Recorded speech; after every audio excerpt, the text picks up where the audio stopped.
Welcome to moistcritikal's compilation to fall asleep to relax. Time to let your brain clock out and your body settle in for serious snoozing. Grab your premium slumber gear and prepare for a lady tier drowsiness. If this helps you drift off to dreamland, drop a like, subscribe, and comment goodnight below. Sweet dreams, you beautiful sleepy souls. I've said this many times on stream, but that's cowardly because I know not everyone that watches my content watches my streams, and it's a controversial take of mine that I've shied away from on publicizing on the main channel here until right now. Get ready to huff some smelling salts and stretch out your fingers because you're about to be working overtime with a comment getting upset at me for this take. I think the majority of anime has the worst dog shit, trash, irredeemably horrible, laughably awful endings. Even the best anime ever made suffer from very weak endings usually. Now there's a reason I'm talking about this today, there's a topic I'd like to get into, but before getting to that, let me just rant for a little bit. Let me just hop up here and start squirting because it's something I'm very passionate about because it's super frustrating how even great anime will fumble at the end. Like, it feels like they're completely directionless with where they want to go with the ending sometimes. No matter how great the journey was, the ending can't fall flat. They can't completely shit themselves, which has become all too common in anime. There's endless examples I could give, but that would be longer than Santa Claus's naughty or nice list. So let me just give you a couple notable ones off the top of my head that I cooked up in my noodle just a moment ago. The biggest and most notable flop of all time in anime is undoubtedly Promised Neverland. Promised Neverland had an absolute masterpiece of a season 1 that was well liked by pretty much everyone, even non-anime fans. But then season 2 rolled around and it wiped its ass with all of that. Season 2 completely cut out everything that ever existed in the manga in order to wrap it all up in a series of episodes that just kind of happen out of nowhere with no explanation and no real reasoning. And then it concludes with I think it was a 10-minute slideshow where all of the problems are solved instantly, and they show you with just still images that they must have lifted off of fan art from DeviantArt. It is so awful. That is by far the worst ending ever, but there's so many others that I could poop onto the plate for you to serve up. But before I do that, I want to talk about today's sponsor, Opera GX. Big thanks to Opera GX for sponsoring today's video. They're the best browser in the business. If you're using anything that's not Opera, you're doing yourself a huge disservice. I still remember the first time I switched from Chrome to Opera. It was like actually opening my eyes for the first time. It doesn't hog all of your computer's resources, which is fantastic. It's also fully customizable, so you can truly make it your own. They even have like animated backgrounds. And it also has extensions that you're used to. You can even import your settings from whatever your current browser is into Opera GX and just have it be a seamless transition into the better browser, which is Opera GX. And it just has so many features that are just extremely useful. Like you can have your messengers on the side, so that way you have everything nice, convenient, right in one place. And it just has things that I really enjoy, such as like force dark mode on everything, so you're not just like blinded with a flashbang going to a new site. You can just force everything into dark mode. It's just a fantastic browser, so I highly recommend it. You can click the link in the description below to get started with downloading Opera GX. And now back to that super stinky entree that you ordered, Platinum End. More like Shatinum End, because they really shit out something abhorrent here. Platinum End is a show that has an ending that is so laughably horrible that it truly felt like the creator was teabagging my face just by having me watch it. Platinum End was a horrible show the entire way, but the ending was unlike anything I'd ever seen. I'm going to give you a spoiler for the ending on that one because I just love to explain it because of how goofy it is. Platinum End is all about like choosing the next god because God's withering away. He's expired, you know, past the sell-by date. So he's choosing a new god, and of course all of the competitors are children for the most part. One of the kids wins, but the kid that won made it very clear that if he became god, he was just going to kill himself, most likely. Like, he was a kid who was just talking about how badly he wanted to die, and that's it. So when he became god, guess what he did? He fucking killed himself. And then when he killed himself, it erased all of existence on Earth. That's the conclusion.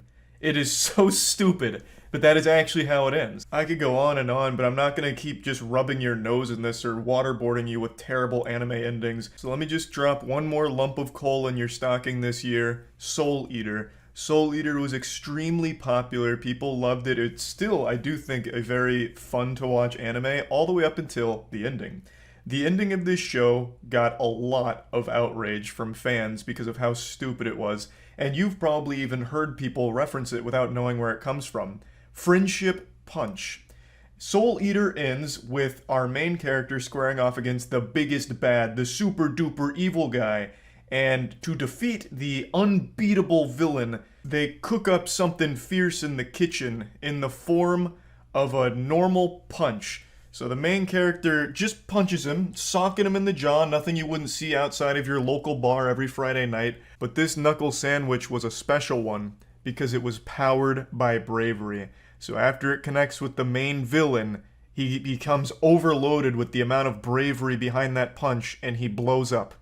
This became known as the Friendship Punch because the bravery the main character had achieved, all that courage, was thanks to her relationship with her friends, and it was just trash, just a cheesy power of friendship saves the day moment out of nowhere, which has become extremely common in anime. When the writers get too lazy to think of like a good way of wrapping something up, they just put it all on friendship. They just bet everything on the power of friends is enough and people will be satisfied with that.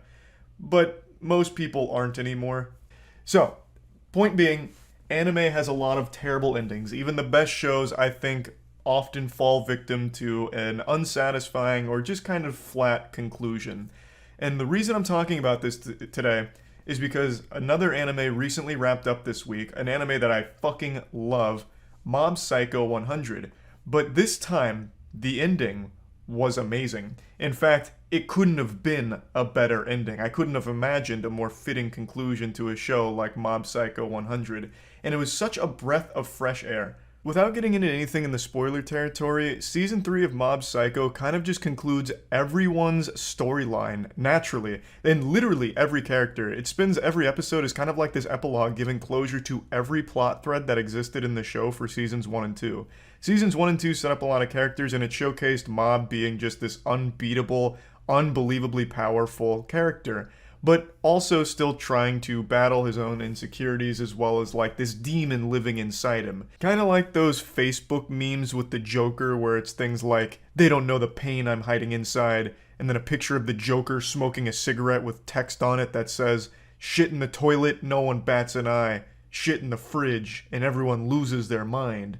But in Mob Psycho, that inner insecurity and demon is something that they've showcased throughout the show, where sometimes it just takes over and it's fucking brutal. And in Season 3, they confront that directly, and they also just give these really beautiful conclusions to every character's storyline that's been set up. Even the villains have moments in Season 3, and even entire arcs in Season 3, where you get to see where they are at and what they're doing. And everything just wraps up so well. It's not just like a full-blown happy ending across the board or anything, but it's a very fitting conclusion, and at times bittersweet.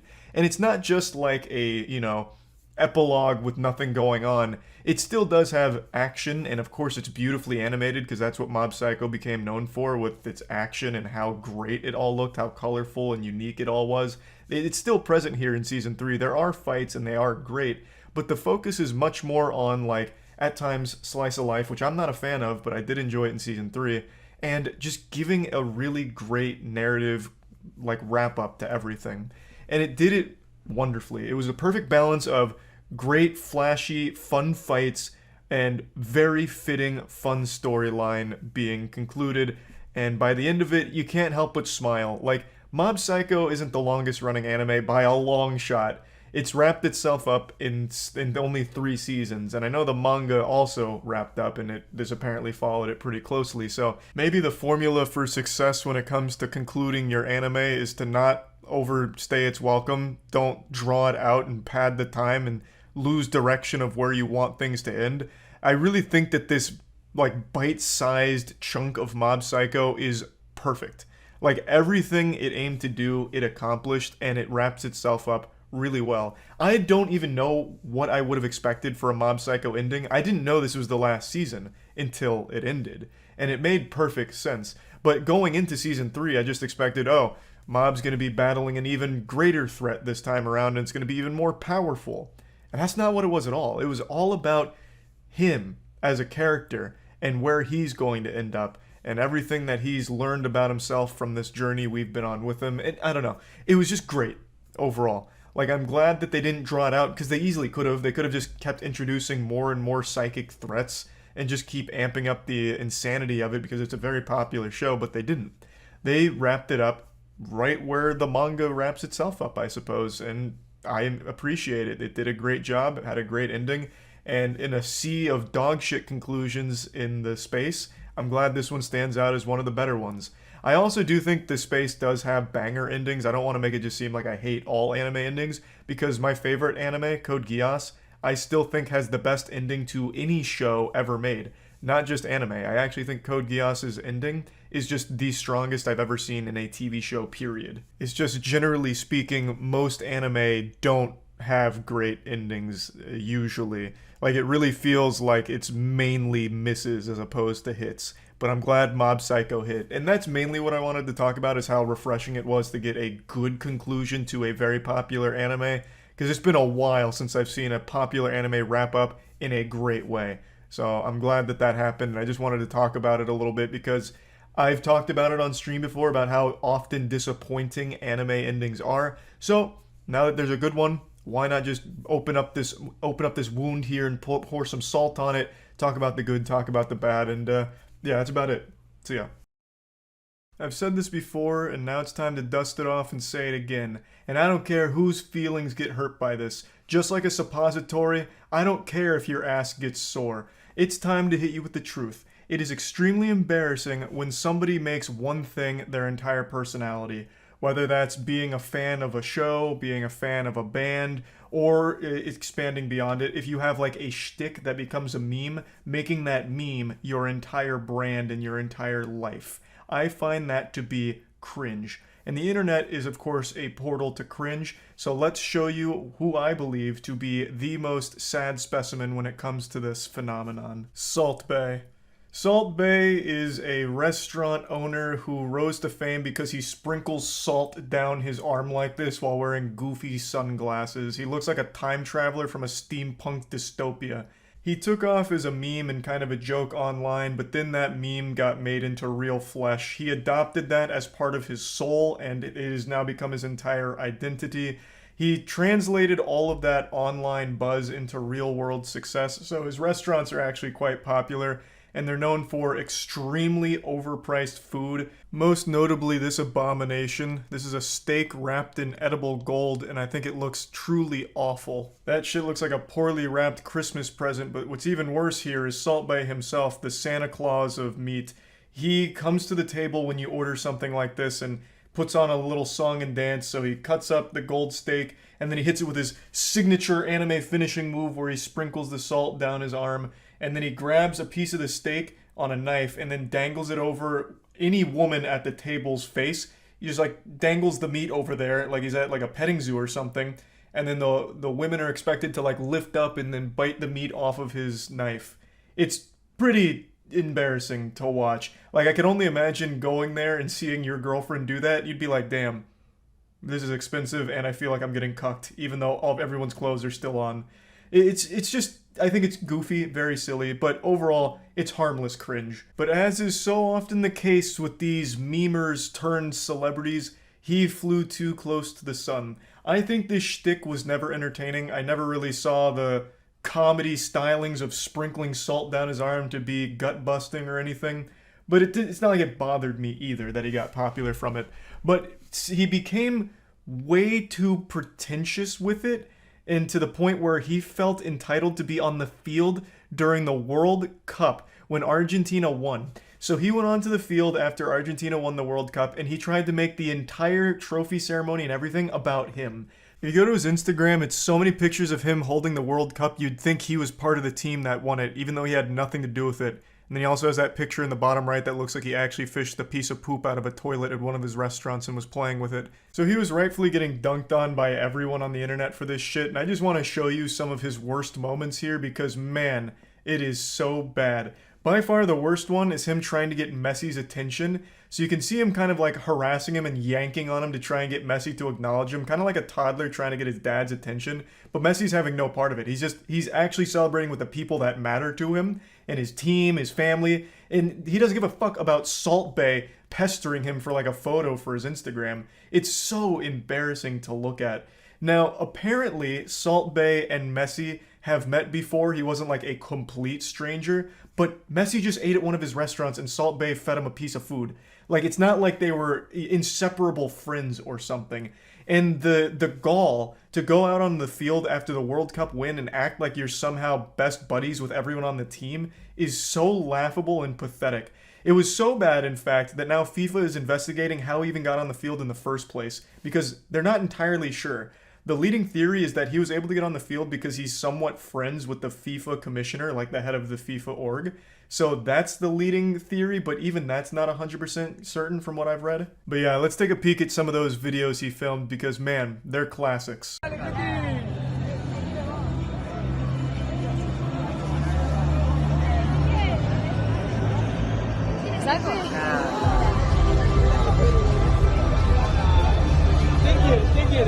Just like taking a trophy from a baby. So Salt Bae continues to like yank on the trophy until finally the player just relinquishes control to it, and Salt Bae hoists it up as if he's somehow responsible for it. He also shakes his finger no to the baby, letting him know that it's his turn, it's his trophy, he fucking deserved it. He put nutrients in that team's body one time fucking 4 years ago. So he's just as much a part of the crew as anyone else there. He has every right to this trophy. The delusion is remarkable. It should almost be studied. And of course you can't go for a single video without hitting him with that salt sprinkle. Because man, that's so good. It's so iconic even, man. You can't get enough of that one.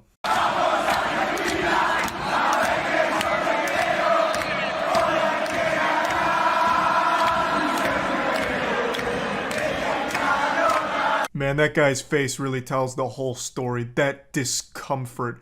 Faking a smile, but his eyes are just beyond annoyed. Wondering who is this guy and why is he squeezing on my hand and trying to grab the trophy from me? This one's a real quick one, hitting him with a wow and then spanking the trophy, giving it a little slap on the keister there. And you can see yet another player very uncomfortable with Salt Bae's presence. He's just this like miasma of uncomfortableness. He swoops in like this absolute plague of awkwardness. He shouldn't be there, and everyone knows it, and he is there, ruining the moment. It's so fucking weird. Oh, here's a great one for the scrapbook. Yeah, biting on his medal there. I'm sure he really liked that. A guy that he is not friends with, doesn't even really know, coming out of nowhere for a photo op, and then surprising biting on the medal.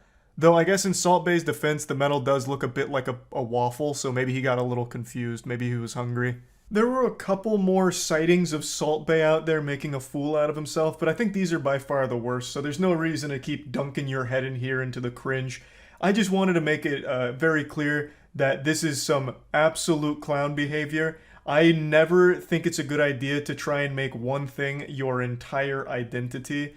Whether it's a meme, whether it's you just being a fan of something, I always think that that's always just going to be a path to cringe. Just imagine getting a huge ego because you sprinkle salt down your arm on overpriced steak.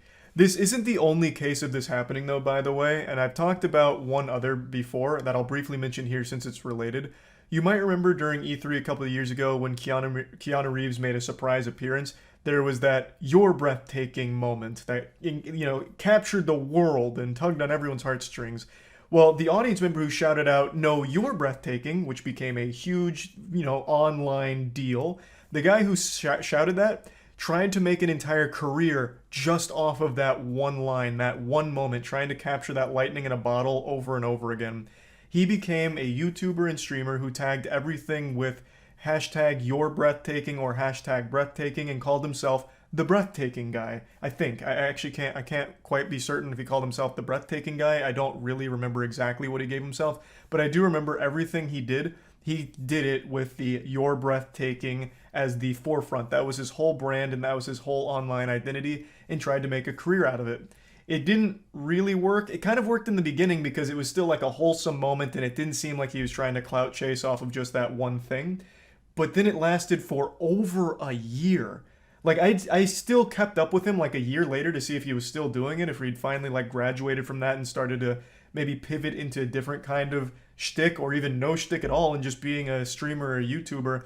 But he never did in the entire time I was checking in on him. It was always going by the "you're breathtaking" moment to try and make that his thing. And it didn't pan out super well. Last I saw, he was streaming to about like 10 viewers at the time, and I just felt really bad for him because this is one of those moments where you have this huge blow up almost overnight because of one thing that you did that everyone loved. So you want to keep doing that because everyone loved it, but then you wear it out. It overstays its welcome, and then eventually you end up in a position like Salt Bae, where it's just kind of washed up, it's run its course, and now you just look silly for continuing to embrace it and continuing to try and sell that. So I just wanted to bring this up because I think Salt Bae is a bit of a loser, especially for this World Cup shit. That's about it. See ya.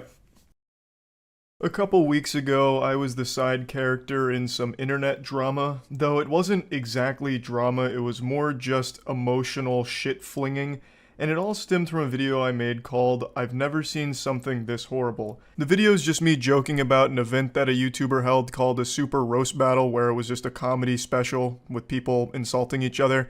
And the title of this video is still accurate. I don't think I will ever see something this bad again. I could watch my grandfather get hit by a train right in front of me, and I still wouldn't be as traumatized by that as I was watching this stand-up special. Dunking your own head into a bucket of hydrochloric acid would be less painful than watching that Super Roast Battle. Being sentenced to the guillotine is more humane than being sentenced to watch that entire Super Roast Battle segment. It's bad. It's horrible.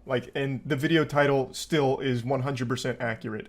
But that's not the point. I made that video joking about it, and the YouTuber that held it, Def Noodles, was a little upset about it. Though I think ultimately Def Noodles, as well as the community, realized it's not that big of a deal. You know, cringe isn't the ultimate sin.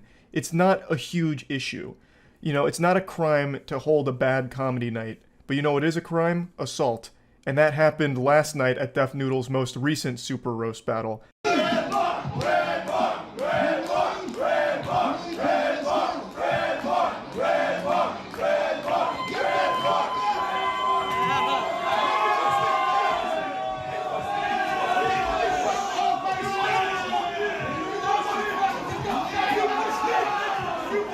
At first I thought this was staged, because it looks like something straight out of the WWE. I was half expecting Stone Cold Steve Austin to come out with a beer and a chair and hit Def Noodles in the back with it. But it wasn't. This is as raw as it gets. Def Noodles truly did blast through the door like the Kool-Aid Man and shove this guy into the crowd. Now I don't know who the guy is on stage, and I also don't know what they're chanting. It's like a fucking Yanny and Laurel situation here. I really hear a bunch of different things. At first, I thought they were chanting ringworm, and I started connecting dots and doing some mental gymnastics to figure out how the fuck that made sense. So I thought he was up there accusing Def Noodles of having a ringworm, and everyone started chanting ringworm. But then I started like really trying to digest it like a fucking audio engineer trying to get into the weeds of it. And then I kept hearing rebar. And then that didn't make any sense to me either, because what, are they all fans of like construction? Why would they be chanting about rebar? So I then turned to the comment section to figure out if anyone knew what they were saying. And it turns out he was chanting Red Bar, which is apparently a show that makes fun of Def Noodles sometime. So he was getting the crowd to turn against Def Noodles by chanting Red Bar, I think. That's the leading theory here, but I'm not 100% sure because I can't quite tell what he was saying. Also, this was filmed on a phone, but the whole event was live streamed yet again, and on the live stream, this whole section was muted. So that's of absolutely no value right now, but it does give us a really cool cinematic angle for the push.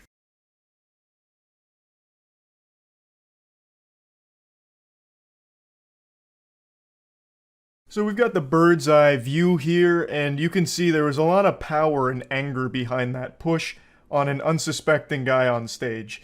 Again, I don't know the history between this guy and Def Noodles, but apparently the reason he pushed him is because that guy, whose name is Salvo, went to the show to harass the crowd and interrupt the show. He also encourages fans to fight Def Noodles fans in the crowd. and Def Noodles retweeted that explanation with the truth. So if this account is to be believed, then the guy went there with the sole intention of causing a bit of a ruckus, a little pandemonium and chaos. Now, I think no matter what, it's a big overreaction from Def Noodles here.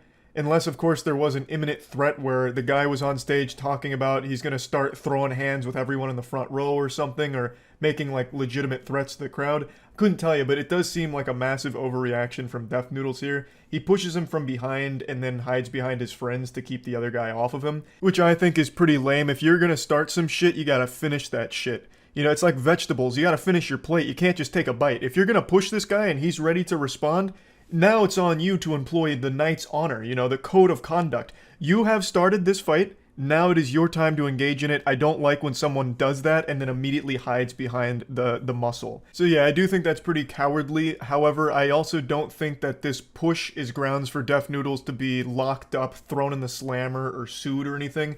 Yes, it is by definition assault, but I've always said this and I feel very strongly about it, and I know a lot of people don't like it, but I've always believed if you're going to go somewhere just to be a douchebag and try and instigate like a confrontation or just be like a general menace, then you shouldn't be surprised when somebody fights back.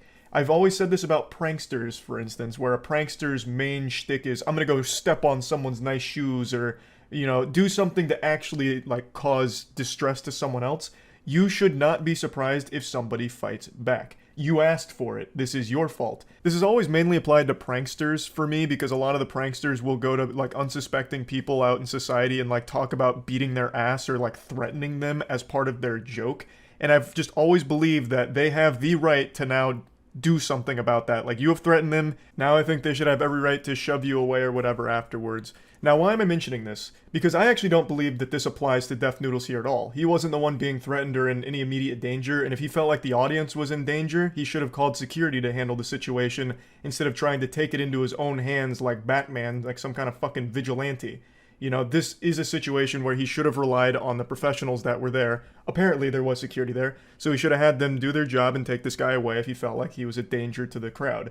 But he didn't. He came up and shoved him from behind, and I don't think there's any way for him to really justify that and come out looking good from it. However, the reason why I just mentioned my perspective on like pranksters bringing it upon themselves when someone lashes out in response, the reason I mention that is because I feel like the guy here, I think his name is Salvo, he should have absolutely no grounds to try and be like this moral authority about how Def Noodles assaulted him and he's a victim or he's gonna press charges or this and that. I don't know if he's trying that, but I just want to make it clear, if he does try that shit, I'll have zero respect for him. He came there with the intention of causing a commotion, you know, a big hoopla, trying to get a rise out of Def Noodles or the crowd, and that's exactly what he got, and he got pushed for it. This is of course all assuming that Def Noodles' account of the situation is the correct one. We don't have the audio outside of like this short video to confirm anything, so all we can rely on is witness accounts of the fucking poor souls that actually went to Super Roast Battle 2. We can only rely on what they were unfortunately cursed to see and hear. So if this is an accurate description, then his goal was to just be a big asshole and ruin the event. And he accomplished his goal and got pushed for it. So just leave it at that. He got pushed and then left. He got taken out of the venue. I just don't think you can really act surprised when something like this happens, when you go there with the intention of causing a big scene and making people mad. Like, this is so shocking when you went there to be an asshole, a douchebag, and then you got pushed for it, right? I don't think he's going to do anything like that, but I keep seeing this take float around about how he needs to press charges now and have Def Noodles thrown in prison for it. I think that's an equally large overreaction, because it's not like this is just some innocent angel that got pushed. According to the eyewitness accounts, his whole goal was to get this kind of situation to unfold, and that's exactly what happened. So I think what should have happened after the push is Def Noodles then calls off his friends, and then they square up like actual warriors and just duke it out. You know, they just fucking squash it right then and there. Just a little pugilistic fisticuffs, old-fashioned, just a real wholesome, action-packed finale. Like, that's how they settle it. But anyway, the second Super Roast Battle was less of a comedy event and more of just like a fight club, I guess. So, just getting wilder and wilder. So yeah, anyway, that's really about it. So yeah. When it comes to internet drama and controversy, I've got my finger on the pulse and I'm always ready to go wild with it on day one. I'm like Jimmy Johns with that freaky fast delivery, giving you a take and then goofing around with a topic for a bit. But this week was a little different. I showed up tardy to the party today on the Bayonetta 3 situation, and there's a good reason for it. I wanted to wait to see how this one unfolded over the last few days, but it hasn't changed much, so I figured I'll just talk about it now and show you clips from my stream when I went over it. I'm sure all of you are familiar with the Bayonetta 3 drama right now. A series of clips went viral on Twitter where the voice actress behind Bayonetta, her name's Helena Taylor, made a series of tweets with a video talking about why she's not voicing Bayonetta in the new game. Hello, my name's Helena Taylor, and I am the voice of Bayonetta, and I would like to explain to you why I didn't voice Bayonetta 3. What did they offer to pay me? The final offer to do the whole game as a buyout, a flat rate, was $4,000 US. This is obviously extremely low for an incredibly large amount of work that's required for AAA game voice acting, especially at the level of Bayonetta, a huge franchise, so it's absolutely a slap in the face. This is Platinum Games and Nintendo spitting on her, and the internet was rightfully upset. Bayonetta is an iconic character. It's a very big title. It's one that I'm sure most people at least recognize, even if they don't play the games themselves, because the character's very popular. And a large part of it is thanks to Helena Taylor's work as Bayonetta. I did see a couple of bah-humbogging Scrooges out there that were saying, who cares about Helena Taylor? She doesn't make the character, she just voices it. And I feel like that's just such a brain-dead take. Like, if you really don't care about the voice acting, then play your game on mute every time there's a cutscene and see how much fun you're having there. Like, it's a very big part of characters. Of course, you can have good characters without voice acting, but having a good voice actor or actress helps elevate the character as well. But anyway, I'm already veering off the trail here, going off topic on a tangent, tackling dumb opinions from the Twitter cesspool of piss-brained babies. But the thing is, $4,000 for that kind of work at that level is nothing shy of criminal. That shit is downright insulting, and obviously this made Helena Taylor walk away from the project since this is the most they were willing to offer her. Now, I don't know if this was Platinum Games that came up with that rate for her or if it was Nintendo. In my heart, I truly believe it was Nintendo. There is just a holy spirit within me that is screaming, Nintendo, because this is like some real textbook Nintendo shit. Nintendo is cheap on everything they do. Look no further than Nintendo Online, for God's sakes. Paying for that service should have that company shut down. It is the worst online service of all time. They don't bother changing it. It's expensive. It's trash. And also, historically, Nintendo doesn't put a lot of money behind things. For example, let's just talk about like sanctioned tournaments from Nintendo where the grand prize isn't money, it's a controller. You know, shit like that. They have a history of being extremely cheap with their things and the things they put out, that I imagine they're also very cheap with their wages and trying to like cut corners on salaries or making offers like this. There is absolutely no reason at all why Helena Taylor, someone who helped build Bayonetta into the iconic character she is, should be getting an offer this low. They should be begging her to continue working on the character and building the character, because her voice is now synonymous with Bayonetta. Hearing any other voice is going to be jarring. Now, she's been replaced by Jennifer Hale, one of the largest voice actresses of all time. There is no shot she accepted a $4,000 offer. So I, as well as many others, believe that that $4,000 offer to Helena Taylor was their way of having her leave on her own terms by giving her a shitty offer they knew she wouldn't accept. So this tells me that they wanted a bigger name attached to the project in order to hopefully boost sales or come with a built-in audience.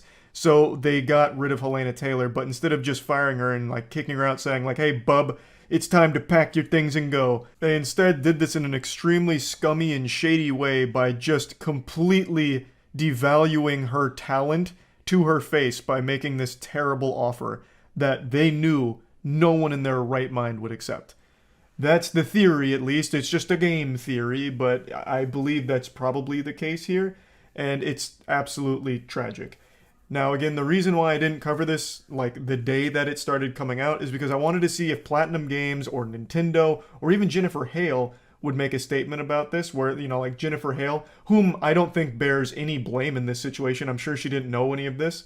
I was just wondering if she would come out and say something like, yeah, I definitely was offered more than 4,000 for this role. Something weird is here. But of course, that's a little unrealistic to expect considering NDAs and all of that shit. But I just wanted to see if something like that would happen. So far, it hasn't. Platinum Games hasn't put out a statement.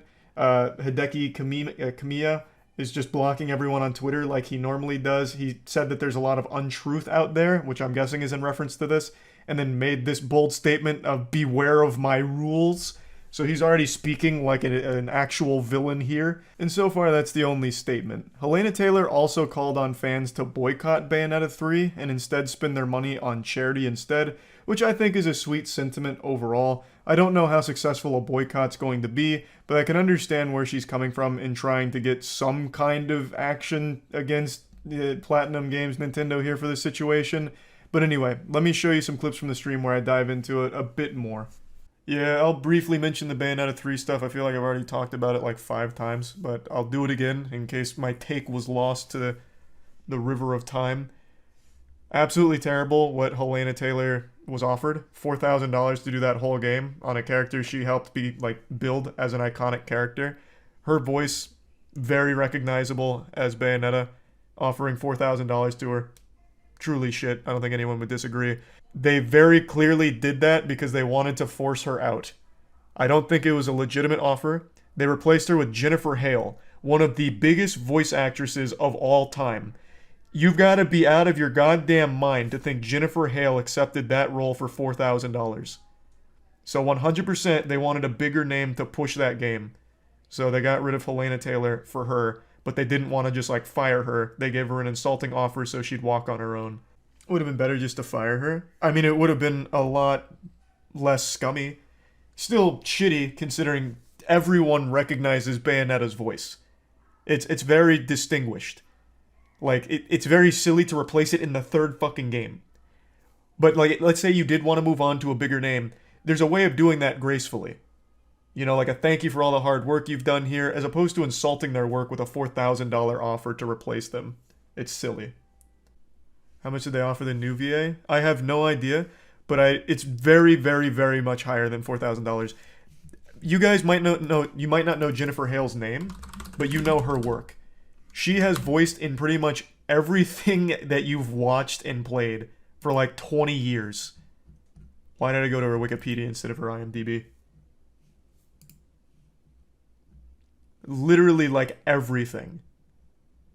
She is not getting signed on for $4,000, I'll tell you right now. I don't know if it was Platinum Games or if it was Nintendo. Because from what I recall, the reason Bayonetta's even on the Switch, why Bayonetta 2 even happened, is because Nintendo agreed to take up all of the financial burden of the game.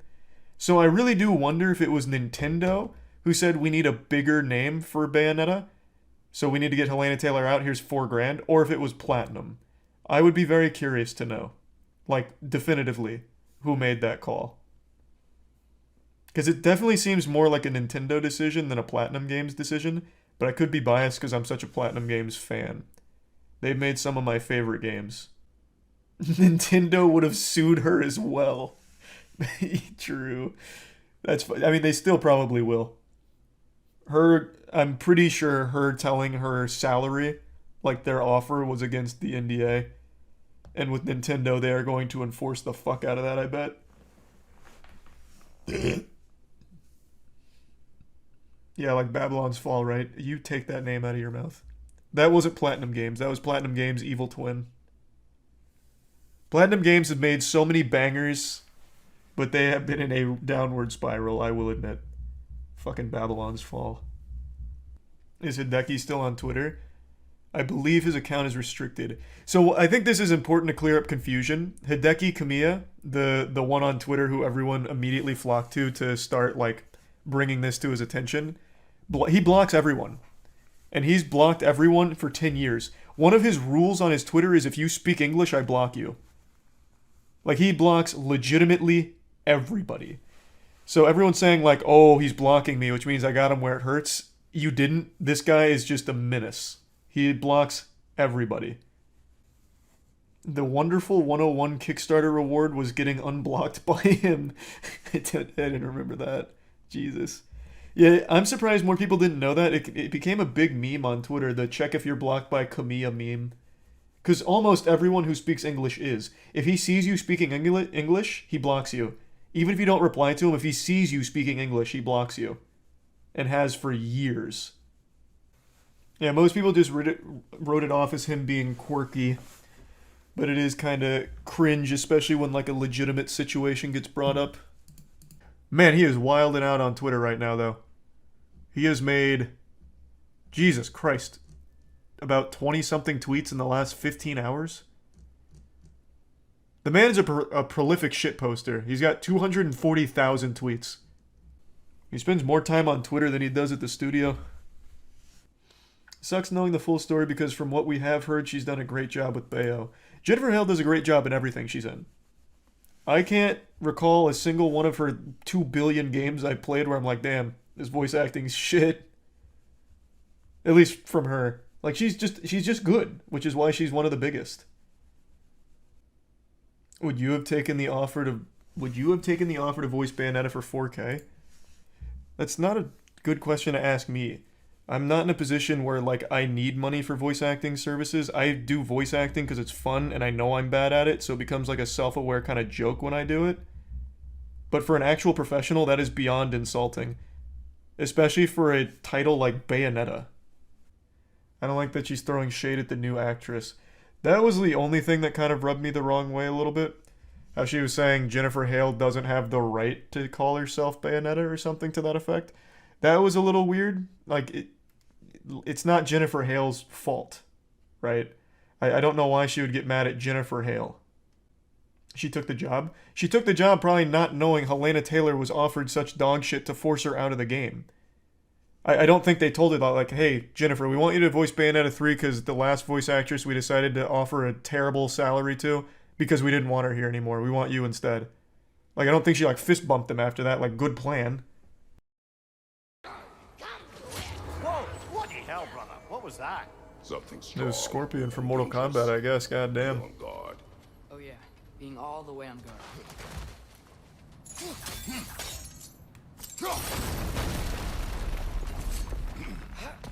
Like I was saying, Tyr was an ally to the Giants, so he'd be on our side if we find him. And if I'm assuming anyone Tyr might won't be on our want side. to be, Just because we both like the Giants doesn't mean that we're going to be he's up friends. there. It's too late. Father, use your blades! Burn them!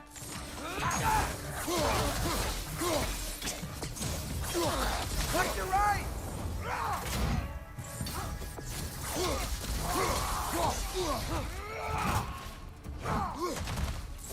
Raider on the left! No, shit! Oh, I interrupted, we're fine. Fuck it.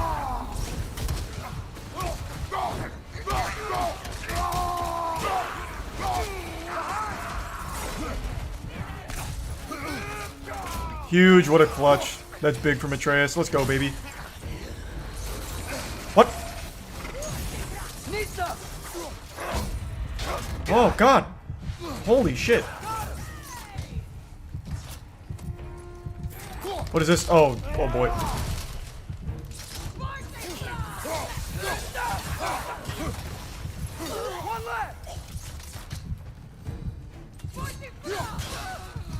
Okay. Well, that wasn't clean, but we got there in the end. Yikes. Just gotta warm up.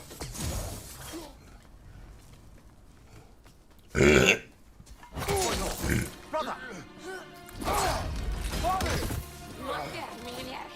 Is this a boss fight? Oh god, oh my lord, I'm getting attacked by Mr. Tomness. God damn. A stalker! Oh, never mind, it's a centaur. I thought it was a goat man. I think we found our predator.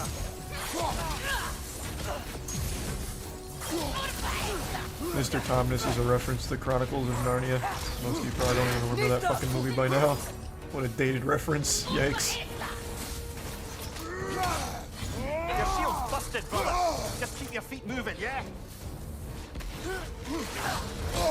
What the fuck?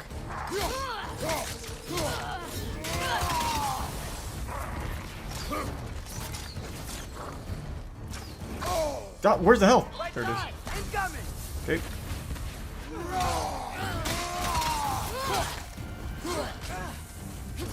Maybe hit that. Oh god. I was waiting for the back kick. My shield's still broken, right? So I can't do that. Your shield's busted, brother. Just keep your feet moving, yeah? There we go. Just gotta get warmed up is all. That was sloppy, but we got there in the end. I just bloody tell it. Fimbulwinter Freya, the raiders, Stornodin barging in, and now Stalker spraying in our woods. Safe haven anymore. Secret collectible, let's go, I'm nuts. Oh, just lore. Cringe. Secret collectible, I'm fucking huge. Damn, just hack silver. Scammed. Secret! Man, my exploration is wild. My instincts are just so crazy.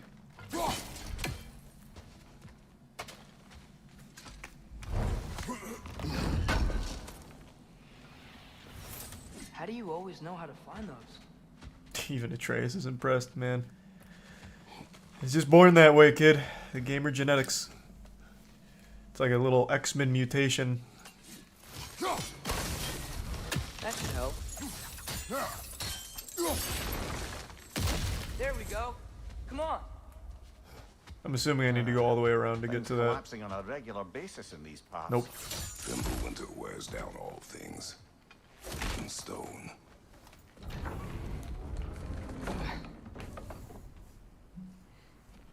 You Here's watching? use of Devon in technician.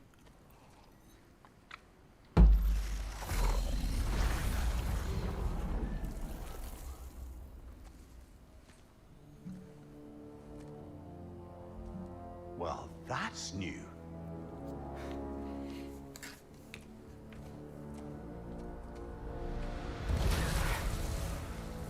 Oh, okay.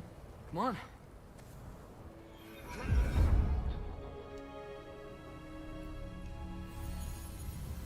What is this, lad? Where are we? It's like some Somewhere kind of only giant giants ville, were yeah. meant to see. These shrines tell their stories to the world. But it turns out the real stories, the secret stories, those they kept here. Inside. Look, here's Ragnarok. Do you see who's leading the armies against Odin? It's That's me. Here. Oh. If he's gonna be around at Ragnarok, that means he's gotta be alive. Right? Mimir, can this be?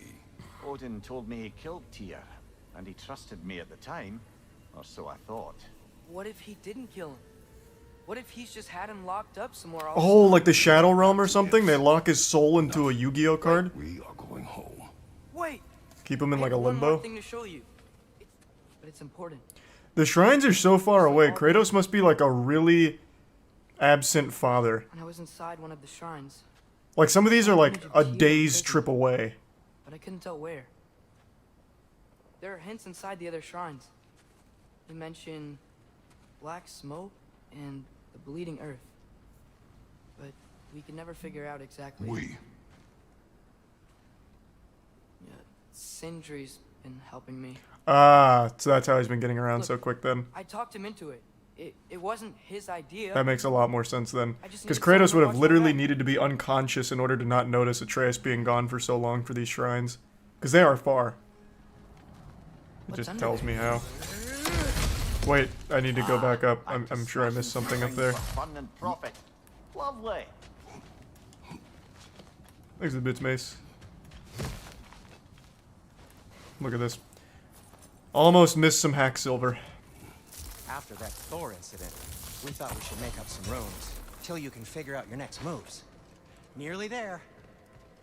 Why is Sindri's running animation so cute? He's just a cute guy.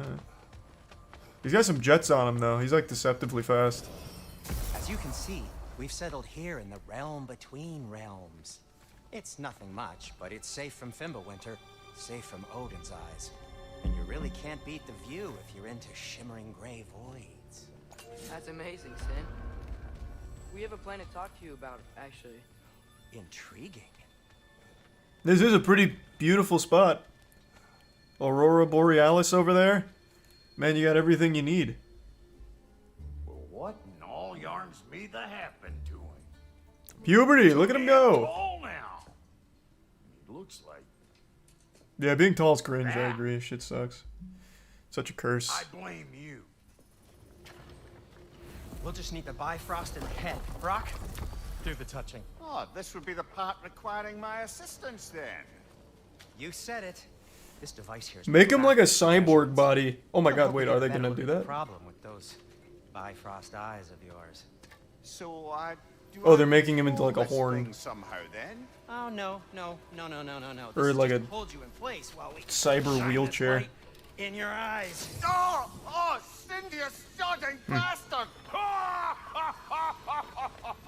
Pretty cool machine, I guess.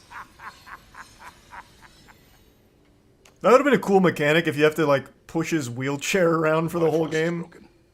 Now And you have, like, combos with it. ways to use Yggdrasil seeds. You won't.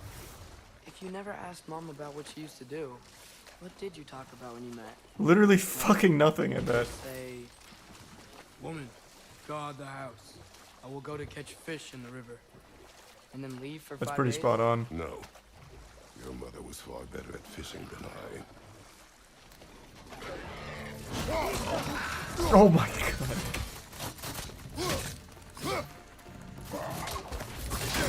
Damn it.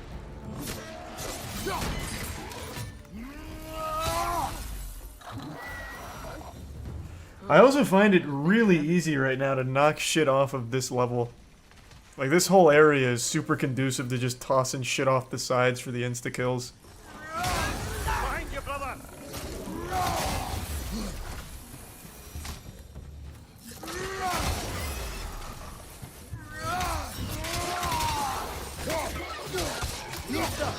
I got him in a tough spot here. Man, these poor guys don't even really fight back. They're just kind of hanging out. Maybe I'm the bad guy. Just beating up a bunch of dweebs. I think that's everything here. Want to get going? That's convenient, he tells me when I finished exploring all of this. Very good. I like that.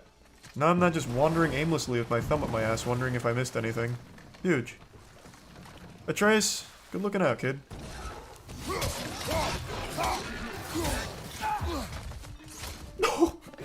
Brother, that groom's found a Oh, that poor fucking guy. What a long death that was. Tumbling from the top turnbuckle.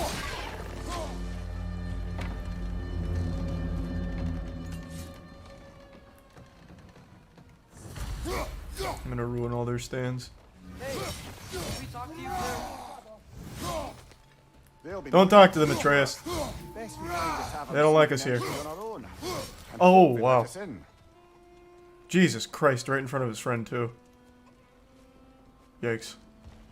Can you come shoot this?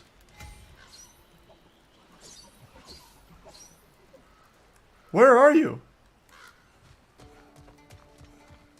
You're shooting from all the way back there? What the fuck, man? Move. Oh, boy. He's trying to break in. Oh, god damn. Leave him alone. No, we really just need you to... Oh, he's actually, like, almost here. He's just too far away. It dissolves. I think he's stuck. And while you travel through this realm, maybe you could clean up the Dude looks like a mess. Doctor Strange bard. Later, brother. Is this a side quest you got for me? I wish to hear of this mess. The rig's in the bay. Why don't you ask the condescending skull? To the mining More rigs. before rescuing Tyr. Up to you. Wouldn't it be fucking hype if it's not like traditional mining, it's like crypto mining? So we go in there and there's like just a ton of 4090s on like a server rack. We have to shut that shit down. Then I'd be really impressed with the The dwarves. one who had those rigs built? Odin wanted the dwarves under his control, and, well, I convinced him he could buy their allegiance instead of demanding it outright. A trade agreement of sorts. Shit. No, we're good, we're good.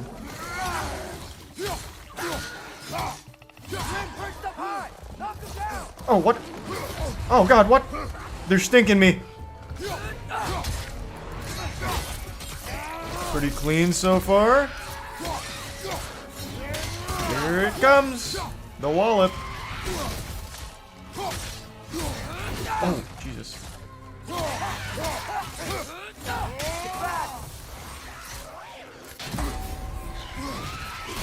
That, okay, I didn't expect that. I don't get iframes there. Damn it. I thought I got iframes on the relic. Or the runic. That's, hopefully that doesn't cost me. Whoop! Close call, scary. Play the main mission, oh my fucking god, in caps lock? Bro, just get the game and play it yourself, what do you mean? I'm doing like most of the content here. Go watch a speedrun or something. What the fuck? What a weird complaint. Like, go do it yourself. It's that easy. On your right. What is going on with chat tonight? You're like the fourth like brain dead person I've seen with like an awful idea. Like, just go play it the way you want to play it then. Play on the game journalism difficulty and beeline your story and only main missions. That's totally fine, man. But that's not how I'm gonna play. You say that. Wishful thinking, I guess.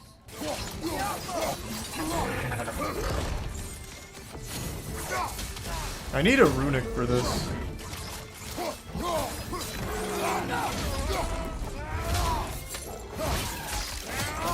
Oh yeah, fuck yeah. Yeah, really get in there. Oh my god, if I die to this thing on the screen. My god. A little worm came up and gave me a slapperooski there. We're looking for Derlin? You have an appointment?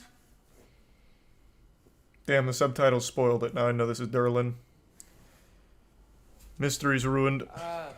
No? Has anyone ever had an appointment here?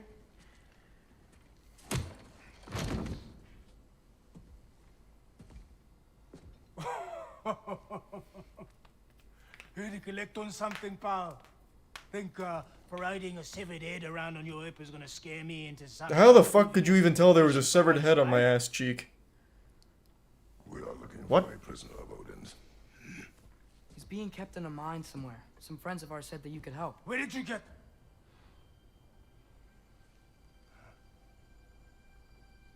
You chop her head off with that too, eh? She was my wife. Take this. What is it? A fine. Hygiene code violation for improper transport of a rotting head. 2 demerits for speaking the All-Father's given name, and, yeah. For fucking up my desk! A fine? What's wrong with the desk? Okay. Seems fine. Hey, this isn't a fine. Not now. There are enemies ahead. It's help. Deep down, he's a good guy. God damn it, I saw that coming too. Ah, you son of a bitch. You foul man. Oh, god damn it. Incoming! Above you!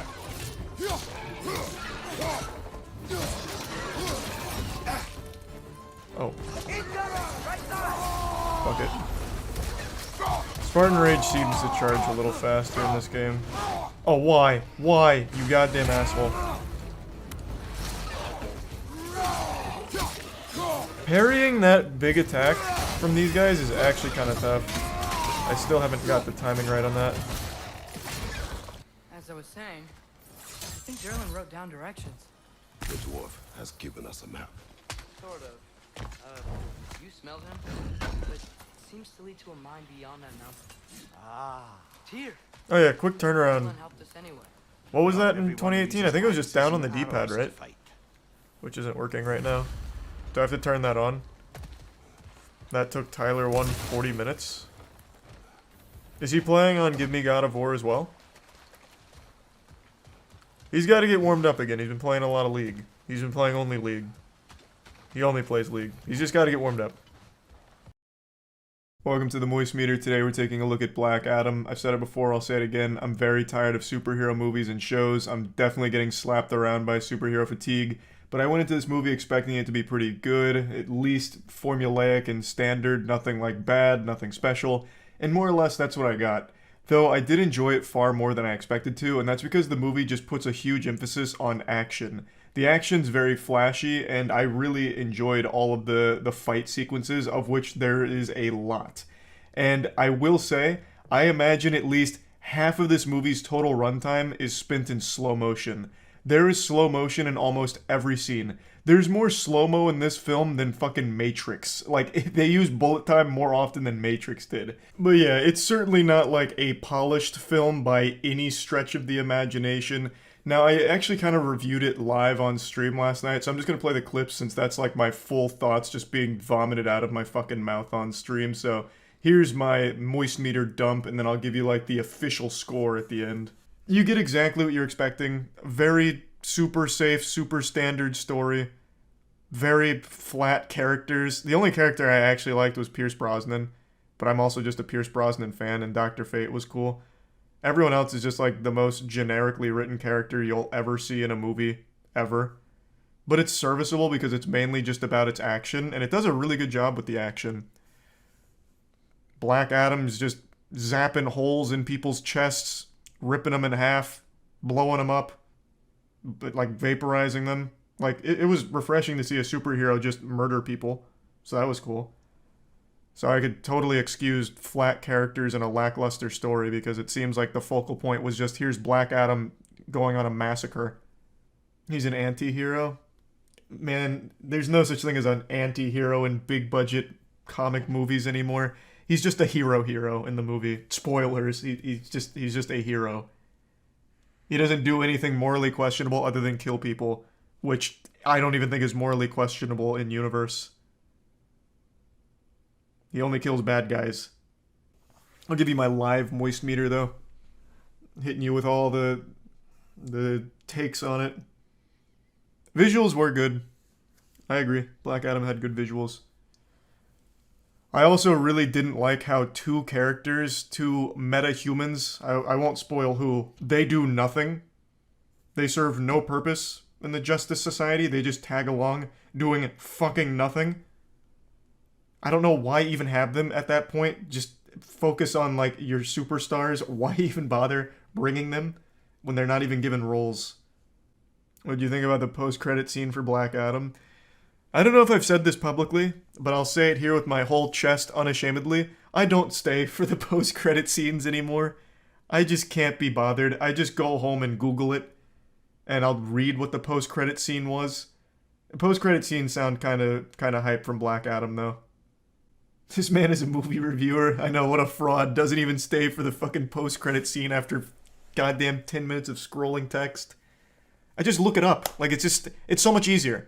I leave the theater, go in the car, I look it up, I read what it was because it's only like a 2-minute blurb in the post-credit scenes ever. So I just get the 4 sentences of what the post-credit scene was, and I'm like, yep, let's go. Oh, one other thing I want to point out about Black Adam that I think is rough, but it's not important because, again, the story and the characters aren't important. The main lead actress, I got the impression she didn't give a fuck about her son at all. Like, throughout the whole film, like, she says, like, oh, we have to save my son. But I never felt it. It always just felt like they couldn't give a fuck less. She's like, but my son's got I don't know about spoilers. My son's got an important item. We have to save him. And they're like, we'll save him. Okay, good. Just whenever it's convenient, honestly. Just really, don't worry about it. But sooner would be better. But again, it's fine. I'm sure it'll be fine. And then she just lets him, like, skateboard around the entire city, like, starting, like, a riot. I don't know, it just felt like there was never any real stakes. Obviously, well, again, I guess this is spoilers. It's so fucking hard to talk about movies like this without spoilers. Because most of my complaints are about some of the dumb shit. But it is spoiler territories. It doesn't matter, though, because, again, the focal point is on Black Adam just killing people, which is, it's well done. It's cool. This isn't a spoiler. Another trope that I'm really tired of in superhero movies that all of a sudden now they're going whole hog on is giving children like an integral role as like a superstar, like a superhero without powers or a superhero with temporary powers, like in Love and Thunder. I hate that shit. Like, I get that the main demographic is kids, but god damn it, I'm 28 years old. The last thing I want to see is some snot-nosed, milk-drinking little nerd going around defeating demons. Like, I don't like that. It makes me, it just irks me. Just show me the cool stuff. The grisly characters getting after it. I don't want to see, like, the daycare get out and go blast skeletons. You're just jealous? I would have loved it as a kid, 100%. Like, I get it. Again, the main demographic I know is kids. And I know if I was a kid, I would be eating that shit up. But as an adult who's mad about everything, that is just one of my big pet peeves. I don't mind if the kid has like a big role or something important to the story, but stop giving him like the power of friendship to beat demons out of nowhere. Not that I'm saying it happens in Black Adam, but there may or may not be some ordinary people with no powers that start killing some demons with pipes and golf clubs. Maybe it's in there. Overall, I really did enjoy the movie. It's nothing special, but it is just a really fun action film. So, plugging Black Adam into the moist meter, I'm going to give it a 70%. I think the character could also be really cool in the universe. This is definitely one of DC's better movies, I would say. So, I'm excited to see where Black Adam goes from here. Hopefully he'll continue to murder people. Hopefully that whole, no killing rule doesn't apply to Black Adam anytime soon. Because right now, he's pretty badass. So yeah, that's about it. See ya. Charlie, Vital Pharmaceuticals went bankrupt. Bang Energy going broke. Oh, no! Oh, goodness. Not Jack Owak. Oh, God. Bang Energy parent company files for bankruptcy. Why? You telling me an absolutely unhinged CEO going rabid and making absolute... I don't even know the right word to describe his claims. Outrageous, I guess? About super creatine and shit? You're telling me that wasn't the recipe for success? And having women dance around and rub themselves over Bang Energy to sell it wasn't enough? You think this is it for Bang? Oh, I have no idea. Vital Pharmaceuticals, though, being the parent company of Bang, does bode poorly, and Bang themselves is locked into a big lawsuit right now with Monster over their super creatine claims. Which were just wrong. We need Elon to save the day. That's what Jack Owak needs to do. If he just makes a post on Twitter asking Elon to buy his company out, Elon would probably do it. Jack Owak put out a new video about bankruptcy on YouTube. No way. Oh my god. Is he addressing it head on, or is this him trying to prove the super creatine is real? Hello and welcome, friends. I'm the CEO of Bang Energy, and I hope this message finds you well and thriving. With all the recent news and everybody from Bloomberg to BevNet being obsessed with Bang Energy, there have been numerous questions regarding super creatine and whether it's real. I can assure you that super creatine is real. Just like creatine monohydrate or any other forms of creatine, super creatine increases free creatine in plasma and blood and muscle. Oh, yeah, if this is your first time seeing Jack Owak, you're in for a wonderful surprise. This man dresses like what every 12-year-old boy in 1994 thought was cool fashion. He has like these awful, awful chains, the worst suits imaginable. I wouldn't be surprised if in the next clip we see him in some parachute pants. For starters, even Monster's own bought and paid for study showed a rise of creatine levels in human muscles after test subjects consumed super creatine. CEO Man 3000. The Monster Commission study. Yeah. Furthermore, bro, just tell me about the fact lawsuit. That in my opinion, the Monster study was defectively designed to make super creatine look inferior. Super creatine nevertheless elevated creatine levels in human test subjects. What's even more remarkable is that free creatine levels in the blood continue to rise. Bro, just address the lawsuit. I don't really. After ingestion. I don't really We are care. obviously very proud and excited about the Peking study. You can all.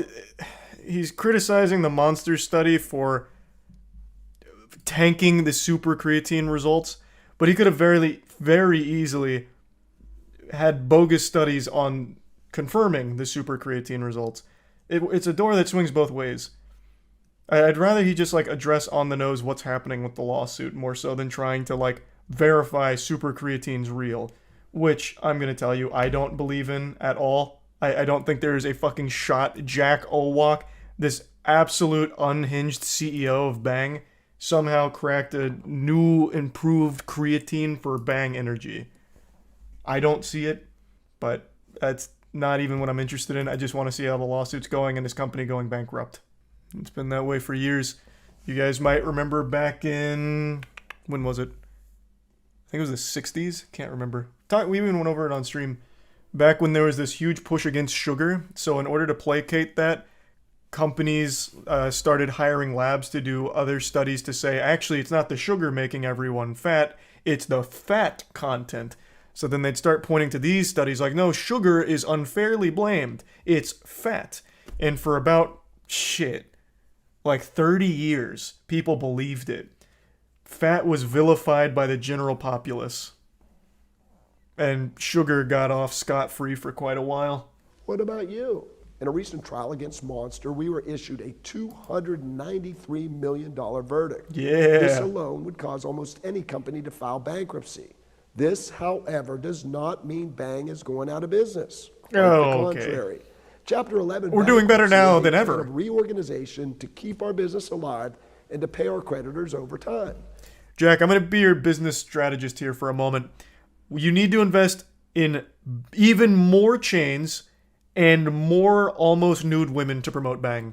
We need to double down in the sectors that are going to make us pop off. And that's you as the influencer face on the YouTube channel and surrounded by all of the Bang Energy women, like rubbing it in their ass crack and all that. That's where we need to put our focus for marketing, and we will survive this, I have no doubt, Jack. Let me repeat that, my friends. Bang Energy will be doing business as usual. Amen. In fact, with our new decentralized distribution system, I believe that you'll be able to find more flavors of Bang Energy in more places than ever before. In addition to our eloquent... That's not, like... That's not like the great flex he really thinks it is.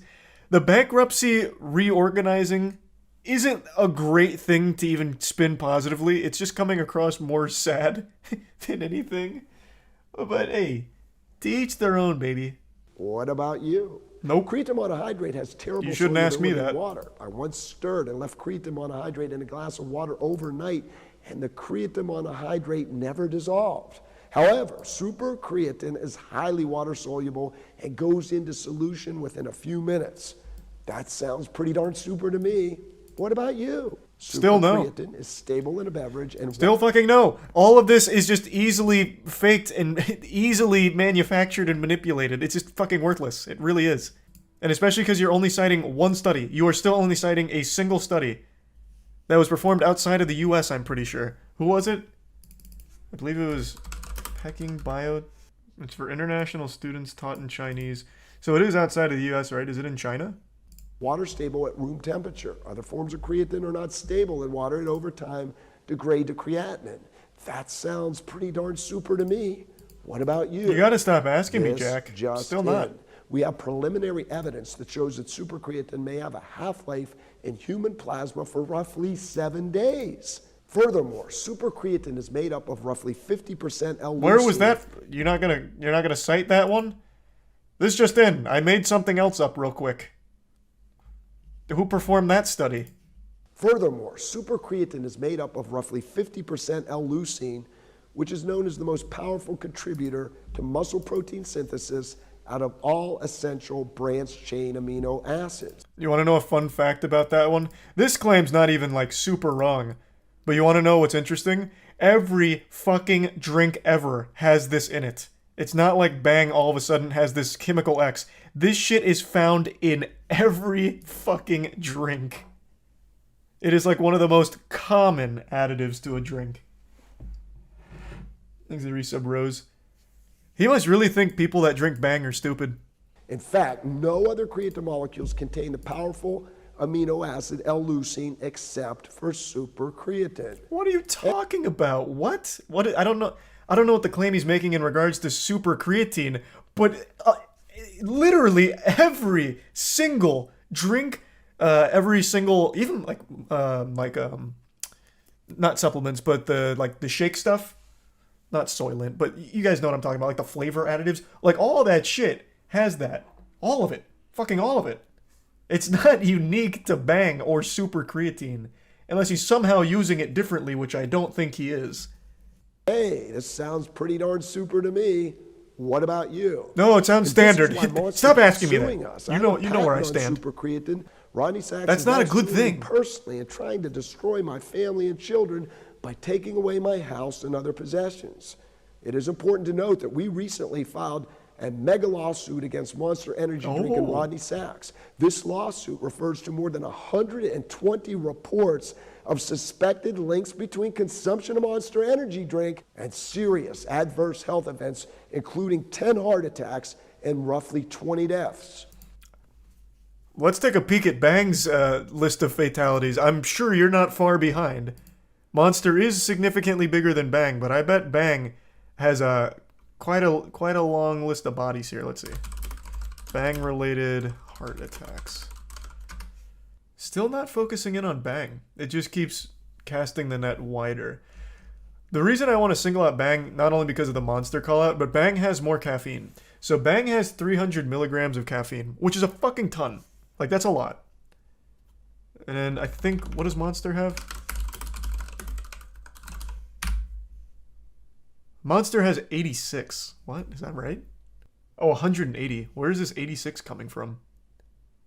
Oh, this isn't giving me a whole can. I see. Yeah, this wasn't the whole can. It was just giving me like a serving size of the can.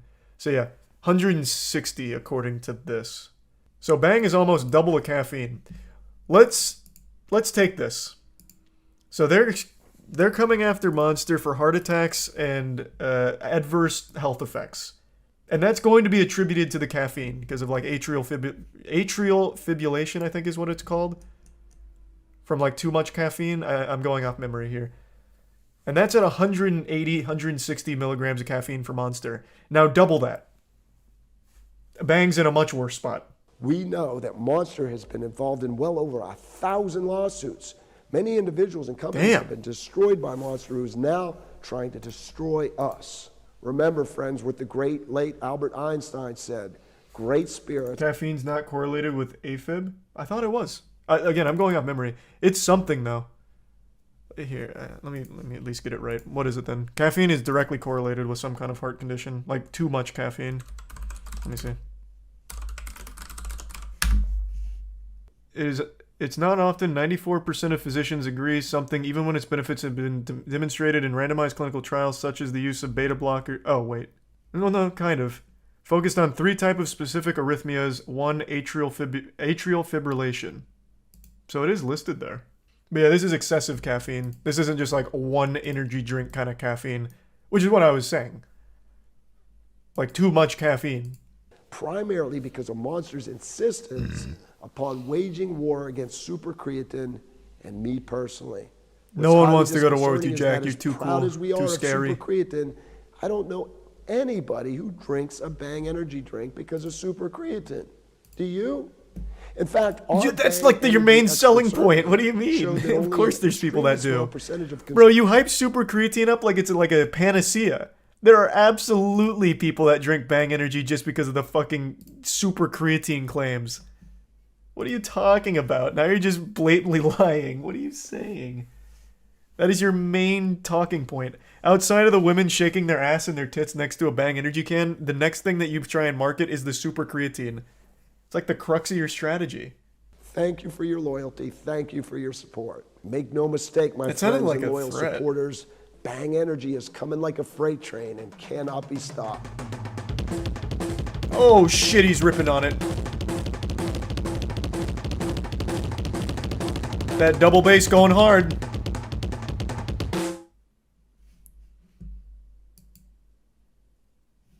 All right. I would say not the best defense of the massive, massive lawsuit, but it could have been worse. Bang CEO says yes to the dress. Oh, someone recommended that last time and I forgot. They made like their own documentary about themselves. Well, he made his own documentary about himself, and his family were just side characters in it. My fiance is Jack Owak. We're wildly entertaining when we get together. We're both little kids at heart. He's definitely the man that God put on this earth for me. Yeah, they're very spiritual. And she couldn't be more right about them being kids at heart. I mean, you need look no further than Jack Owak's fashion. In pretty much everything you ever see him in, Hello and welcome, he's friends. wearing shit like this. She's on the money. For sure. W drip. It is quite drippy. This man's out here with that super swag style set to ultra. Looking real nice. About being classy. Definitely want to be covered up here. I came here today to make sure she got the right dress. Most of Megan's clothes, like her jeans today, her shoes, everything, I dressed her in. Ah, that sounds healthy. He's my fiance and I want to make him very happy. So I'm open to trying on any different style. Okay. What's your budget? I'm prepared. I don't let my to wife make her pay own whatever it decisions. takes to get that, you know, that Her budget is what I say it is. Different mermaid looks here. It quickly becomes obvious who's looking to take charge. I'm not feeling it. I want you to try this one on. I hate blades. What did you just say? What did you just say to Jack? Don't ever say that again. And especially not in public, you fucking harlot. This is his special day, for God's sake. Let him pick out the dress he wants. I didn't know what I liked, what I didn't like. I was really just looking at Jack. Gina, let's... What an awful fucking relationship. I don't know what I like. I only like what Jack tells me I like. So when I was looking for things, I had no mind of my own except what Jack wanted. God, that's awful. I feel terrible. Just even hearing that. Is it going to have enough room here in the chest area, then? Yeah, it probably will. Looked, this drawer wasn't named Bridals by Jack. Since the groom already vetoed the bride's choice. Well, it will be soon when he buys it. With all the money puts her Bang's in a not sexy, making. Flirty gown. But what is Jack? Oh, he's gonna hate it. He's gonna hate it. Oh, wow. Oh, he's gonna hate it. You harpy, how dare you. Wow. I don't want to get married now. I hate the dress. You can see it on his face. Now tell me how you feel about this. I really like this, but I want to know what Jack thinks about this dress. Excessive amounts of ruffles. You know I don't like ruffles. Is this say yes to the dress or say yes to the breast? Ooh, he had that one cooking in his back pocket. Pull that top up. Tell us an ideal dress. You need to speak with my fiance about that. The ideal dress is something like a white hoodie, perhaps, and with a giant Bang chain, perhaps. And I'll even get her maybe a bouquet of flowers to carry around, but only if I can put little Bang toppers on them. That's the proper attire. We're gonna put Meg Liz in a sophisticated sheath gown with embroidered details. How dare you! Are you out of your mind? This is say yes to the dress, not say yes to fucking tits! Oh yeah. Jack is gonna blow a gasket. Beautiful. Is this a joke? Are you not taking his criticism seriously? Jack, I'm so sorry they're doing this to you, man. Now tell me how They're you not even feel about considering this. your I feelings. would say like 8.5. Whoa. I really like this one. Scale from 1 to 10. It's a it owes 1. Points. Yeah. Ouch.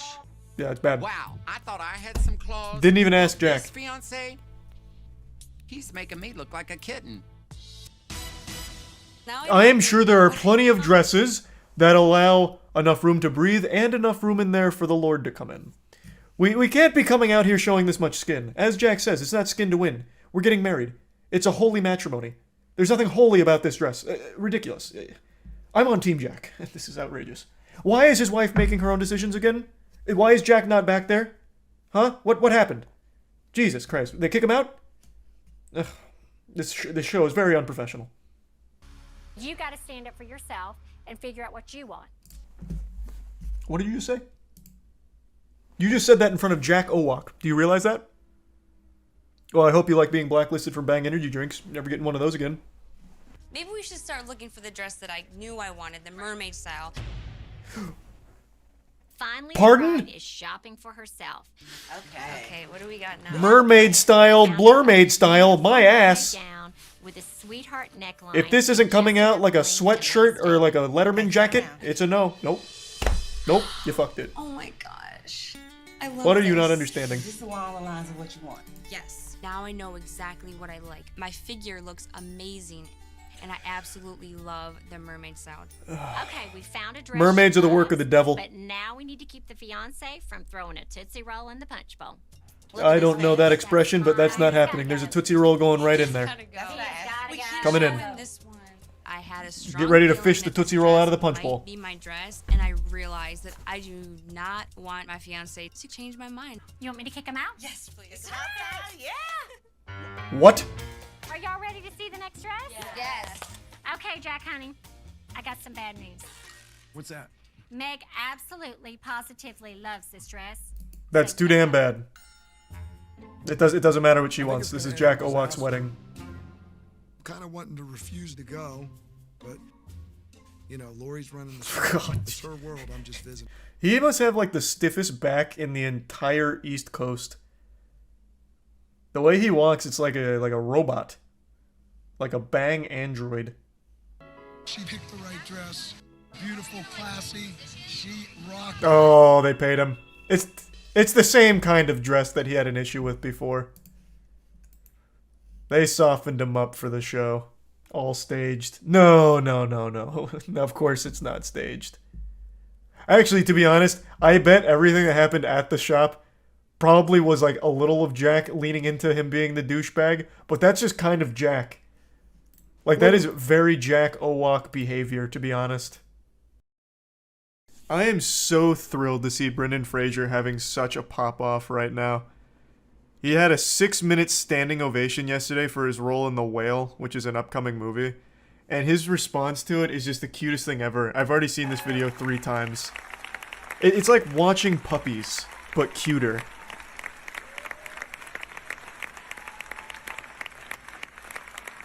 He is, bar none, my favorite actor, and has been since I was a kid. No one deserves it more than him.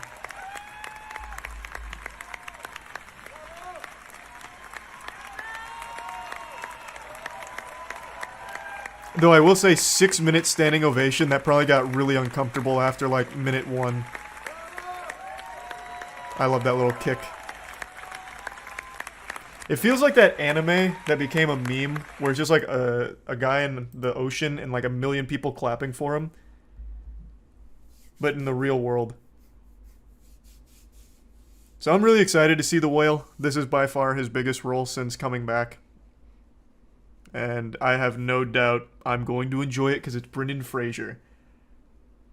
He has always been the best part of the movies that he's in. In fact, when I saw this yesterday, I went and dug out my Mummy's Collector's set. I've had this since I was a kid. Well, I guess not really. I had the old VHS tapes, but I got this when I was probably in middle school. It has The Mummy Returns, and The Scorpion King on it. Because my favorite movie is The Mummy, and my second favorite movie is The Mummy Returns. Oh, it's so good. In fact, I don't even have the original Mummy disc in here because it's still in my old DVD player. It's become like a sarcophagus for it. I watched it so many times. Those movies are just genuinely timeless. He just seems like such a wholesome guy. He killed the 90s, man. Every great movie had Brendan Fraser in it. And it's not just The Mummy. He had Blast from the Past, Bedazzled, George of the Jungle, Encino Man. He was just the go-to for good old-fashioned fucking fun. And he went through hell for it. He almost died on the set of The Mummy because there's a scene where he gets hung. Hey, it's Charlie post-stream here. I don't think I did it justice when I explained how he almost died on the set of The Mummy during stream.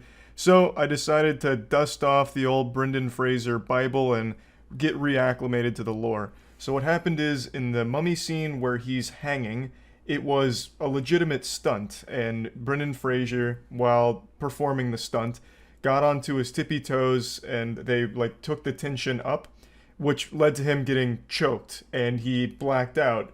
And according to eyewitnesses, he had actually stopped breathing and needed CPR in order to be like resuscitated. So he came pretty close to just straight up dying during that hanging scene. Yeah, here's him talking about how he had to get a laminectomy, which is something that sounds like a fucking procedure in sci-fi movies. And so he took a pretty long break, but he's now coming back to it. In a big way, too. He was on Doom Patrol, and I know he did great on Doom Patrol. I didn't watch it, though, just because I'm not a real big DC TV show fan. But now he's in The Whale. He was in a Scorsese movie, but I think that actually got canceled. He was in Batgirl, which unfortunately Warner Bros. Pulled. They just threw $90 million right into the shitter and canceled it right when it was done, basically. But he was Firefly in that movie. So he's coming back now. And the newest one is The Whale, which he just received that 6-minute standing ovation for. But he's so sweet too, man. Like, the interviews he's done over the last year or so have just been so... has just been so great. I'll probably come up with this. He did one with, like, a TikTok star. And that's when he learned that people on the internet like him. And he started tearing up about it, that he had support from random internet people. It's so sweet. In the words of another act, when he Where was is it? Bob De Niro. Oh, here we go. Yes, I saw. Congratulations. That's so Thank you. exciting. I think I might be sick. A little anxious. Oh no. I mean, it's going to be fun. You got this. You've got this. Got it. Just know that the internet is so behind you. We're so supportive. There are so many people out there who love you, and we're rooting for you, and we can't wait to see what you do next. That boy. Shucks, ma'am.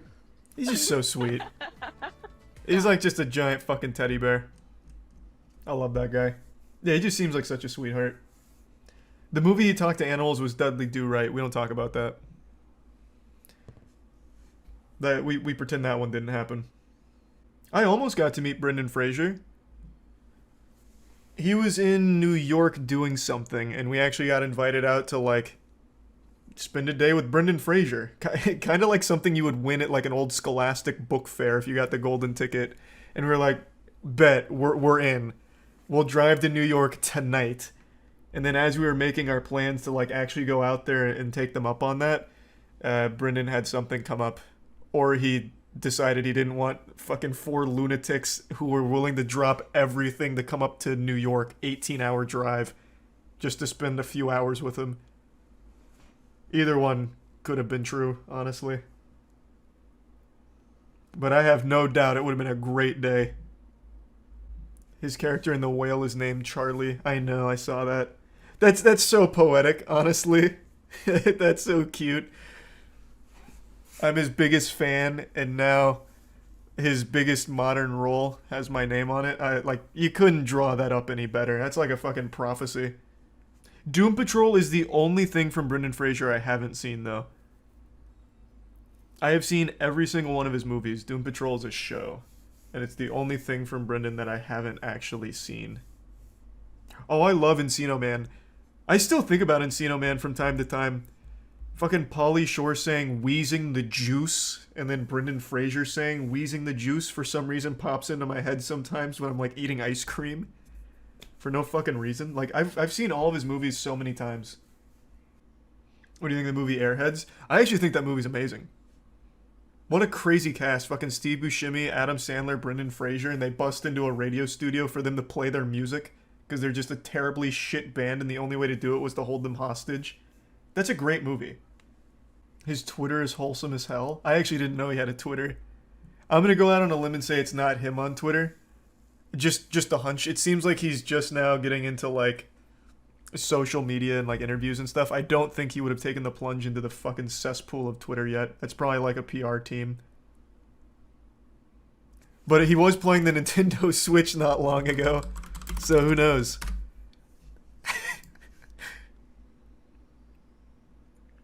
Just another beautifully wholesome Brendan Fraser clip, honestly. I think this was before another Zoom interview. But it's super cute because he has his name on the back of his Switch here. It's hard to see on the video right now, but he just has, like, the old style, like, label with Fraser on it. It's so good. What's he playing? Probably Splatoon. Fucking clapping cheeks in Splatoon. Or maybe Pokemon Unite. This was 2021. He might have been swiping his credit card just like I was, just to absolutely clap. Just fucking ruin kids' days on that game. A Brendan Fraser movie tier list? I did one already. Well, kind of. It wasn't like a full tier list. I did a breakdown of all of Brendan Fraser's best roles. Initiating moisture.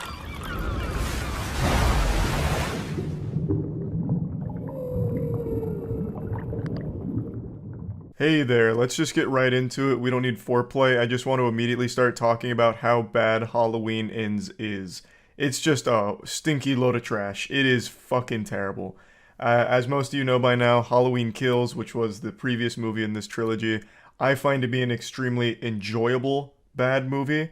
The whole evil dies tonight thing, the man jumping off like the second floor of the hospital, then exploding when he hits the ground with like blood and guts and his legs are all mangled and shit. Like, I think the movie is really enjoyably shitty. And of course there's that iconic scene in the car where Michael Myers like kills them, kind of, but mostly the people in the car start killing themselves by accident. So like the lady walks up to him, puts the gun next to his face, and he just like opens the car door, hits her hand, and she shoots herself. Like, Halloween Kills is a fun shit movie. Halloween Ends is a shit movie without the side of fun. The only time this movie was like enjoyably bad was the intro, which I'm just gonna spoil real quick. The intro of this movie has a guy babysitting this kid, and then the kid plays a prank on him, making him think Michael Myers is back, so the kid puts like a knife on the stairs and starts yelling and screaming, and then eventually he traps the babysitter in the attic.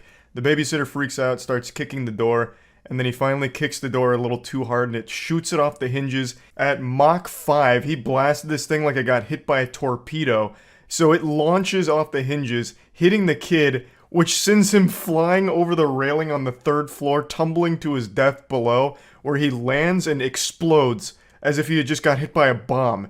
Just blood and guts flying everywhere. It sounds like someone just crushed 5 tomatoes for the sound effects, and his mom and dad walk home to see it happen. They're screaming like, "Oh, what have you done?" It is so goofy. It is so good. Like, this babysitter had to be as strong as Goku to kick the door that hard. It was wild. And I was like, great. It's gonna be as silly as Halloween Kills, but then it's not. That's the only time that it's like fun, silly shit. From there, it takes itself way too seriously. It's extremely boring, and I feel like this movie was initially 3 hours long, but then they chopped it to 1:50, because there are so many things that happen incredibly quick that it makes no sense to me. Laurie's daughter immediately falls in love with the bad boy just from looking at him for a split second, and then she's extremely forward the entire time. She's like, "My muffler's fucked up, and I want you to fix it, but I don't care about the muffler." Like, just, everything moves at light speed in this film. Also, for some reason, the babysitter is haunted by the local high school band club. Like, for some reason, every single time the babysitter's out in public, these 4 band members roll up in their convertible and start insulting him, calling him a pedo and a murderer. I don't know why they even call him a pedophile. Like, the whole town thinks that he's a creep because of the killing of that kid, but he got let off because he was found to be an accident. But they keep following him around, calling him like a pedophile and shit. And somehow they're always there when he's out in public, and they're always wearing the exact same clothes, even though this takes place over many days. They're like cartoon characters, they're like me, always wearing the same outfit. They're always rolling up in their convertible. One of them's always twirling a drumstick. It's so silly, but it's not silly enough to make it fun. It just becomes grating every time they show up. But by far the biggest disservice this film does to the franchise is they make Michael Myers a bitch. Michael Myers in the last movie, at the very end, is like, he's the incarnation of evil. Pure, unstoppable evil. The boogeyman in your nightmare. The hemorrhoid in your butt. It's Michael Myers, and he'll stop at nothing until evil spreads like a plague. And in this movie, he's just hiding in the sewers, and he's like really, really weak. I don't know, who cares about spoilers? I'm still gonna try and avoid them to the best of my ability. But Michael Myers he's like an injured, wounded animal. So he's in the sewers. Eventually, the babysitter finds him, and for some reason, Michael Myers lets him go. And then the two become like a buddy cop team where Michael Myers is like training the babysitter. I think the idea was, by looking into Michael Myers' eyes, his evil possessed the very soul of the babysitter. But that's still not good. Like, it's still dumb to look at. Why all of a sudden does Michael Myers look inside of him and take him under his wing like a son. It's still stupid. They make Michael Myers not scary or cool or intimidating in here, and Michael Myers himself actually doesn't do anything at all in this movie. Like, pretty much nothing. He has only like 2 scenes. The rest is spent elsewhere on things nobody cares about. Like, I felt like I was watching a TV filler episode for the majority of this movie. It's just so uninteresting and not good. It focuses more on the relationship between Laurie's daughter and the babysitter, and how dumb she is in relationships with red flags. Because the babysitter says all kinds of weird shit. He has these big outbursts and these huge meltdowns over small things, and somehow it turns her on, and then they just fuck afterwards. It's just the vast majority of the film is spent like a soap opera romance, and then the ending is Halloween-esque. There are enjoyable kills at the end when stuff actually happens, like the way he kills a guy with cutting his tongue off and then having it rotate around a spinning record on air is cool, I guess. Like, there are like fun moments and there are some like gory kills, but only at the very end. After you spent like an hour and 40 minutes of just watching a shit relationship develop. Like, I want to make it clear, I don't think any of the actors or anything did a bad job. It looks like they all really tried, especially the babysitter, like Corey, his name's Corey in the film. Like, he does a good job, especially since he is the main character of this movie. Laurie is in it a lot more than she was in the previous one, but still, I wouldn't even consider her the main character here. Michael Myers is barely in it. He's only in it at the end, really, with like glimpses of him early on when he's, you know, patting Corey on the ass and showing him how to kill people. I also think the ending fight between Laurie and Michael Myers is actually good, because you're never sure if Laurie's gonna die or if Michael's gonna die or anything, and I think that just makes it have higher stakes. That worked pretty well for it. It was a satisfying fight that was well done. It's just really, this movie is 2 different films that they slap together, then I don't think they work. I feel like the idea here of like a weird guy who got a unlucky break with accidentally killing the kid he was babysitting, and, you know, is he really evil? Is he really a psychopath? You know, what's gonna break him? Did the town turn him into a psycho? Could have been an interesting idea if it was executed better, but it's not. They don't even really, like, they touch on it, but they don't really put a whole lot of effort into developing that theme. It, again, just falls into focusing on, like, a romance that blossoms poorly. It's just not good. It's really not good. And it's certainly not good as, like, a Halloween horror movie or anything. Because it's not, like I said, it's not even really a horror movie. There's only, like, 4 scenes of violence. Everything else is romance, and tension's the wrong word because they don't build tension, but watching a man be weird. Just an old putrid pile of shit, unfortunately. Plugging Halloween Ends into the moist meter, I'm giving it a cool 25%. Real shame, I was expecting it to go as hard as Halloween Kills and really lean into the over-the-top violence and like comical action. You know, Michael Myers is just this fucking killing machine that's creatively executing everyone in town for seemingly no reason, an unstoppable force of pain and misery. But that's not here. That's not this movie. This movie is mainly like a romance film overall, which makes no fucking sense for it. That's really about it. So yeah. Welcome with rude remarks and leers from the horrid motel owner. Many people come here to have sex. Is that your case? What the fuck do you care? This game seems cool. I care. I'm sold. That was plenty for me. Here we go. Back-to-back horror games. Early morning. Nudity warning. Oh. I'm sure it's probably fine. Let's go. Oh, it contains nudity scenes? It's probably best just to play it safe and censor it. I don't know how hard they go here. I'm feeling good about this one, though. Susan! Where are you going? What? We're in the car together. Are we strangers? What do you mean, where am I I'm going to the same place you are. That's why we're driving together. Work, and we argued, and the son of a bitch got in the car and left me lying there. Carol, you deserve so much better. What? What baloney? What a bastard. You know, many have their brains between their legs. That's what my dad always said. We're about to arrive at the motel. In the morning, a bus should... Alright, Susan, stop yelling at me. What a beautiful night. Ah, just like in Resident Evil. Mr. Shiny! I'm here for coitus. Like the trailer promised. Hey, hey. Ah, good evening, young lady. What brings you here? Man, I don't think it's Troy Baker voice acting in this one, but whoever it is, I can tell they are in the drama club. They are going in. The bus usually arrives at 8 a.m. I can let you know an hour earlier, if you wish. Jesus fucking Christ. I'm gonna be rude. How dare you ask me that? Do you see anyone else around here? Many people come here to have sex. Is it your case? God damn right it is. What the fuck do you care? What? This writing is amazing. This actually feels like AI generated art, but for words.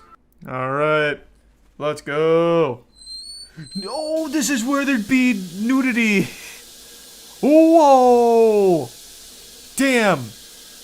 Now I regret it. We could have seen some great tits. Oh no! Oh god, jeepers! Oh, it's too hot! Oh, it's too hot! Is that a bowling pin or was that his kid? Or her kid? I'm pretty sure it's supposed to be a kid. Dylan. Oh, you pervert! Oh, good. He saw everything. Oh, no shower curtain. There were no secrets between us. Did him record me taking a shower? Him did. Oh, guy. He evil. Can't wait to hear his dialogue. Well, it wasn't me who took the tape. I need service. Oh, he's gonna be dead. Whoa! Run away, huh? I'll take your advice, I'm not playing it. Oh, goodness gracious. Pornos. A VCR. Oh, God. It's the masturbatorium.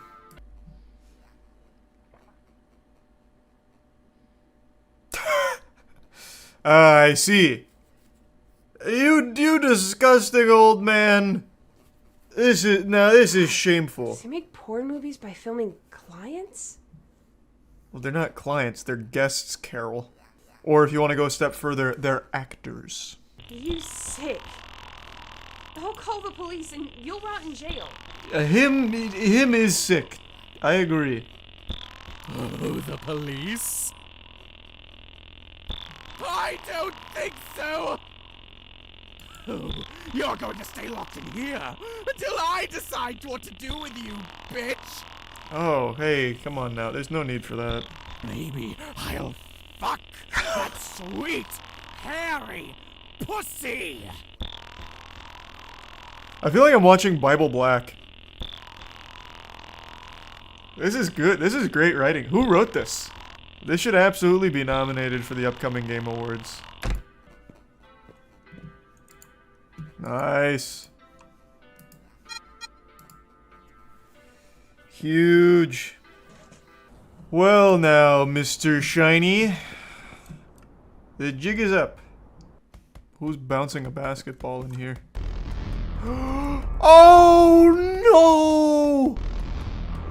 no! Mr. Shiny! Now he'll never get to fuck my sweet, hairy pussy! Oh. I'm sure there's not. Oh no! Wow, those controls are flipped. Holy shit, okay. Okay, that was just the intro. Are you talking about this?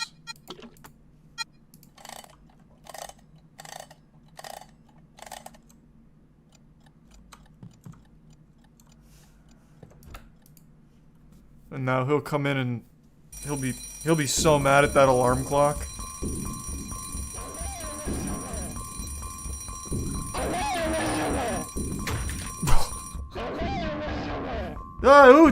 I hate technology.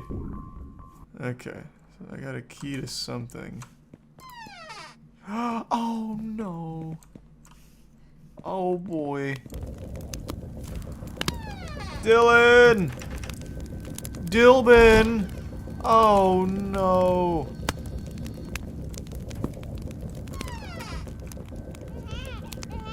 Dylan!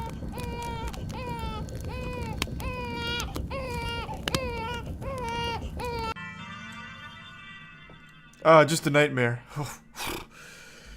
Alright, back to paradise.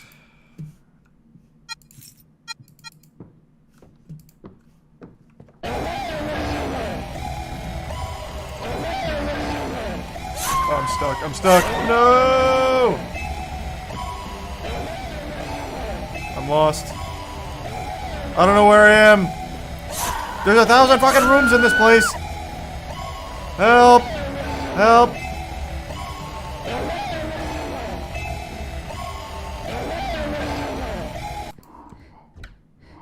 How did he find me?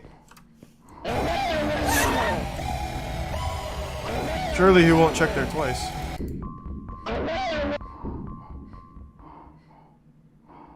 She's gone. Must have been the wind.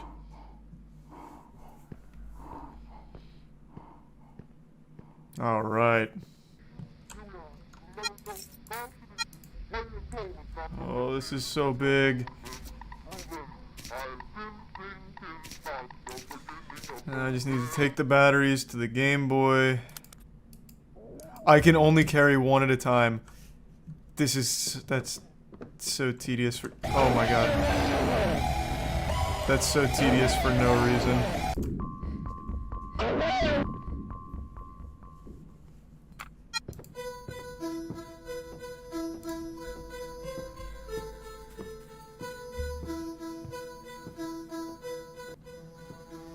Wait, what? I actually have to play it? I thought it was his score. Okay. Time to have some fun.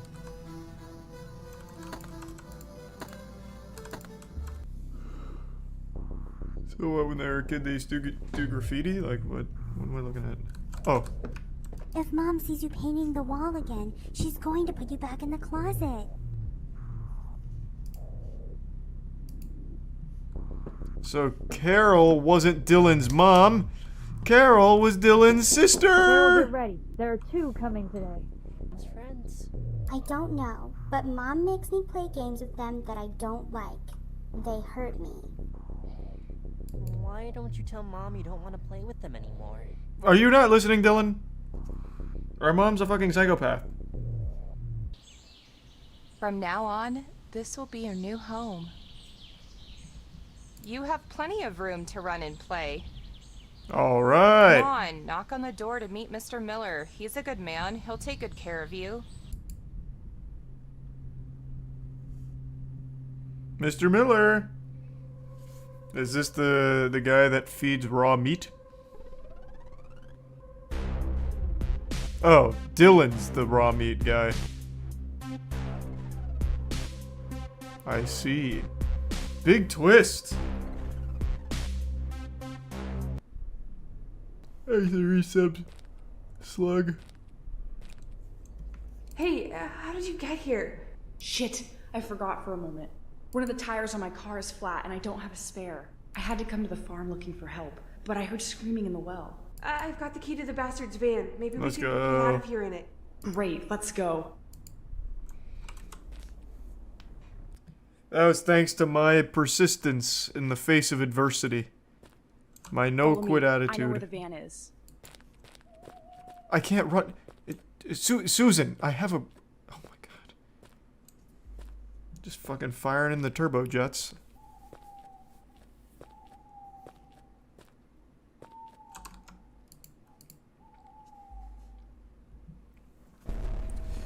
We got the good ending.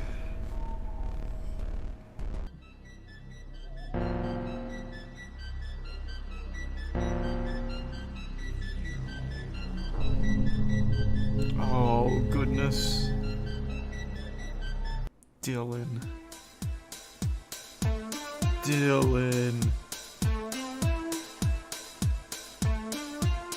Alright. Yeah, the beginning of the game and the end of the game were fun. All that generic shit of gathering things in the house is just boring. But the beginning of the game was amazing. With Mr. Shiny. Oh my god, wait, what? There was a gun in here?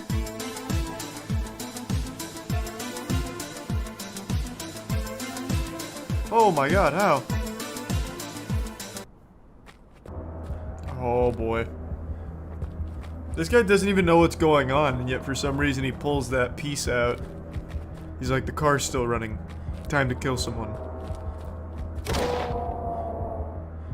Wow, good flick.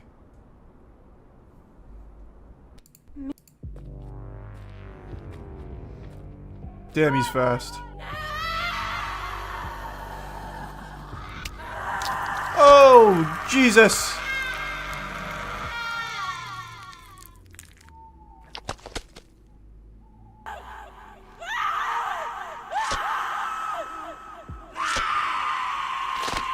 I feel like Carol should recognize Dylan, since he's wearing the same mask.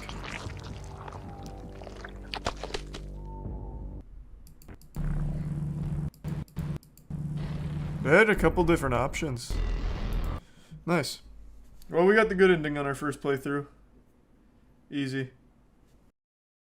Every single day there's been a new jump scare of crazy shit happening somewhere in the world, and every time I fire on the internet, it feels like I'm trapped in a bad fan fiction written on DeviantArt. It's just so much, and I've been trying to keep my finger on the pulse of everything, and it's overwhelming. I feel like a cold turkey being dunked in a deep fat fryer. I'm about to explode right now. But I wanted to make this video going over all those topics because I keep getting asked about it. I've become somewhat of a cum dumpster for drama, so I of course have been keeping up with most things going on, so let's just go over all of it here, at least to some degree. So slap on your snorkel because we're diving into the deep end. I want to start with the Balenciaga situation. Balenciaga is a high fashion brand that I'm sure all of you have heard of at least in passing before, and they recently ran a really disturbing ad campaign where they had a photo shoot involving children holding their favorite toys, but those toys, in some cases, were a plush teddy bear in BDSM gear. There were some other awful ones as well, but that's the one that stood out to most people because it was actual BDSM gear, and also a little girl was surrounded by like wine glasses and a spiked dog bowl. It's fucking awful stuff. I don't know who in their right mind came up with this idea or how they okayed this. They must have brought Jeffrey Epstein back with necromancy and asked him for some input on their next ad campaign, because this is bafflingly awful. And Balenciaga put out a pretty bizarre statement about it, by making the claim that kids were never even supposed to be involved in that photo shoot with the BDSM bears. But that seems provably false because the photographer who took the pictures has an entire career out of doing that in a very different way. So this photographer goes around the world, takes pictures of kids with their favorite toys out. And that seems to be what they did here for Balenciaga, but the toys they made the kids put out were the BDSM bears, the spiked bowl, and shit like that. The photographer, Galimberti, also came out and said that he had no say whatsoever in the items that were displayed or anything. He was just instructed to go to set and take the pictures in his signature style. So it seems it was a Balenciaga decision, not a him decision. From what I can tell, the photographer takes these pictures of kids and their toys, and it's supposed to be like a wholesome thing, but with Balenciaga, they completely bastardized that and turned it into something very fucking different.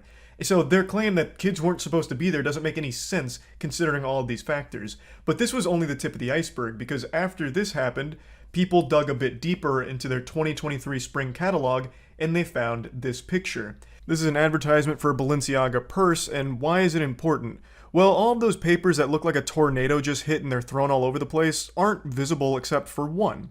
And if you zoom in on that picture, you can see that it's a 2008 Supreme Court case involving child pornography.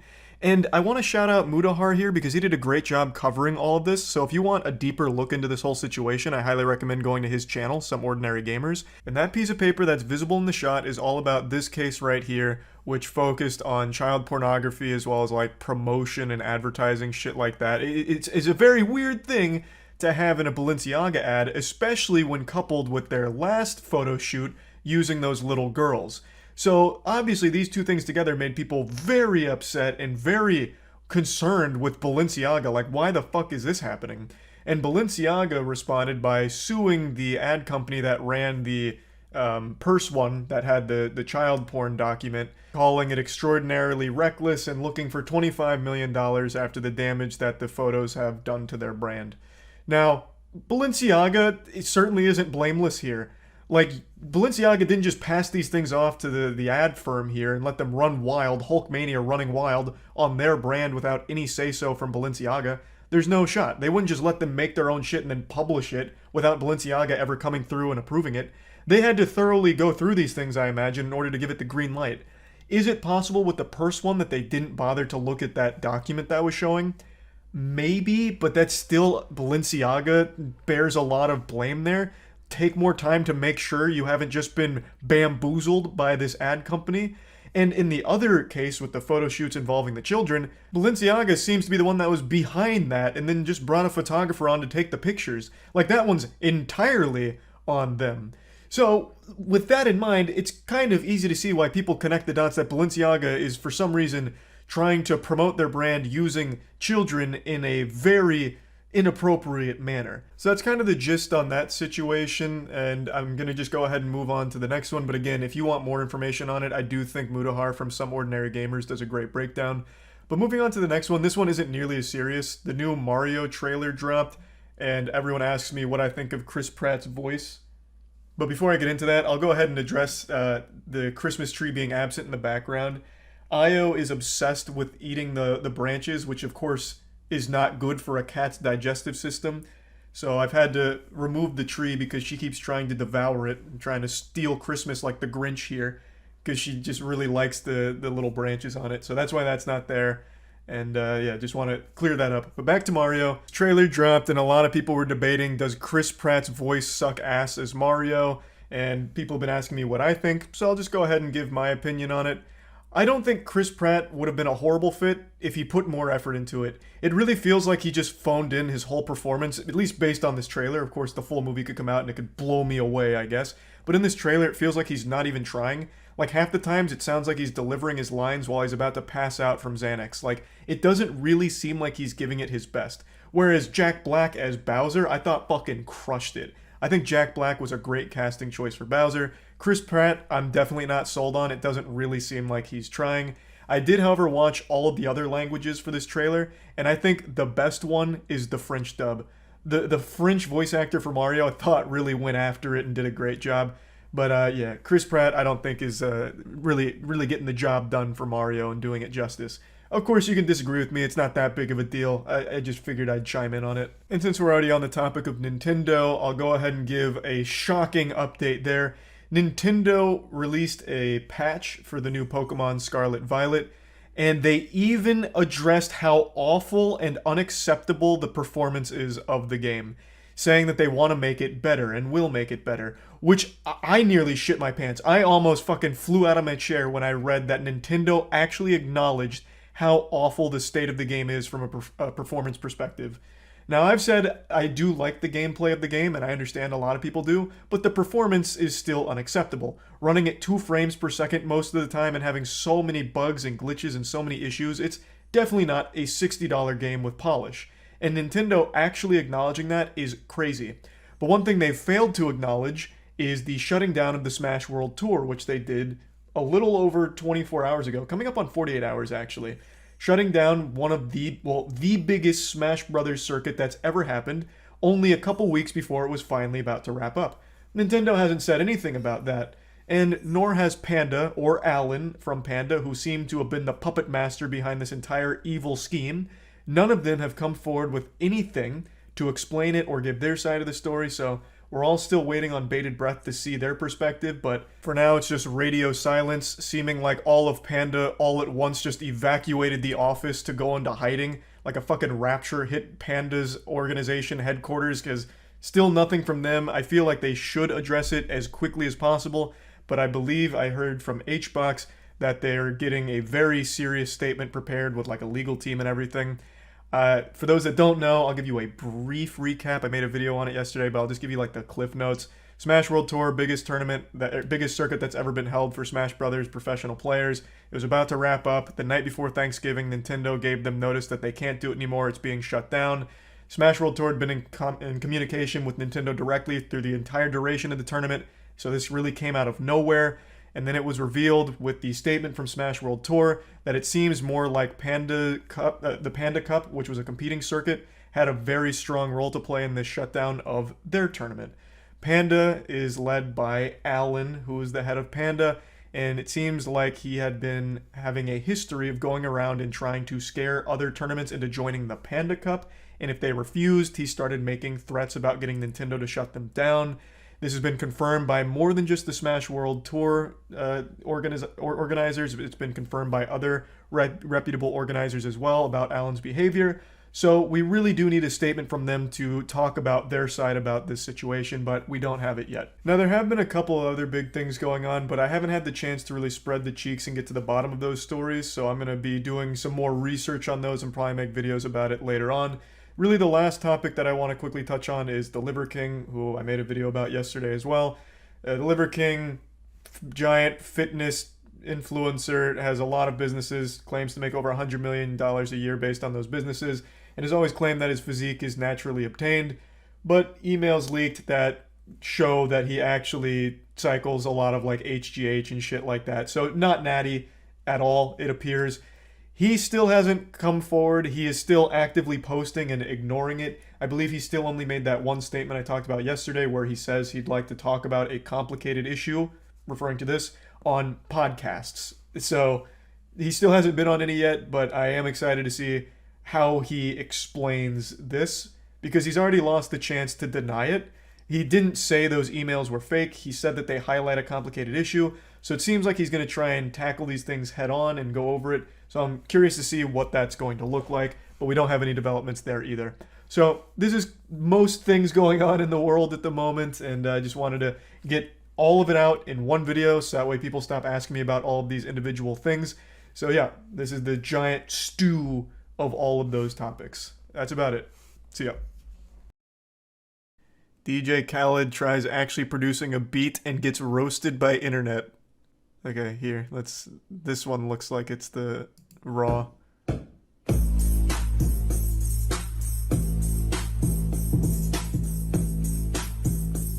Alright.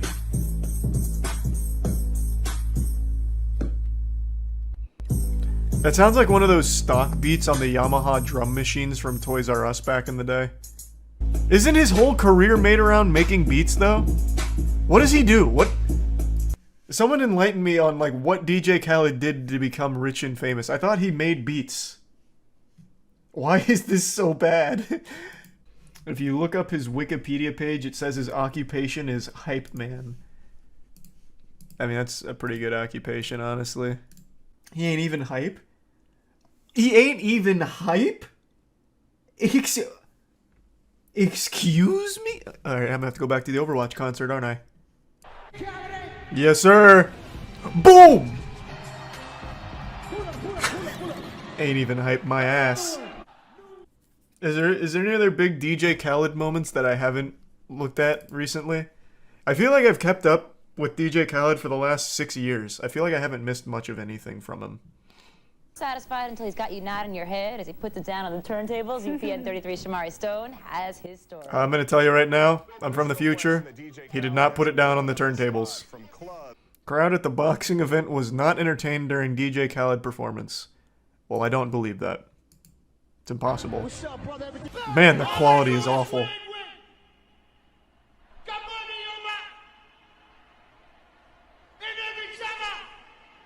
Why does he do this? He did this in Overwatch too.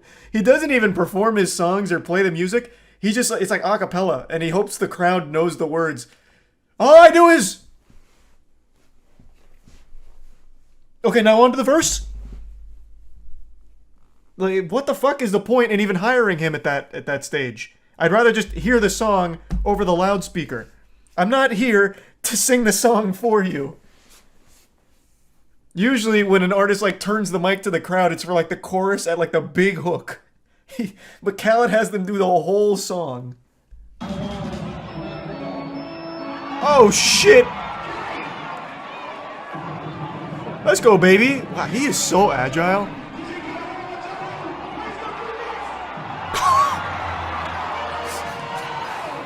That shooting form! Yeah, there you go. Just give him some space. Give him some space.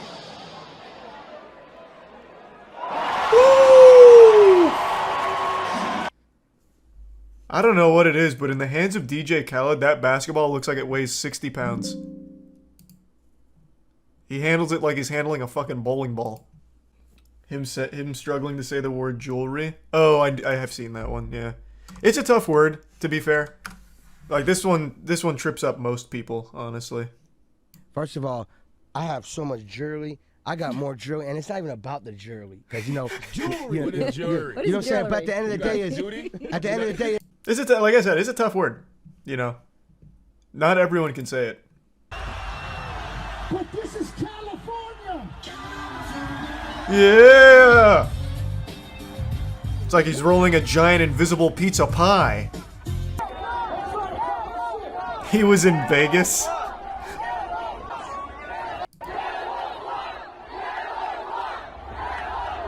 I have such a hard time understanding what people say when they're chanting. What are they saying? Are they saying camel toe? Oh, get him off. Okay. Get him off. Alright. Makes sense. So he wasn't even in California when he said this statement? This is California? I heard Yellow Claw. Oh, Yellow Claw. That does sound pretty close as well. DJ Khaled and his wife boxing. DJ Khaled annoys the shit out of his wife and almost gets slapped. DJ Khaled's wife had enough of him during her workout. There's so many options. Honey, the fireworks. Honey, honey, honey. Those are some good fireworks. Man, look at those puppies go. Honey, honey, honey, honey. You love Jesus me? Christ. Honey, do you love me? Tell me if you love me. Tell Leave me her. if you love me. Honey, I called for the exclusive Jesus. VIP van for you, honey. Come on, let's go, let's go, let's go. You can do it, you can do it. All that talk you talk, let's do it. Yeah, shut the fuck up. I ain't like you. I don't need you in the background. Yo, come on, let's go, let's go, let's go. Come on, let's go, let's go, let's go. Alright, this one seems genuine. You can do it, you can do it. Why would he end up posting that? Oh my god. Bro, I love DJ Khaled. He's so good. DJ Khaled goes on rant after his album didn't hit #1. Playing it, you know, go to the barbershop, you hear them playing it, you know, turn the radio on, and you hear them playing it. Yeah, that's how music works. It's playing everywhere. It's called great music. It's just called music. Albums that you actually hear the songs. Not no mysterious shit and you never hear it. On your dome. I gotta say this too. What in the fuck what does that mean? What album has mysterious shit you can't hear on it? Oh, I see. He was pissed that Igor by Tyler the Creator got #1 over him. Gotcha. Gotcha.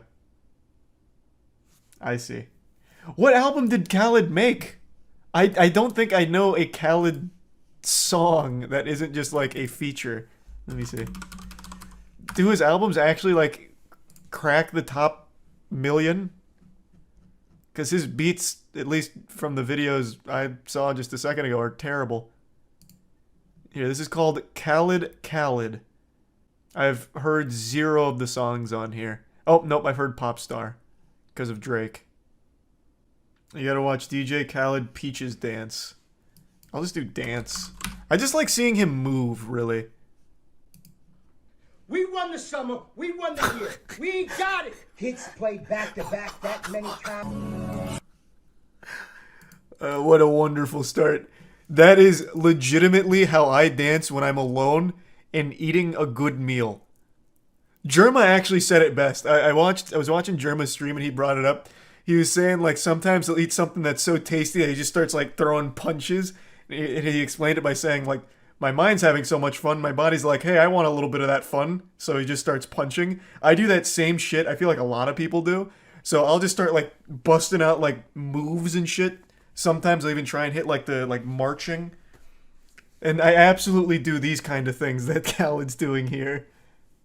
We got it! Hits played back to back that many times. He's so relatable. Hold on, I don't want to get DMCA'd. I don't even need the music. The dancing's fine. I can imagine the music. Whoa! This guy looks like he's like working in 50 times gravity. Like it's like the hyperbolic time chamber, like before Gohan figured out how to use it properly. Oof! He's wearing weighted clothes. True. Yeah, that must be it. This man dances like it's RuneScape. Like, look at this. Compare a RuneScape emote to DJ Khaled's dancing. Where's dance on here? DJ Khaled's dancing is legitimately how, like, RuneScape characters do it. In fact, this is smoother. That looks more human-like than DJ Khaled's movements. Oh, fuck, even while working out? This man's ready to boogie anywhere. Oh! Even has a little ball pit to play in when he's done working out as a little treat. This isn't even dancing. This is like a full body orgasm he's experiencing here. Play the SpongeBob OST. Beautiful timing. He just hit the walking on the beach there. Whoop, whoop, whoop. Oh, he's gonna stand. He's gonna rise out of his chair with some fire. The music's going through his soul right now. I feel it. Yep. Oh, here it comes. The catharsis. Whoop. The things people get mad about on Twitter always blow me away. But sometimes that anger is so misguided and delusional, it actually makes me angry, and it creates this like Ouroboros of eating its own ass forever, where I'm angry at them, and they're angry at something that doesn't even deserve anger to begin with, and it's just this never-ending cycle of absolute despair. And while I can step back and recognize that this probably isn't healthy behavior on my part, I'm also doing nothing to stop it or break this cycle. In fact, I'm embracing it. I'm swimming around in the swamp and I'm just taking a goddamn bath in it, because today I'm here to rant about what Twitter was angry about that made me angry. And that was a viral clip from a couple days ago where James Cameron refused to sign some shit from people that ambushed them outside. People were all up in arms, soiling their little diapers and going crazy about how James Cameron's ego needs to be checked. He's such a fucking douchebag for not signing those fans' autographs and this and that. And they didn't stop to think for even just 1 second that those weren't fans that were just shoving all kinds of merch in his face for him to sign. They were resellers. They were scalpers. They were fucking parasites. And James Cameron had every right to decline signing that shit because nobody likes resellers. Like, that's not a hot take. So I'll go ahead and play the clip now and then we'll dive into it a bit deeper. I went over it on stream, so I'll play that and then I'll come back in here so we can digest it even further. Oh yeah, I pulled this up because I saw this making the rounds on Twitter with some absolute terrible takes. I guess I'm curious, what does chat think of this? James Cameron swears at fans after they beat him for not signing autographs.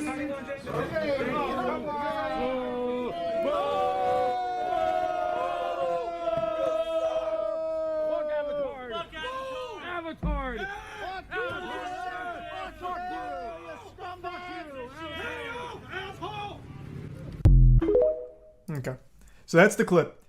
That warms my heart seeing overwhelming W's. Twitter was the opposite. Twitter got so upset for James Cameron, and I think it's because they have to be like actually 11 or brain dead.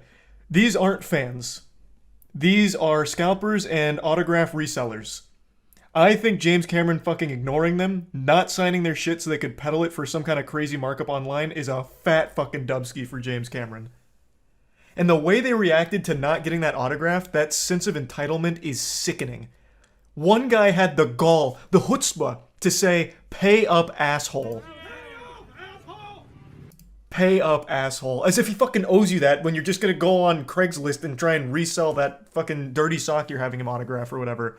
Absolute parasite, vulture piece of shit. I hate it. And I felt like I was taking crazy pills, because on Twitter, all of them were the opposite. James Cameron needs to get his ego checked. I'm not watching Avatar anymore. James Cameron's such a prick. Maybe James Cameron is a prick, but like I don't know enough about him to say that. The movie was good, and I think this behavior, it made me like him. Like, it's just the disconnect and like the lack of ability to figure out that these aren't fans. It's people just trying to sell his autograph. Oh, it made me furious. I got heated. Exactly. He does not owe anyone an autograph. If these were fans, I would imagine he would be more inclined to sign their shit. As opposed to being ambushed by paparazzi, scalpers, and resellers out of the fucking back door here. And then, like, immediately heckled and shit on. Yeah, it was a certified Twitter moment seeing the top replies to this. Oh, the Reddit comments are on his side. On James Cameron's side. It was just Twitter. I saw it first on Twitter. Twitter is home of brain rot. It's only getting worse too, man. It really feels like people are getting dumber and dumber and dumber on Twitter, man. It's weird. I felt like this should have been overwhelmingly in support of James Cameron here. Because, like it's not even a hot take. Nobody likes paparazzi, no one likes scalpers, and no one likes just autograph resellers. And yet, for some reason, they all dogpiled on James Cameron for this. Like, I don't know what happened. Once again, going back to the initial clip, the immediate outrage at James Cameron and everyone yelling and screaming at him and all their voices sound like middle-aged chain smokers. Just, like, that's not a rational response to this. Again, even if they were fans, they're not entitled to an autograph from James Cameron. But it's very clear these weren't fans to begin with. They were people looking to make a profit off selling his signature.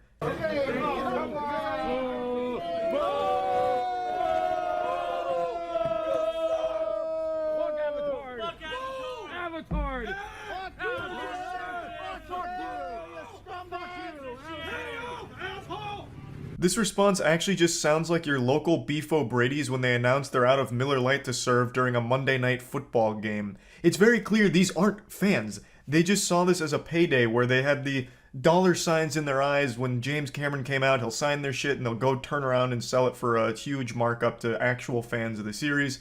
Like, they're just pieces of shit. And I'm pretty sure the guy that's filming this is the one that keeps saying "avatard." He's very proud of that little zinger that he came up with because he says it like 3 times. He just keeps saying "avatard." And I know some people were like, oh, James Cameron took it so far with giving them the finger. Man, fuck that and fuck them. I think that's a totally reasonable thing to do. As you're driving away, just hit him with one of these bad boys. Maybe even the double whammy. Like, I think that's totally fine. And again, it's important to remember, he doesn't owe you shit. Even if you are a massive super fan who took an entire night off of work in order to ambush him because you found his GPS location through a fucking UAV or something. Like, even if you were a big fan that just wanted an autograph for your own personal use, he doesn't owe that to you, and you can't be upset if he declines to sign it. Being disappointed is a totally normal thing to respond with, like, oh man, I would have really liked that autograph. But this kind of, like, absolute, like, immediate uproar is craziness. It's because people just realized they spent money to, like, Uber there or whatever, and now they're not going to be able to sell his autograph online, so that realization's setting in and they're lashing out like little children. And I really think the response to this clip is very telling of, like, the general mentality of Twitter users, this sense of entitlement. Like, they truly believe that even if they were real fans, James Cameron should do everything for them. He should bend over and let them suck his fart out of his butt, like if they asked. They have this belief that everyone around them is props for their own world. Like, they are the main character, thus everything should be going their way, and when it's not, they get angry. I think that's like the general like headspace a lot of people on Twitter are in. So they saw this and got offended that James Cameron didn't sign this merch. Without ever even considering the possibility that these weren't fans, they were just trying to capitalize off that signature so they could make fucking $200, $300 or whatever that's going for online. Like, it's just, it's silliness, and it made me upset. It got me heated. It got me steaming a little bit. So I just wanted to talk about this a little bit, and that's about it. See ya. What's the, I mean, I'm just gonna do high speed. Action sounds cooler though, but this is for people who aren't familiar. I am familiar. I don't have like a Sonic persona or anything, but I am very familiar with Sonic games. It's like a Mass Effect relay. Answer me! They should have had Jim Carrey voice him. Executing protective initiative. What? No! No!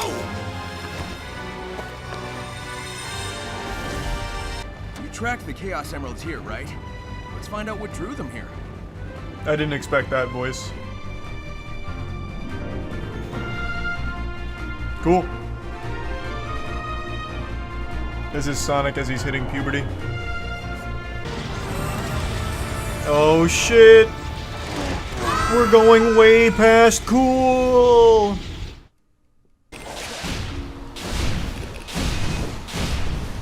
Damn. I'm so nasty. This is a ninja? Alright. Not what I was expecting, but okay. Oh man. My hitless run's dead. Oh, what the fuck? Nope. Oh, I bet they hid something up here. Thinking that I wouldn't explore. Said Charlie's in too much of a rush to explore. Okay, invisible wall. This is a nice looking level, and I like the song going on right now. It's trying to do like DDR Eurobeat. Fuck, I missed. Where did this go? Oh.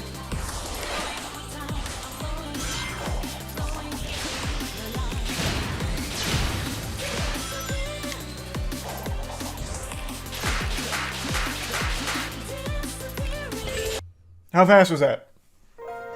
I also missed a lot of the red things. Damn, that was shit.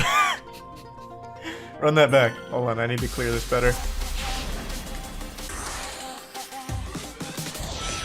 I shouldn't have used this coin dash. I got, oh god, I got sloppy. It wouldn't have saved me anyway. Damn.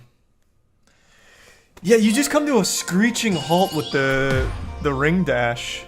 That's so weird. Alright, come on, you son of a bitch.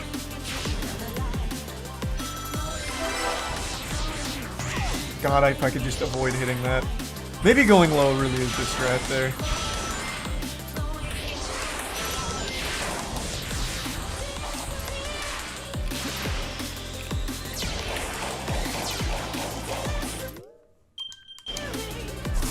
Very cool.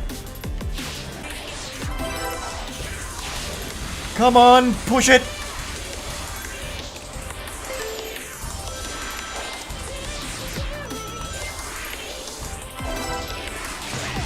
Ah! I just missed it.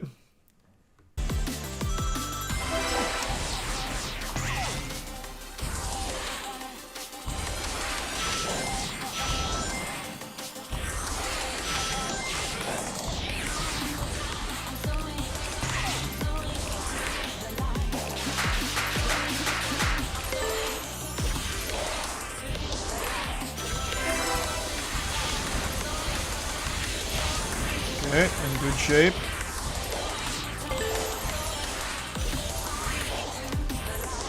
I missed it, whatever. It's fine, we'll grab this one.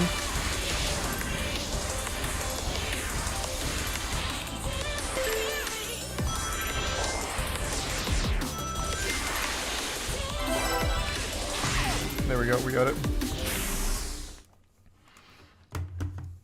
thank God. Fucking finally. Jesus. That was damn near perfect. I made 2 mistakes, and they were super minor ones. Holy shit. Jesus Christ, that is cutthroat. I made 2 very slight fucking mistakes. And, oh man. You actually do need to be damn near perfect. Heard 1-2 is one of the hardest stages to S. I saw a few people in chat saying that, but how would they already know that? The game's just now come out, unless the reviewers have said that. Either way though, I could feel that definitely being like a harder one. My first Chaos Emerald, let's go! Chaos Control! How do I climb up you and kill you? Like Shadow the Colossus, your arm's not low enough. Oh.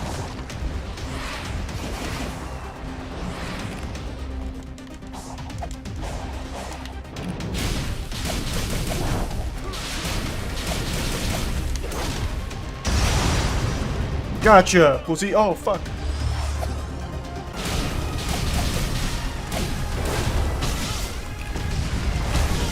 What? Stop it! Oh my god, that was so fucking sad. What? Okay, huge.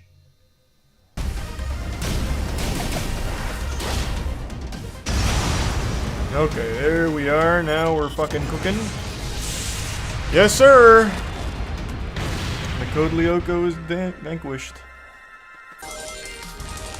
Yikes. What the fuck? Oh, oh. Huge?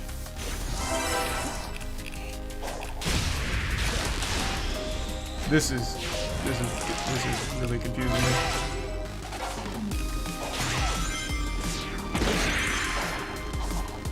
Oh, coins.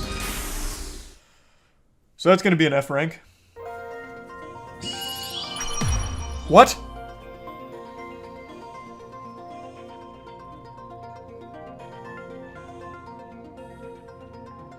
Alright, so I'm the chosen one. How about that? Hey, hey, we take that. We fucking take that. Was that like a glitch or something? That felt like I took 16 minutes. First try. Okay, now I just need to find that last red star ring. Clearly enjoying this game. Yeah, it's definitely not bad so far. There is a lot of jank to it though. When it comes to its combat, specifically. Its combat is janky. But it's also fun. It's different for Sonic, so right now it's been pretty decent. Oh, the power of friendship, baby. Did that help? Oh no, Amy's been minted on the blockchain. Damn it! Good call. Hiya! Hiya! Hiya! Hiya! Take this! And that! I don't... This seems like a spot to unlock, like the other spots, but I can't interact with this. There's like Aurora Borealis here.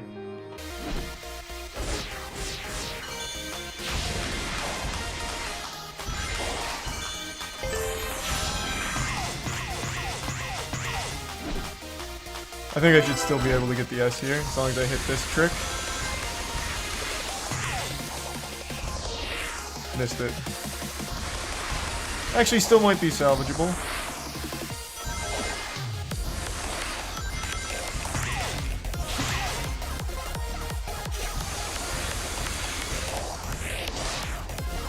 Yeah, this one was very forgiving. This is S. Oh, really? Only World 1-2 was hard for an S. What the fuck?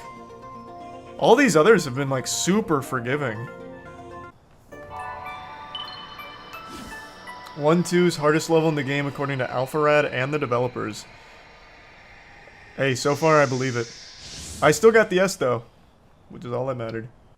This poor mother says she's lost her children. Can you lead them back here, please? Sure thing.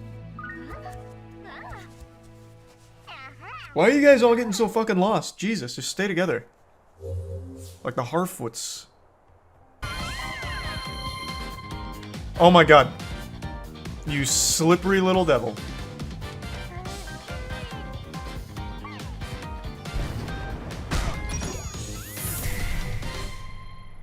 Thank heavens.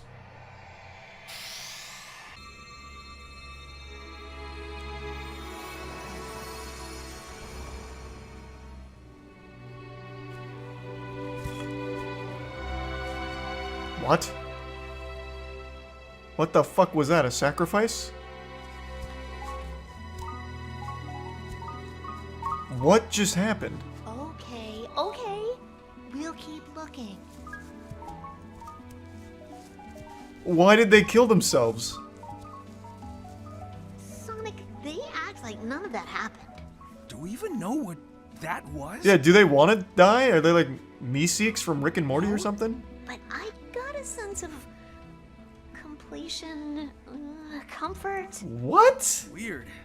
Now let's keep moving. What? Our time here ASAP. Well, I don't want him to just die. Why the fuck would I do that? Is this the first time Sonic has canonically caused a death? Like a real death? 'Cause I'm just a fucking murderer now. Let's go. Another big one.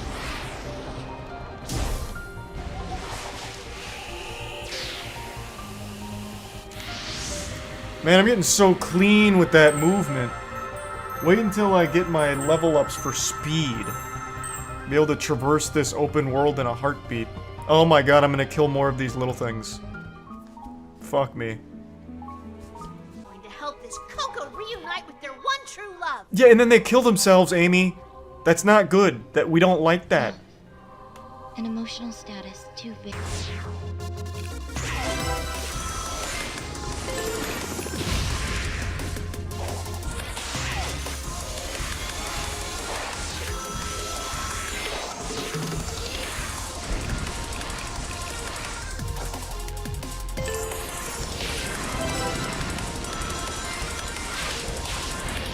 Okay, we're making good time.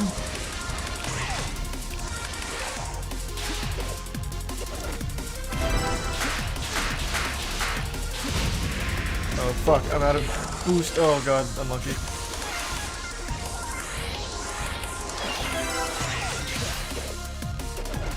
We're fine. Yes.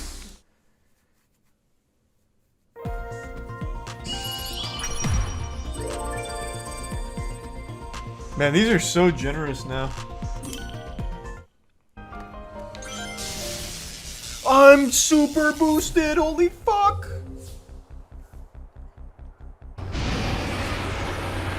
I'm coming, pussy!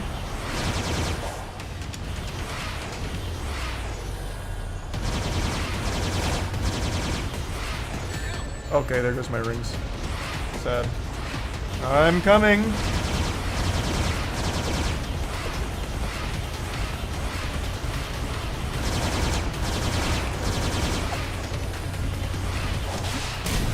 Okay. Oh, close. What the fuck is happening? Oh my god! Whoa!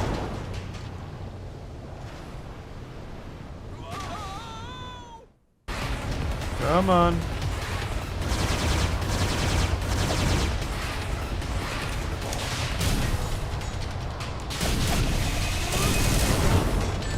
Okay, that's bad.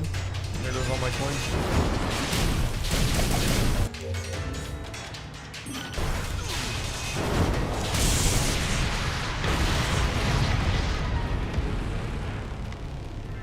Oh, hey. Oh, hey. You come here Big. to fish too? Nope. Big the cat's cool though.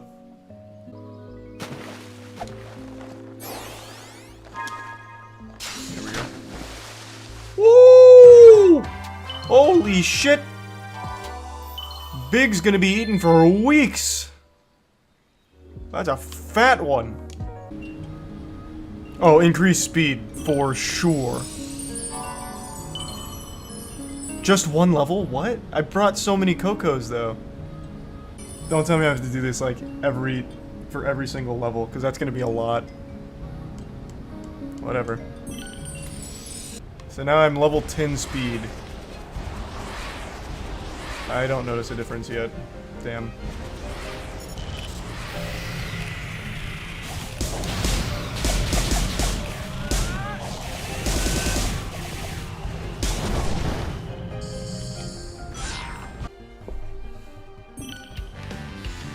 Okay, okay. These little goofy mini games are pretty fun. I like this shit.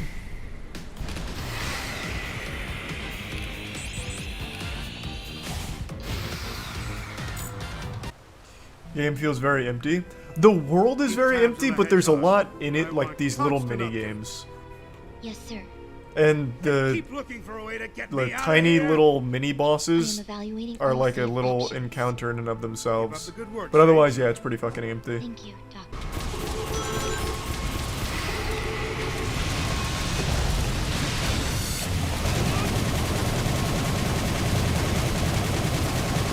Can I just do this infinitely? That seems pretty fucking strong, okay. Outplayed, sorry kid. Not like, oh my god, why? Just reset, it's already fucked. Thanks reset Vermilion.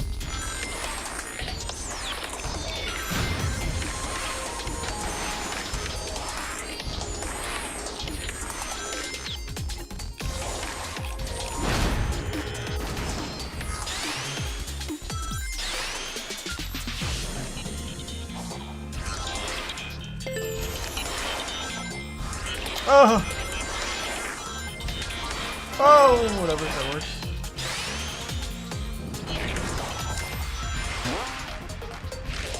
Come on, baby. We're still in good shape. We can make this.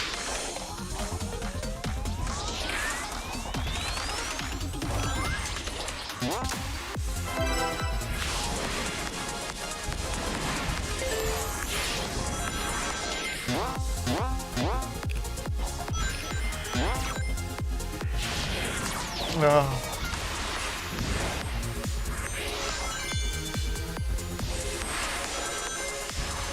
I don't think we made it.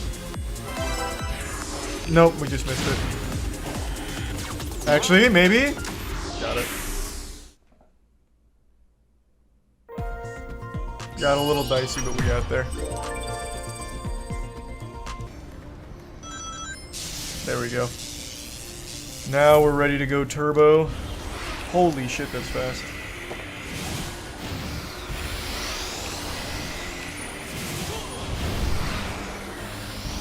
That's nice. There we go, now I'm feeling a difference. Where's the Elder?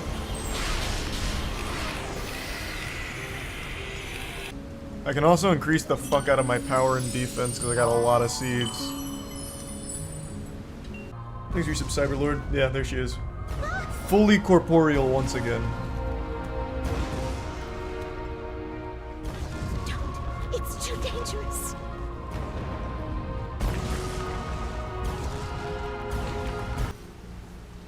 Interesting.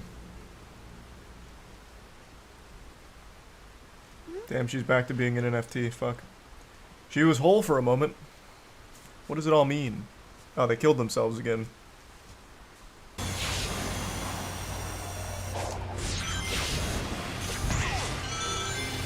Oh, fuck yeah, and onto this guy. The squid. That was huge. We should also be pretty quick now that I have my upgraded speed.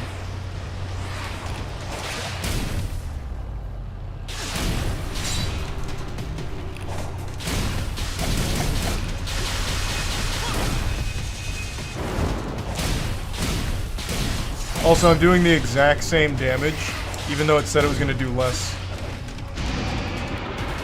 I like that. It should be a big increase. Oh, fuck yeah. Oh, that's huge. My god. How fat. I'm no stranger to spicy takes, however this time I fear I may have flown too close to the sun.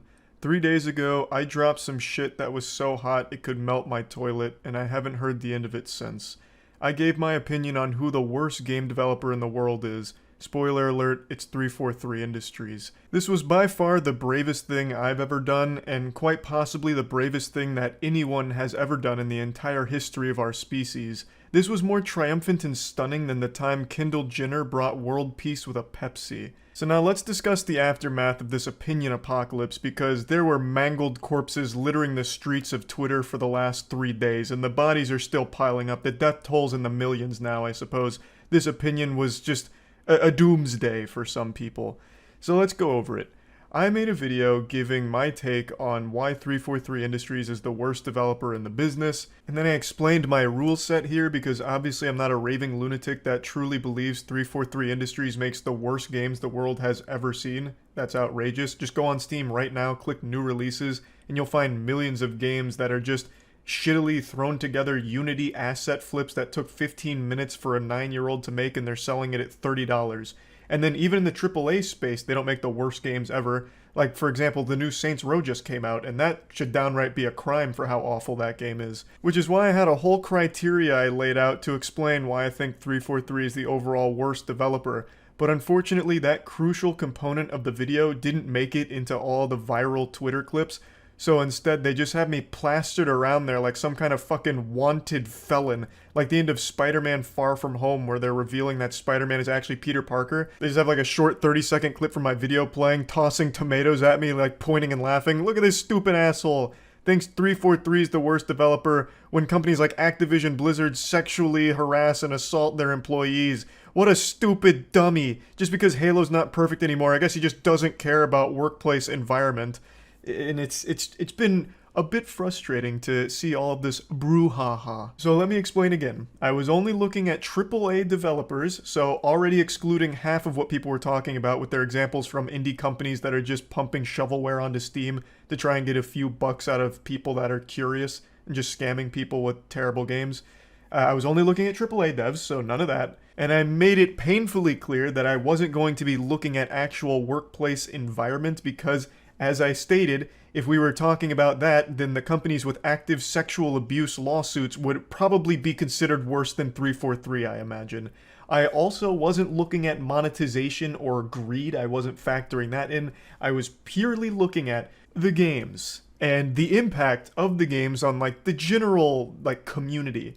Because remember, Halo, before going into the stinky fingers of 343, was one of the biggest names in gaming.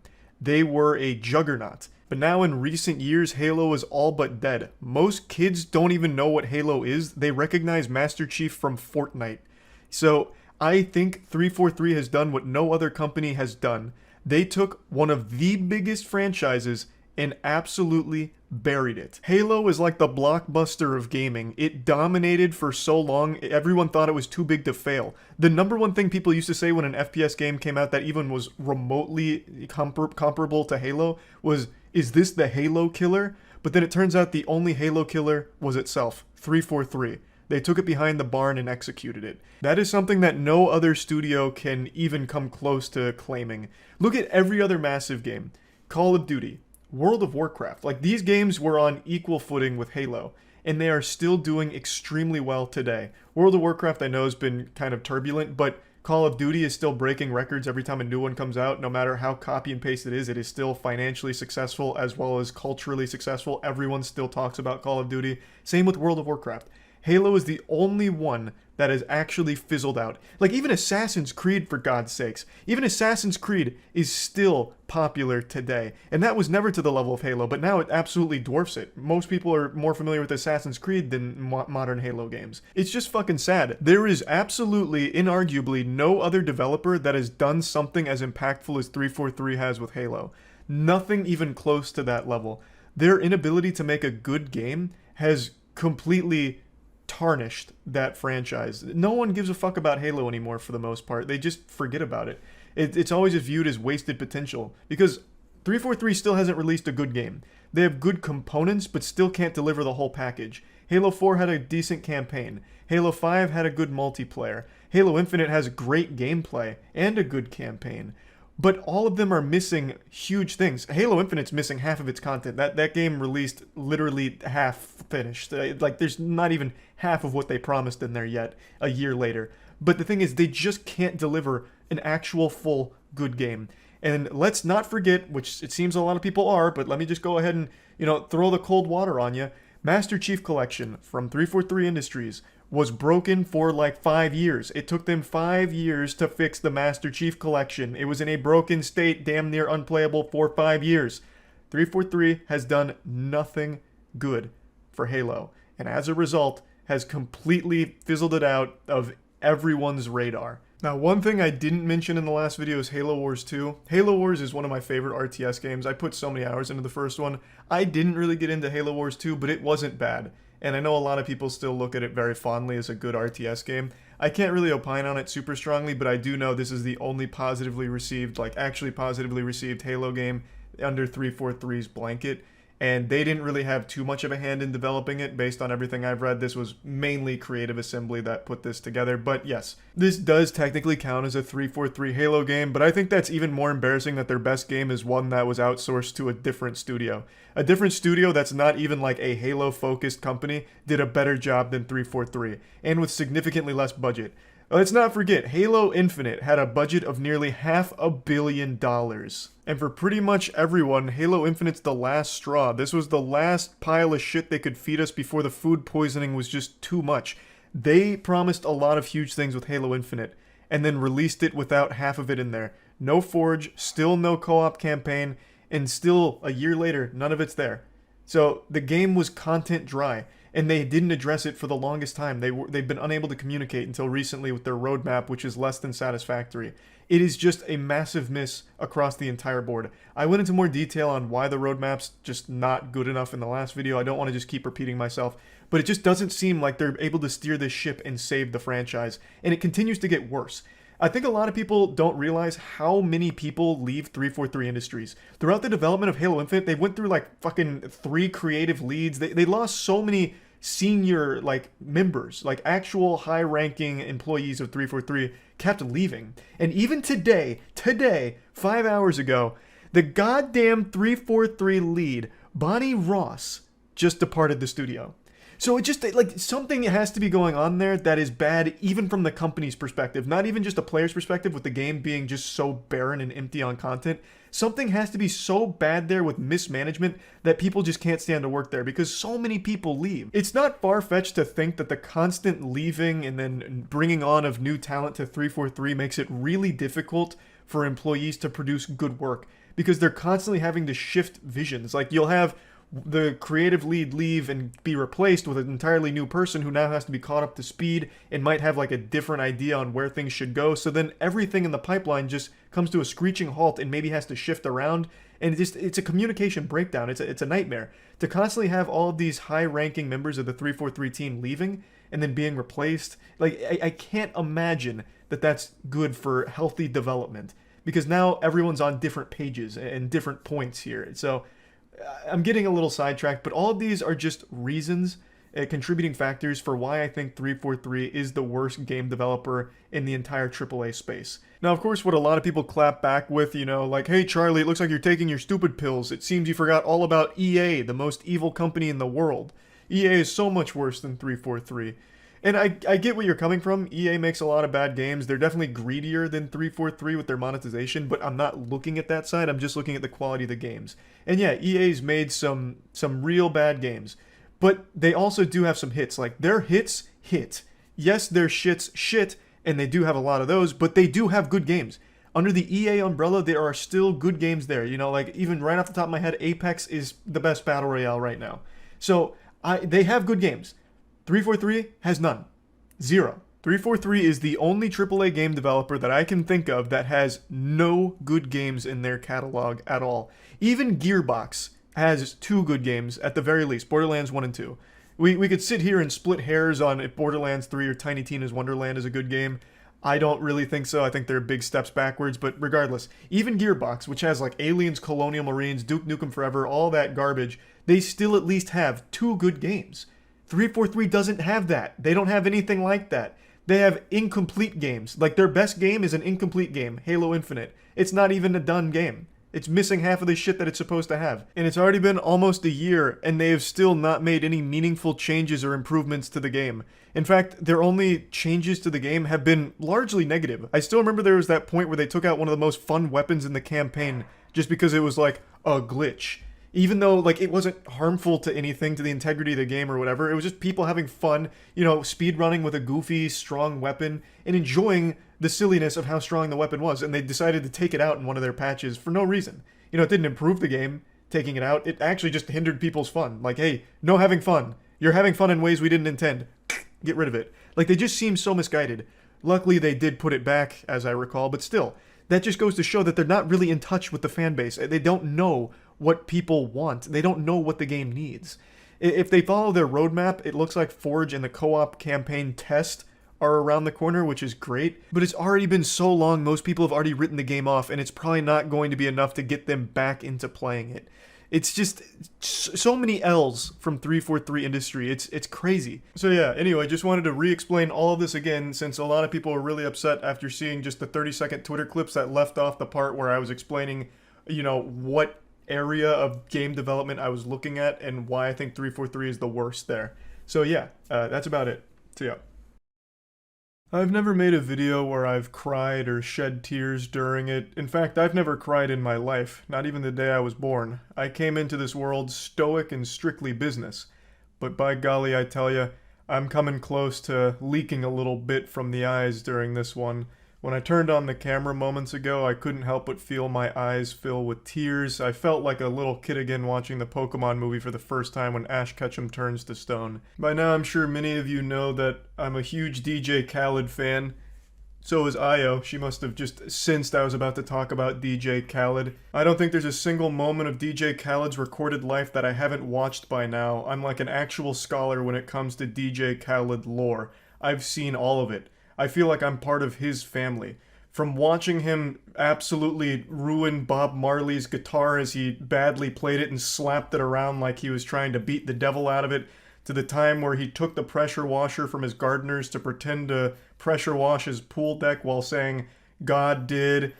Like, everything he's done, I love. The time he got stranded on his jet ski, the time that he crashed his jet ski into a fucking tree branch at like less than 2 miles per hour, the slowest speed collision that's ever been recorded in the history of our human species. It's just, everything about him is just perfect. He's like a real-life cartoon character. Everything he does, I could absolutely see Ed, Edd n Eddy sound effects behind it. It's just amazing. So I love DJ Khaled. This is all to say I'm a huge fan, and I recently learned about a competition that he was holding to stay in his shoe closet for 2 nights for $11. It was a great deal. $11 and you get to live in DJ Khaled's shoe closet for 2 days? Sign me the fuck up. That's like visiting heaven for a brief moment of time before being revived on Earth. What a treat. The fact that DJ Khaled would even open his shoe closet like that is something us mere mortals don't even deserve. If I had the choice between living in DJ Khaled's toilet for 2 days or staying in a 5-star resort, I'd choose his shitter every single time. And can you believe my excitement when I learned that this was a real thing? He was listing his shoe closet on Airbnb for $11. This was a Willy Wonka moment with the golden ticket to the chocolate factory. You get to stay in the fucking shoe closet of DJ Khaled. Just look at this paradise right here. It's like you're staying in a GTA 5 online custom home. Like, this unironically looks better than some Airbnbs I've stayed at. So $11 and you get to live here and be surrounded by the stench of DJ Khaled's feet? I'm kidding, of course. There's 0% chance he's worn any of these shoes here. But either way, the idea of DJ Khaled's feet being anywhere near this room is euphoric. And it's only $11. And goodness gracious, hold me, I'm about to faint. What if DJ Khaled was there?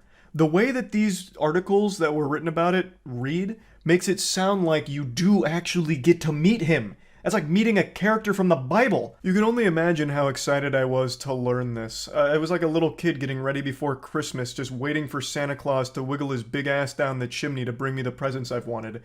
It was exciting, exhilarating, but I knew the competition would be fierce. Anyone in their right mind would be trying to book this Airbnb. So, I told all of my friends to set an alarm for the time that this went live, which was earlier today. Everyone set their alarm, getting ready to try and book this instantly before anyone else did. So we all had our alarms go off, we all tried, and we didn't get it. We didn't win. Someone else did. And the hardest part about this failure isn't so much not winning, it's the knowing that whoever did win won't appreciate it like I would have. We had big plans for this shoe closet. We were going to bring a Ouija board and try and communicate directly with the spirit of DJ Khaled. Even though he's not dead, I do imagine he has the ability to walk between realms. Like, we had a lot of great ideas. I was going to bring an EMF reader and maybe do a little complimentary ghost busting for him to make sure that the shoe closet wasn't haunted. It's just, I know whoever won that isn't going to take that kind of energy to that room. And that's just so painful to know that. They probably didn't even interact with DJ Khaled's tweet where he let us know that this was a major key alert, major key alert. They probably don't even know what that means, those simpletons. They didn't earn the right to stay in DJ Khaled's shoe closet. I did. But this taught me an important lesson, and a lesson that DJ Khaled's talked about before. They didn't believe in us. God did. I'm kidding. He clearly didn't. We didn't win the competition. And I learned that, you know, sometimes shit just isn't fair. We were all eager and ready ferociously at the fucking the millisecond 1 p.m. rolled around to book that room. And yet somehow we were beaten.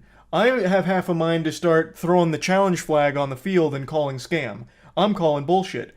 What if this was all just a publicity play and DJ Khaled never intended to open his room up to the public? He just made this as like a fun little goofy thing to do, but no one actually gets to stay there. I just find it hard to believe that someone bested us. We had a full goddamn strike team at the ready to book this fucking room. Whereas some goober sitting in his shit-stained tighty-whities probably just accidentally stumbled across this at 1 p.m. and said, oh, that sounds fun, $11? Sure, I'm in. Like fucking Dorito dust on his fingers and slowly books the room and somehow beats us. Like, it just doesn't make any sense to me. Damn it. I don't want to whine too long about this. I just wanted to let you all know that I didn't win this. I've talked about it on stream for the last few days about how excited I am. I felt like we were kind of a shoe-in there. I was of course nervous because everyone and their mother was going to be trying to win DJ Khaled's shoe closet stay. But I just felt like we had such a good chance because so many of us were committed to the cause of booking this room. But we lost. And it hurts. So yeah, I just wanted to share that. That's about it. See ya.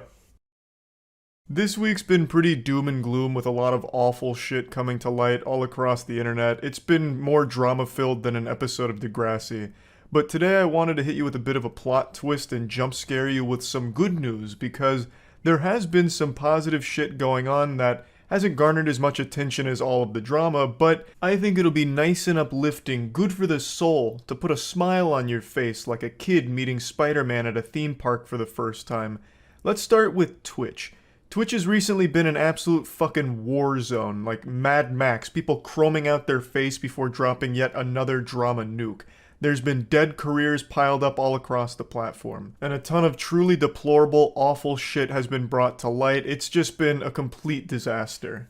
But there have been some very positive things going on as well, and I want to start with what I believe to be the most wholesome. A streamer by the name of Kai Cenat recently became the #1 most subscribed streamer on Twitch, and to celebrate, his mother gave him a call on stream, and it is so unbelievably wholesome. Let me show you the clip. Ma calling me. Hello? Congratulations, son. Thank you. You're #1.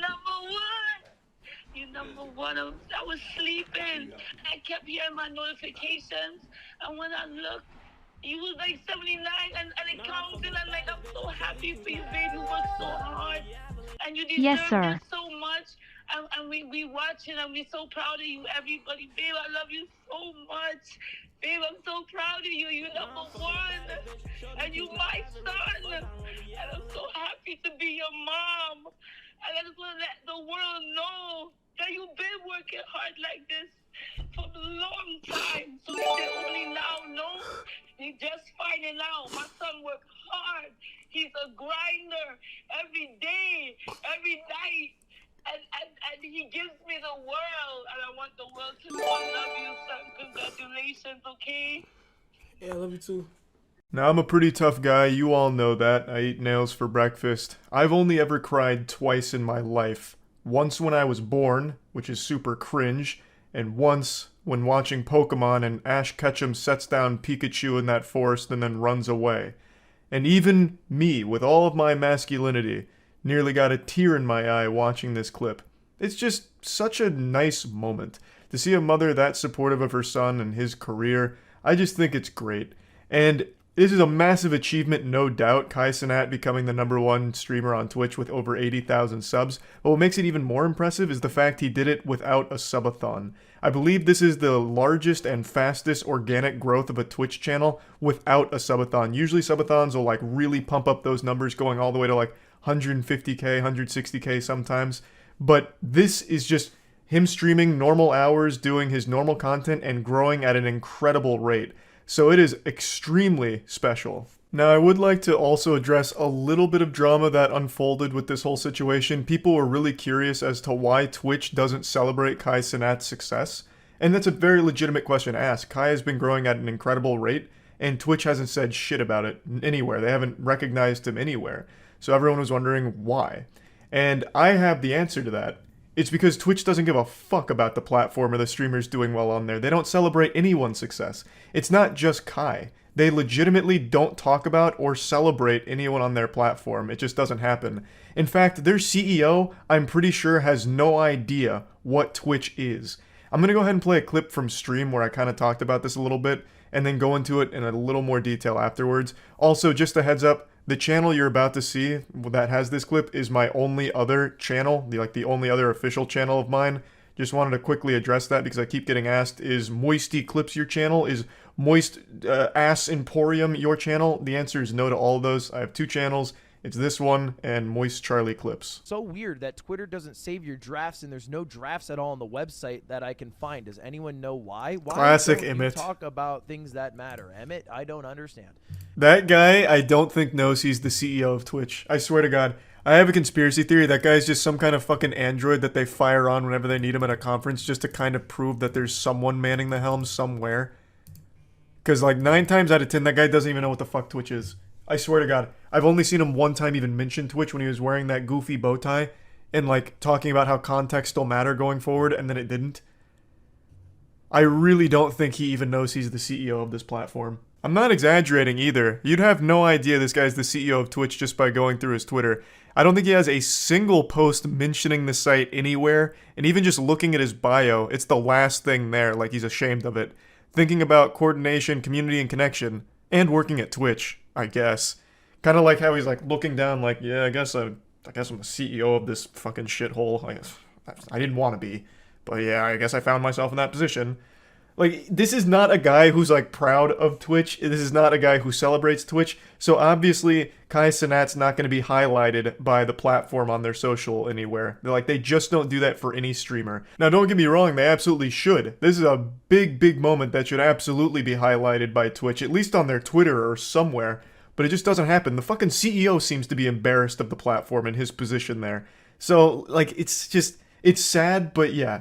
I'm not surprised that Kai Cenat hasn't been mentioned in any official capacity from the platform, though he absolutely should. But either way, very wholesome moment. Huge congrats to Kai and Kai's entire community for this. It's a massive, massive achievement. Now, in another piece of positive news, there's a sponsor on the video. Thank you. Some nice goodies that Matt described. Now let's switch gears off of Twitch for just a moment. I want to mention the Sidemen charity match. This was perhaps one of the most impressive live streams ever held. It was like a real football match, or soccer, depending on where you're from. I'm trying not to get attacked by anyone here, so I'm just going to be very back and forth on what I call this sport here. So they made a charity soccer match where two teams of huge influencers faced off in the football match of the century. And the production level here was unlike anything I've ever seen. It really felt like I was watching a professional event. And they raised over £1 million for charity, and it was just a joy to watch. It was incredible. There was a little controversy, though, as mentioned in this tweet here, but overall, the event couldn't have gone smoother. Massive stadium, massive crowd, and just wildly entertaining. Just from start to finish, a pretty much perfect stream, really.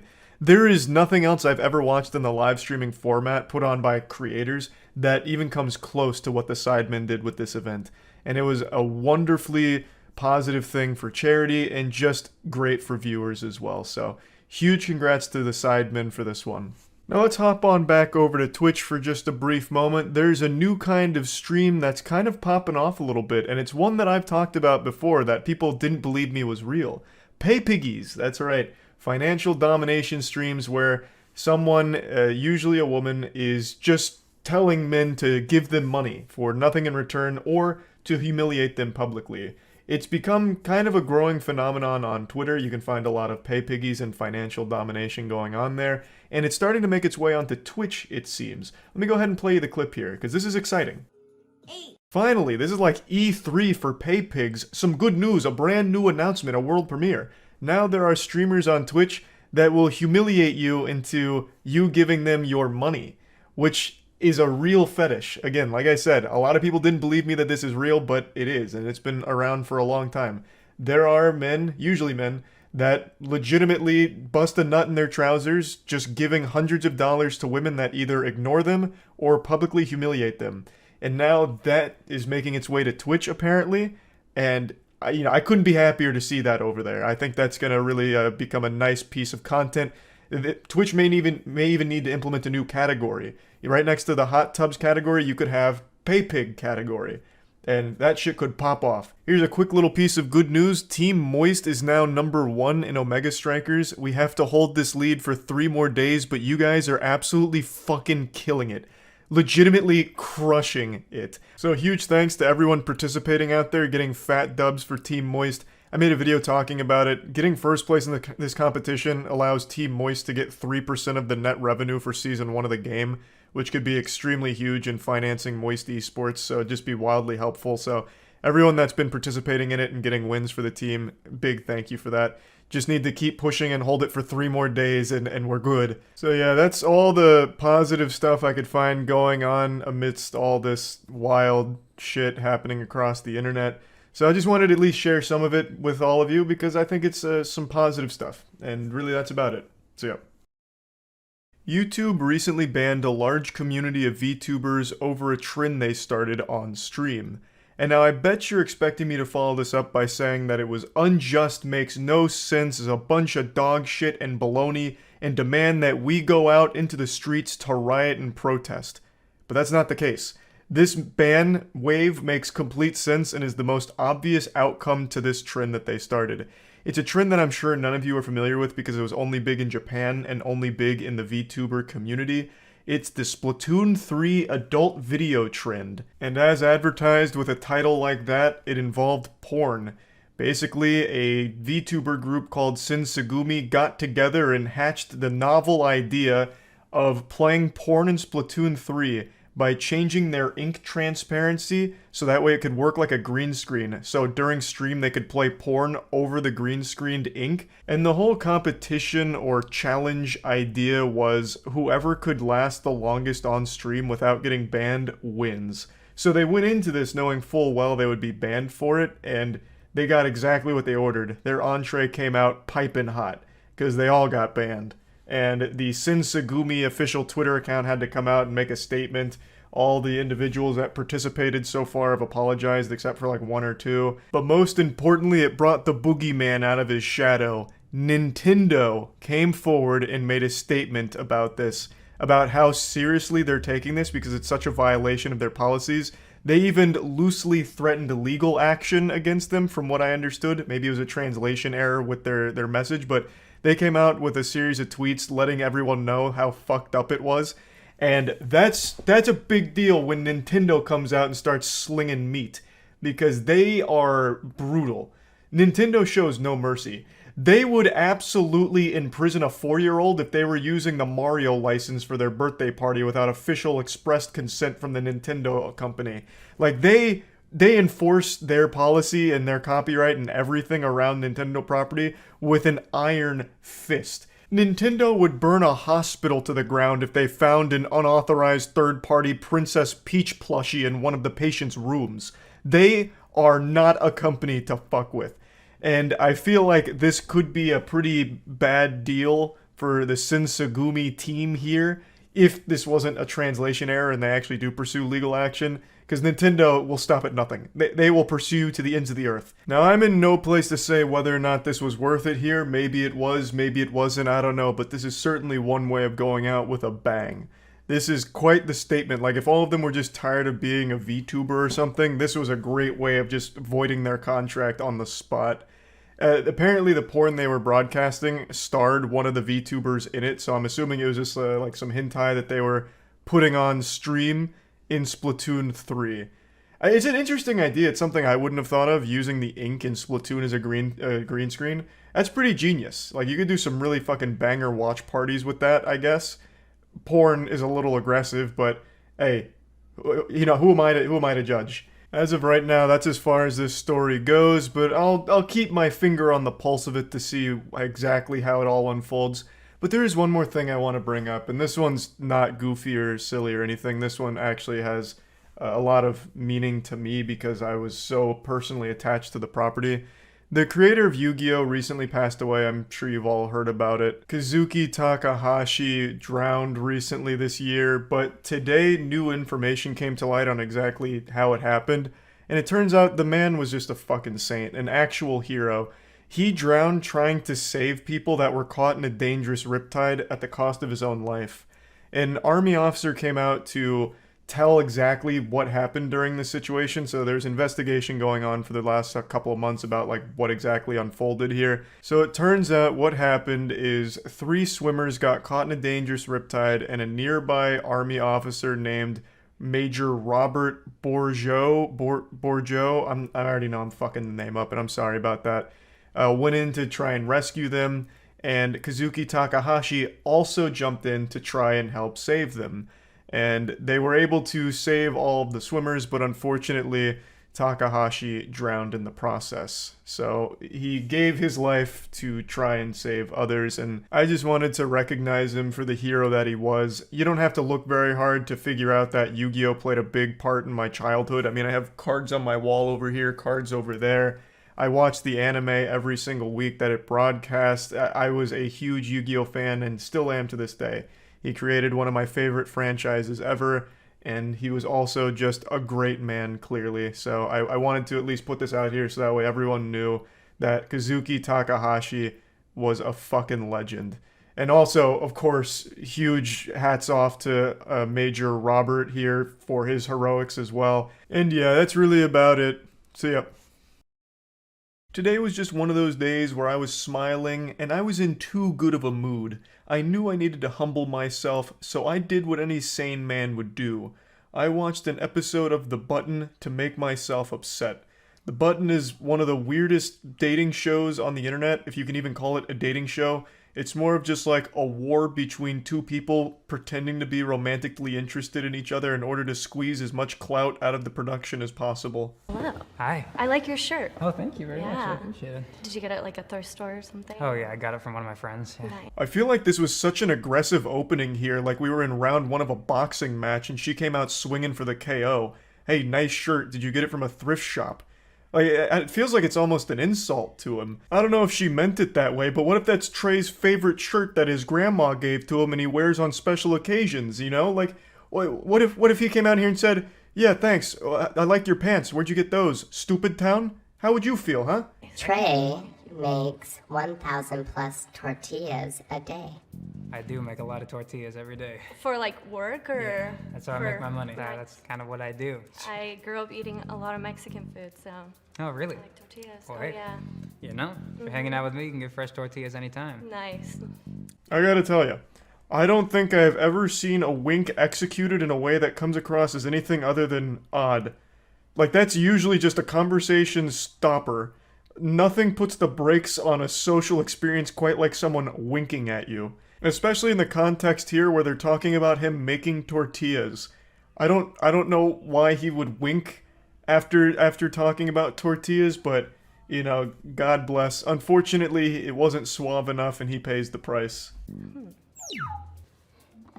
Not too big of a fan of tortillas then, yeah. No. Maybe Alright, can I get the fuck out of here? What's the, Sure. Yeah, sounds good. That date lasted about 18 seconds, but it felt like it was an entire 2-hour movie of sitting through that in real time. Abby hates feet. Why do you hate feet? I just think they're really gross. Can you show her your feet? Do you want me to show you my feet? Yes, please. Oh, nice. Cool. How do we feel about the feet? The button is the world's worst wingman. It just comes at you to like air out all of your dirtiest laundry for no reason. You'll be having a totally normal conversation and the button will chime in and say, hey, this dude's got smegma on his wiener. What do you think about that? Like out of nowhere. And then it immediately leads to situations like this. Though admittedly, the guy here does share some fault because after hearing that she doesn't like feet, I don't know why he'd agree to showing her his feet. He was doomed for failure from that point forward, but I appreciate the power move, just throwing those tootsies out there for the world to see without a second thought. Kiss?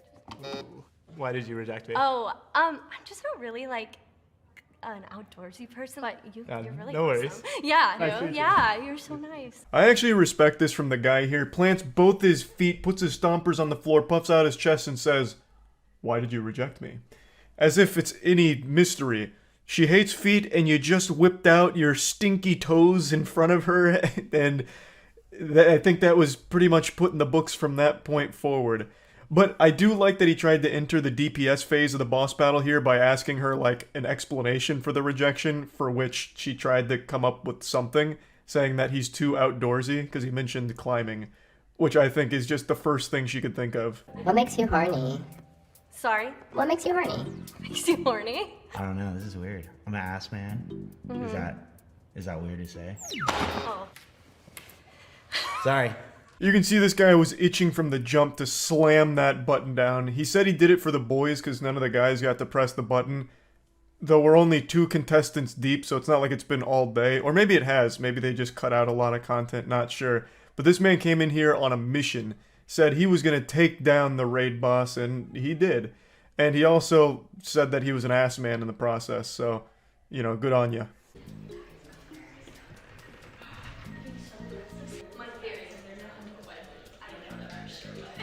I don't know what the fuck just happened there. Her brain had a glitch there, saying that her theory is he's not into white women. Don't know where that's coming from. He even explained to you why he did it. He did it because he just wanted to take a W home to the gentleman's locker room here, since none of the other guys got to press it before she did. And for some reason, she came up with like an excuse, saying he's not into white women, perhaps. That has nothing to do with anything. Even if you had like a full conversation and he pressed the button still, it doesn't mean he's not into white women. It means he wasn't into you specifically. We did like this promo video for the kids, like this like rap Christian video, and I did it. We gonna, oh, that's crazy. Okay, fashion-wise, the Kraken hat doesn't go with the sweater. They said my hat didn't go with my fit. I'm like, This show is more shallow than a toilet bowl. It's getting so messy. Like it is devolved into absolute madness. She rejected him because she didn't like his hat plus outfit combo. Even though I have to agree with the guy, I thought that was a true combo of drip right there. I thought it looked fine. I thought the hat went well with it. Of course, I'm not exactly like a fashion icon or anything, but still. I don't know what she was seeing. Her eyes must have been closed. I thought it was totally fine. But maybe she would have preferred if he was wearing a Moist Esports hat, perhaps. Then she probably wouldn't have been able to stop herself from lunging over the table and just pouncing on the man in pure euphoria and ecstasy. That's just the power of moistglobal.com merch. You can find all kinds of incredible stuff in there that's pretty much guaranteed to get you laid. It would have worked here, I have no doubt. Would have turned this from a dating show into a full-blown porno. Oh, is that like the Rasputin? Oh, nope. What is that? That's sturdy. The sturdy? Yeah. Why did you reject me? Okay. Because you didn't get sturdy. That was one of the sloppiest attempts I've ever seen. This was like a scarecrow trying to give the sturdy a whirl after watching a 5-second YouTube tutorial on it. But I have to appreciate and commend his bravery in whipping this shit out in front of her on their first date, and for all of us to witness, including God as well, who was absolutely weeping when he saw this sturdy try. What are you looking for? I don't know. Someone who's like easygoing and having fun. you seem cool, but I want somebody that knows what they want, you know, and the whole, like, you know, I don't know my vibe, kind of a little bit of a red flag for me. Revenge for the boys team here. He buzzes her and then gives an explanation for why. And to me, it just seems a little pretentious because she was explaining what she was looking for. His whole Reddit analysis here was her not knowing what she's looking for is a red flag, but she was explaining what she was looking for. She just prefaces by saying she's not like 100% sure, like it's not the strictest of guidelines, but she does have an idea of what she's looking for and was in the middle of explaining it, but he still buzzed her. Now, I don't know why I'm reading so deep into it. We just had someone get buzzed because the hat wasn't cool enough. Like, I don't even know why I'm trying to, like, figure out their thought process here. His turn-ons are? What are your turn-ons? I think, like, turn-on wise, I am big on, like, my love language is physical. Okay. So, like, turn-ons wise, I don't know. It's hard to describe. It's one of those, like... You seem cool, but I'm sure she wants someone who knows what they want, and the fact that you don't really know your own vibe is a bit of a red flag. He just immediately did the thing he criticized the last girl for, being unable to explain what turns him on. He's fumbling over every word, spaghetti's falling out of his butthole here, and it's getting a bit rough. You know, like, anything in this area, I guess. Yeah, Oh, okay, like, not like porn star status, nothing like that, but like... I wasn't thinking of a porn star, but now I'm Nothing thinking like of a that. porn star. No. What about you? I just like when somebody kind of does like words of affirmation. No, yeah, I that's totally my get kind of that. thing. You know, kind of like the reaffirmation. I'm sorry, I don't know how to talk. It's sometimes. okay. I'm so sorry. I don't know what this motion was when he said anything in this area. I don't exactly know what he was doing with his hands there. I'm not super familiar with sign language, but it didn't make any sense to me, unless he's like a frilled neck lizard and his like frills are gonna fire out to the side and that's one of his turn-ons. But it's about to go from bad to worse. So sorry to pause, but we need to fix something. Oh no, Button, are you okay? Oh no. She got a little cold. Do you find Brian attractive? Are you asking me? Yeah. Kind of do. You get the strut going, you know? You got that going. Hey, what's up? I'm Rosia. Nice to meet you. I'll just bow out. Man, I just feel sad. Like, this is just painful, even as a spectator here.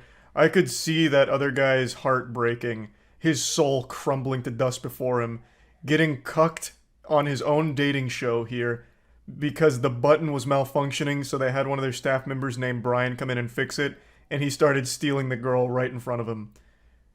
Damn. It works. Fair enough. Was that you testing it? Yeah, or was that but real testing rejection? and rejection. I feel so This was a more tragic story than Requiem for a Dream. After all of that, and then immediately getting buzzed for it, jeepers. Zoinks. Earrings, that's the Oh, thank you. As soon as you said wholesome, I'm a non-toxic, wholesome person.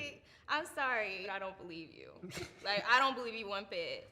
In her defense, when someone calls themselves a nice guy or like a really wholesome guy, they usually aren't. This conversation between the two of them only lasted like 15 seconds though. There is a chance that he was a nice person, but the fact that he said that almost immediately is alarming for most people, I imagine. But it wasn't his fault because the button asked if he was a bad boy and he was like, no, I'm just usually a nice person, which set off all of her flight or fight response, and she was like, I'm not taking the chance, and buzzed. Nice to meet you. You too. Cole likes to smell his dog. Oh yeah. What? Are you like a pet person? I mean, yeah, but like, what do you mean you like to smell your dog? So you know how like if there's someone you really like the smell of them? Yeah, no. I mean, just as like, not even when he's shampooed at like the barber, just whenever. Oh. Just like smell my dog. I guess that's kind of weird. This is a power move I've never seen attempted before. Coming out the gates, calling him out on liking the smell of his dog, and him being very open about it, that yes, he loves to smell his dog. I'm sure you can imagine what happened next. They go on a second date, and they get married, and live happily ever after, and everybody clapped in the studio. He did a great job. Mm-hmm. She posts very explicit pictures on Instagram, and I was like, you know, I understand that you're happy with your body, and I support you, but at the same time, can we like dial it back just a little bit? Okay. And she didn't like that. Interesting. Wow, you about to hit the button on me? No, I got scared. I swear. This guy seems like a saint. Like, goddamn. So she asked, what would your ex describe you? Like, how would your ex describe you? And he was just like super honest and open. Like, my ex would probably call me controlling, but here I'm going to defend myself against what my ex might say. And then goes in to say, like, she used to post explicit content online, and he's totally fine with that, supports her, but just asked if she'd dial it back, and apparently she didn't like that. And she didn't press the button, so, I mean, that's a good sign. I'd be interested in going on a second date. I too would be interested in going on a second date. You don't press me, you win the I'm button. not even gonna look at it, so if you hit it. Ouch. Why'd you reject me? I don't know, I just couldn't get over the little like thing that you were talking about with your ex. I kind of do like to post freely. I don't like anybody to hold me back. That was kind of my issue with my last relationship. Plot twist I'm sure you didn't see coming. This show continues to pack the wildest surprises you'd ever imagine. So instead of winning the competition, she throws no one wins. I will say, I think the reasoning is still a bit weird, because the guy even said, like, he was supportive of her, just kind of asked, like, hey, maybe just not so much so often, which I don't really think sounds unreasonable, nor does it really sound like it's holding her back. You know, it just, I don't know, didn't strike me as like a huge red flag kind of situation. But anyway, that's where the button concludes. That's it. So yep.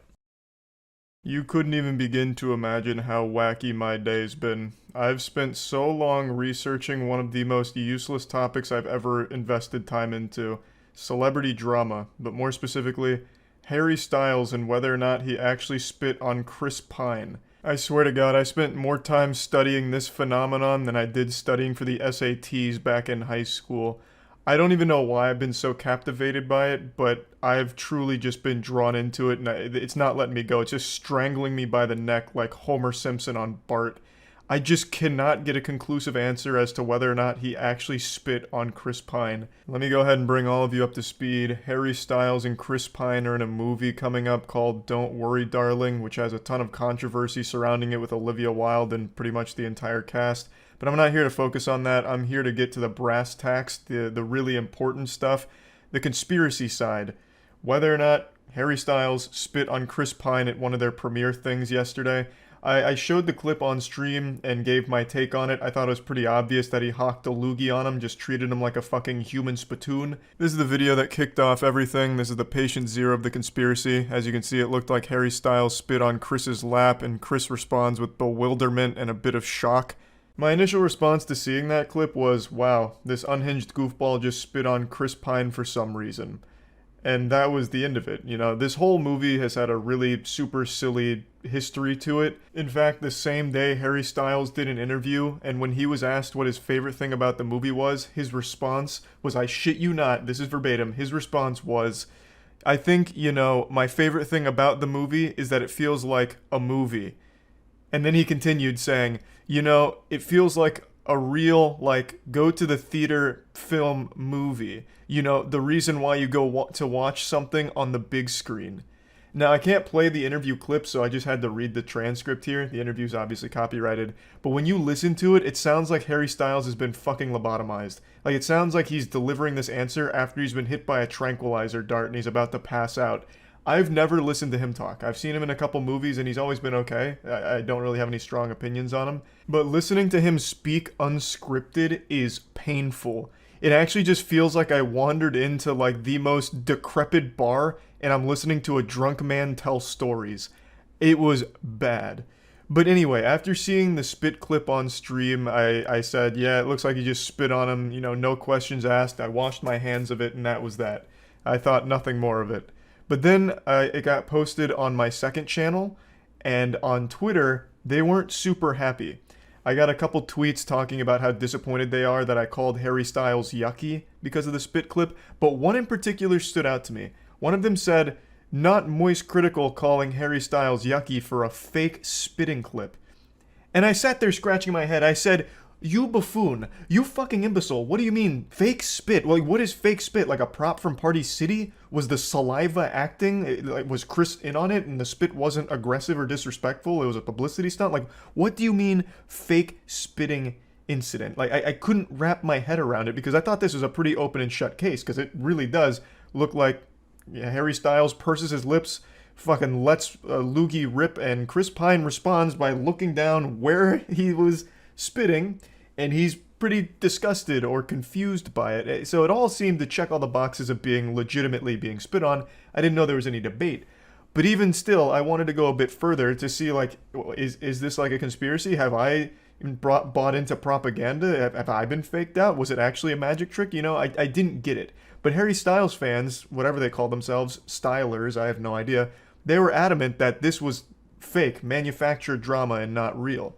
So I dug a bit deeper, and I found an alternate angle, which I also pulled up on stream, that further confirmed my suspicion that this was real spit. I'll go ahead and play that for you. So here we can see the event through a different lens. We got a totally different vantage point here, and I think this one's even clearer because I really feel like I can see spit travel. So then I did what any sensible man would do and slowed down the clip significantly, and I'm not too sure. Like, now I really don't know if it's spit, because there I didn't feel like I could see it as well. When played at full speed, I am convinced that I can see the spit. I see like a little flash leave Harry Styles' mouth and land on Chris Pine's lap. But I don't know anymore if it's my mind playing tricks on me. It's got me questioning everything I thought I knew about the universe, honestly. Because when I slow down the clip, I can no longer see that flash. Unless, of course, Harry Styles can spit faster than the speed of light. Which, you know, it is a possibility, I suppose. But what makes this even more confusing is the statement that came out, like the official statement to explain this away, did nothing to squash this conspiracy. Because if it's not spit, then why did Chris Pine react that way immediately after the spit would have landed on him? You know, like, nothing really checks out, but here's the official explanation. This is a ridiculous story, a complete fabrication, and the result of an odd online illusion that is clearly deceiving and allows for foolish speculation, Pine's rep said in a statement to Variety. Just to be clear, Harry Styles did not spit on Chris Pine. There is nothing but respect between these two men, and any suggestion otherwise is a blatant attempt to create drama that simply does not exist. This is a dog shit response. I'll just go ahead and give Chris Pine's rep a little free advice. In order to, like, actually squash these rumors, you needed to explain what happened. Because clearly something happened. Chris responded to something. There was some stimulus there that Chris looked down and then had, like, a confused moment there, you know? So you needed to explain it, which you didn't. You just called everyone fucking stupid, basically. This is ridiculous, and it's an illusion.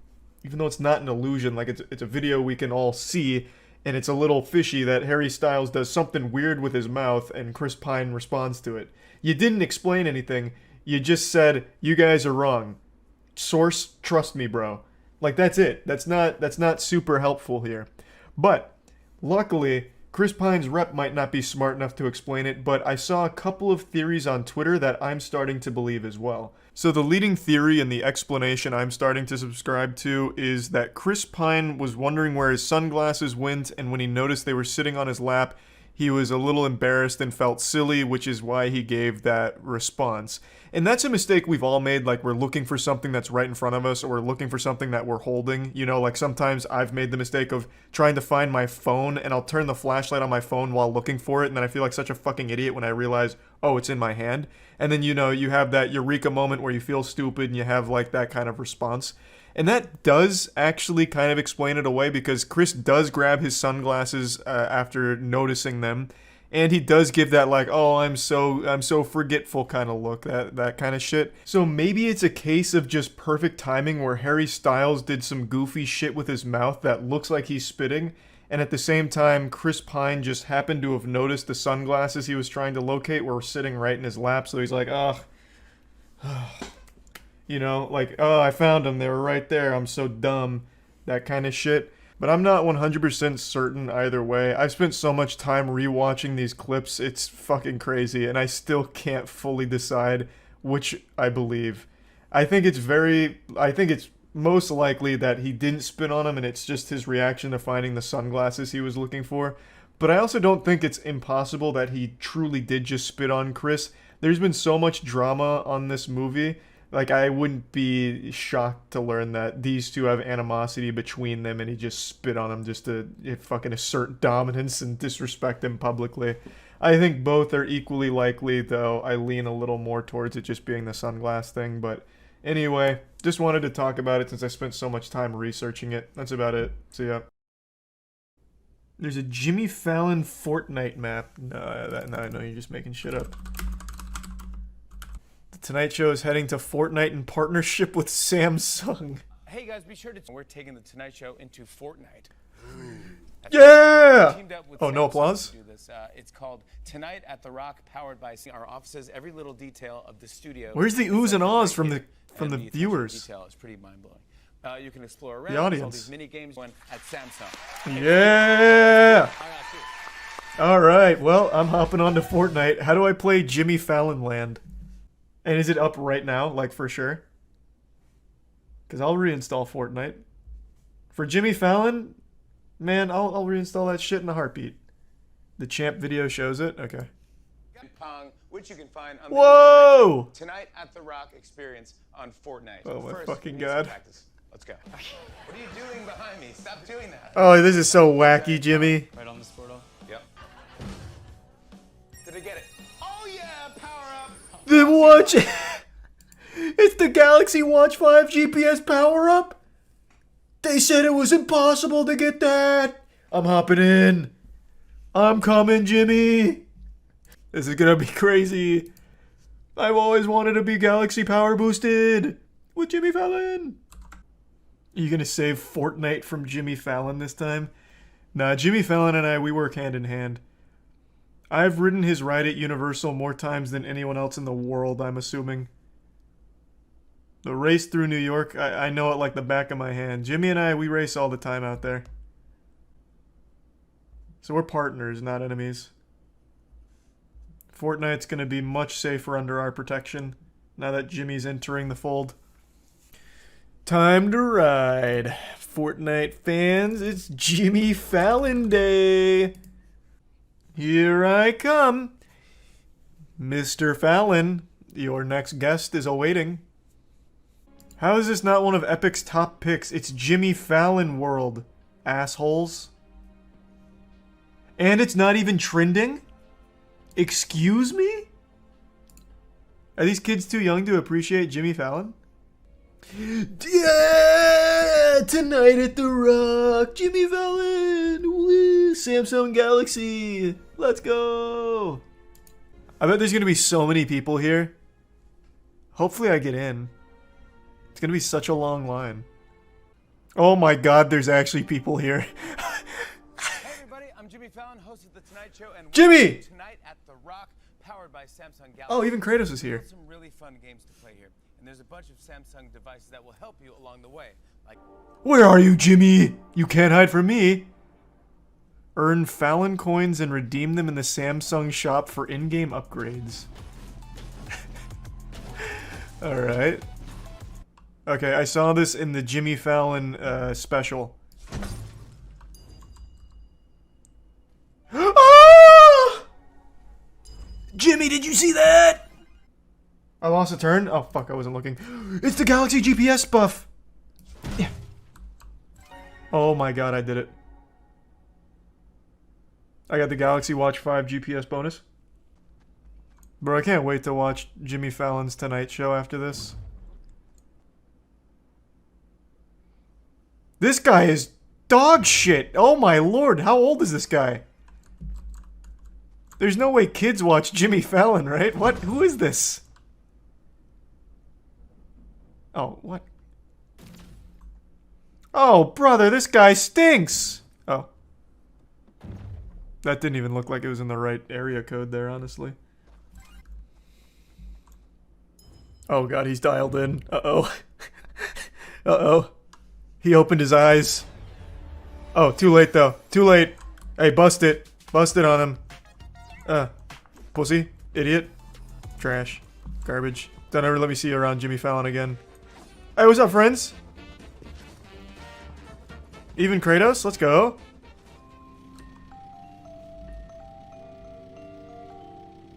Hey! Oh, look! Jimmy Fallon's celebrating me! Wait, I gotta screenshot my results and share it on the Galaxy Z Fold. Oh my god! was the happiest moment of my life. You think Jimmy Fallon will retweet this? What if he invites me on his show? Oh my, I'd be so shy. I'd be so nervous. Pinata Apocalypse is looking really slow. I might not wait. I'll come back. I'm in no rush. This is so fucking hype. I know, this is crazy. I can't believe this. The metaverse is unreal.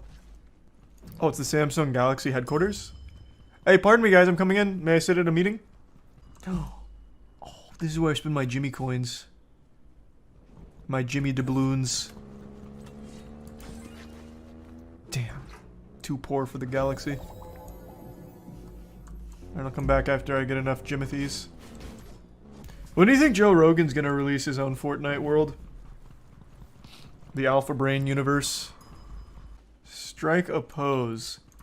Use your Galaxy Buds 2 Pro to mute the noisy sewer grates and unlock the dance floor. But I can't afford those yet. Is that the only way I get to go to the Galaxy Club? Have some respect, man. What the fuck? Does Jimmy have his own creator code so I can support him? Must be no spaces. Man. He's so humble! He doesn't even want the extra schmeckles from the creator code. He said, hey kids, just have fun in my world. That's all. Does anything happen here, or is this it? This is just purgatory. Glad you're here. You're not going to believe this, but the Jimmy! show's about to start and tonight's band lost all their instruments. They're scattered all over Where'd they the go? city, Oh my and god. I need you to go find them and bring them back here before the show starts. I got you a cab. And don't forget to use your Samsung Galaxy Z Fold 4 within the game. There's supercharged boosters, fold pads. I can't afford them, Jimmy. Good luck. Bro, the exchange rate here is nuts. I literally can't afford your sponsored segment here. I don't have enough Jimmy coins. No, God, why?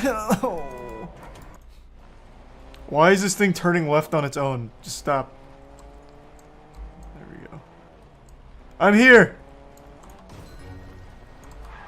I've got the French horn or something. I don't know. I couldn't quite tell. Oh, fuck! Oh, the Joker's planted explosives around Gotham. Once you get up here, okay? Ready, set, go! I'm coming! Oh god, be careful!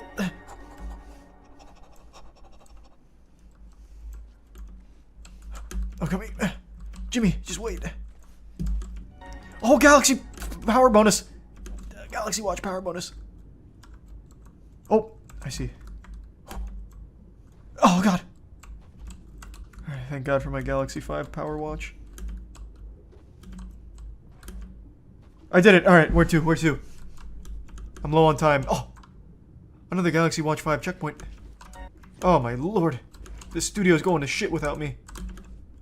I'm here. Speed boost! Speed run. I'm so ashamed. You made it! Congratulations! I did it? But don't relax just Oh. yet, because I need you on set, and I hope you're good at puzzles, because you're gonna need to solve a few to make it here. Here's the first one. I can never remember the password to the show's new Galaxy Tab S8 Ultra. Think you can unlock it? Have you tried All right, Cuckold? Let's go. I'm on it. Here I come. Just wait for me, Jimmy. I'll solve this lickety-split. There's no riddle I can't crack. I'm in the mainframe. Whoa, let's go. Luckily, I had my Galaxy Tab S8.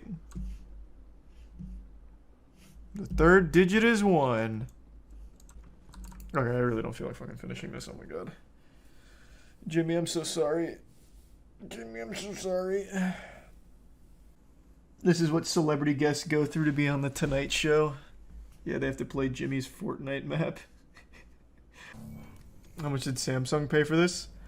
I don't know, that's a good question. I bet Jimmy's rates are huge. They probably paid a fucking ton. Who knows?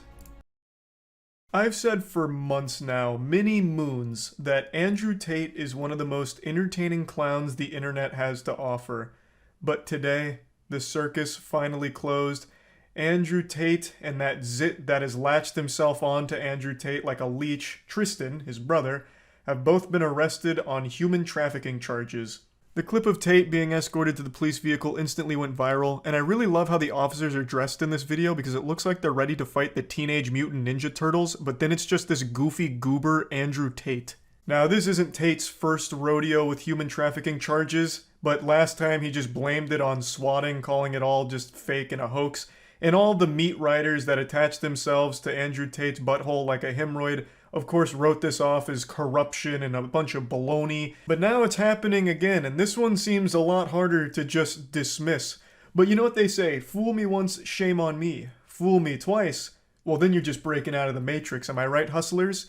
The Hustlers University is what Andrew Tate is most famous for. You pay $50 a month for a Discord server, which is the most pathetic thing on the planet, and I think adds to the comedy of Andrew Tate and all of his fans. And in that godforsaken Discord server, it acts as like Alcoholics Anonymous, where people just hype each other up and tell each other their problems with not getting laid or not being financially stable, while getting lectures from people that aren't even Andrew Tate on the most basic stuff imaginable. They hype themselves up as top G alpha males, but they're pissing away $50 a month to learn basic drop shipping techniques and how to do push-ups.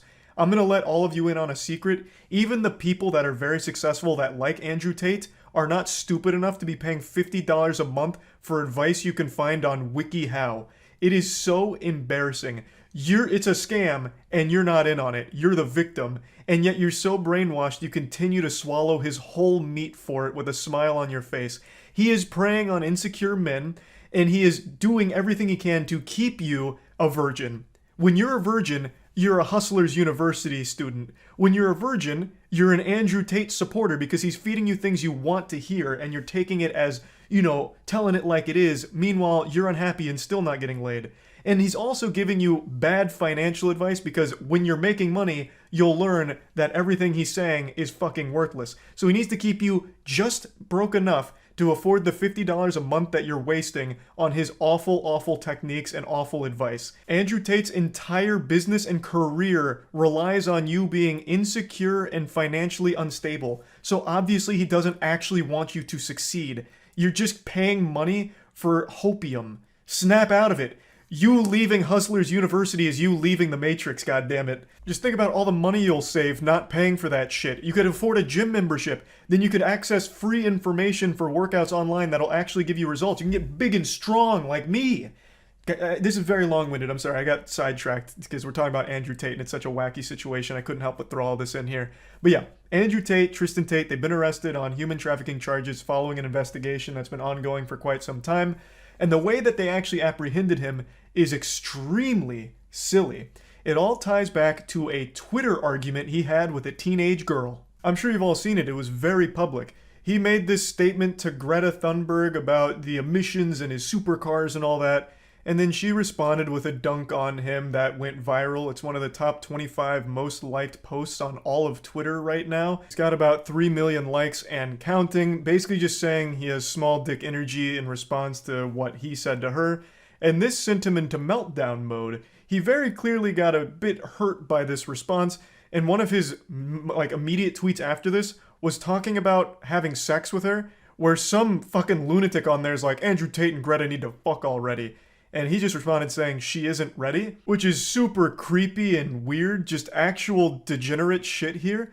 And when I first read this, I thought this was just full mask-off pedophilia. I didn't realize Greta Thunberg was 19. I thought she was still like 16 or something. So when I read this conversation, I thought they were just openly talking about fucking kids. Like, I had lost my marbles for a second. I had to Google to make sure that these weren't just two people admitting to being pedophiles.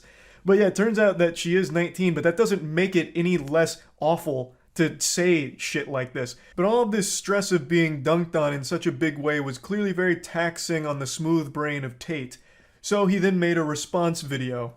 And it's a very cringe response video. I actually think they should have slapped on an additional charge for cringe. He should have been hit with human trafficking and overwhelming plus ultra fucking turbo cringe because this response video was abominable. Anyway, he made this video, posted it out there, big smile on his face, super excited. I'm gonna get the last laugh. You don't dunk on me. I come in here and I fucking dunk on you. But then A new slam and jammer entered into the equation, the Romanian authorities. You see, in this video, he made a mistake. He included a pizza box from a Romanian pizza place, which let the authorities know that he was still in the country. So, after realizing that, they tracked him down and arrested him today. The authorities gathered all the evidence they needed, and because Andrew Tate couldn't fight the urge to publicly argue with a teenage girl on Twitter, they got him and his brother. It's almost poetic in a sense. He got finally taken down because he just absolutely couldn't fight his own ego.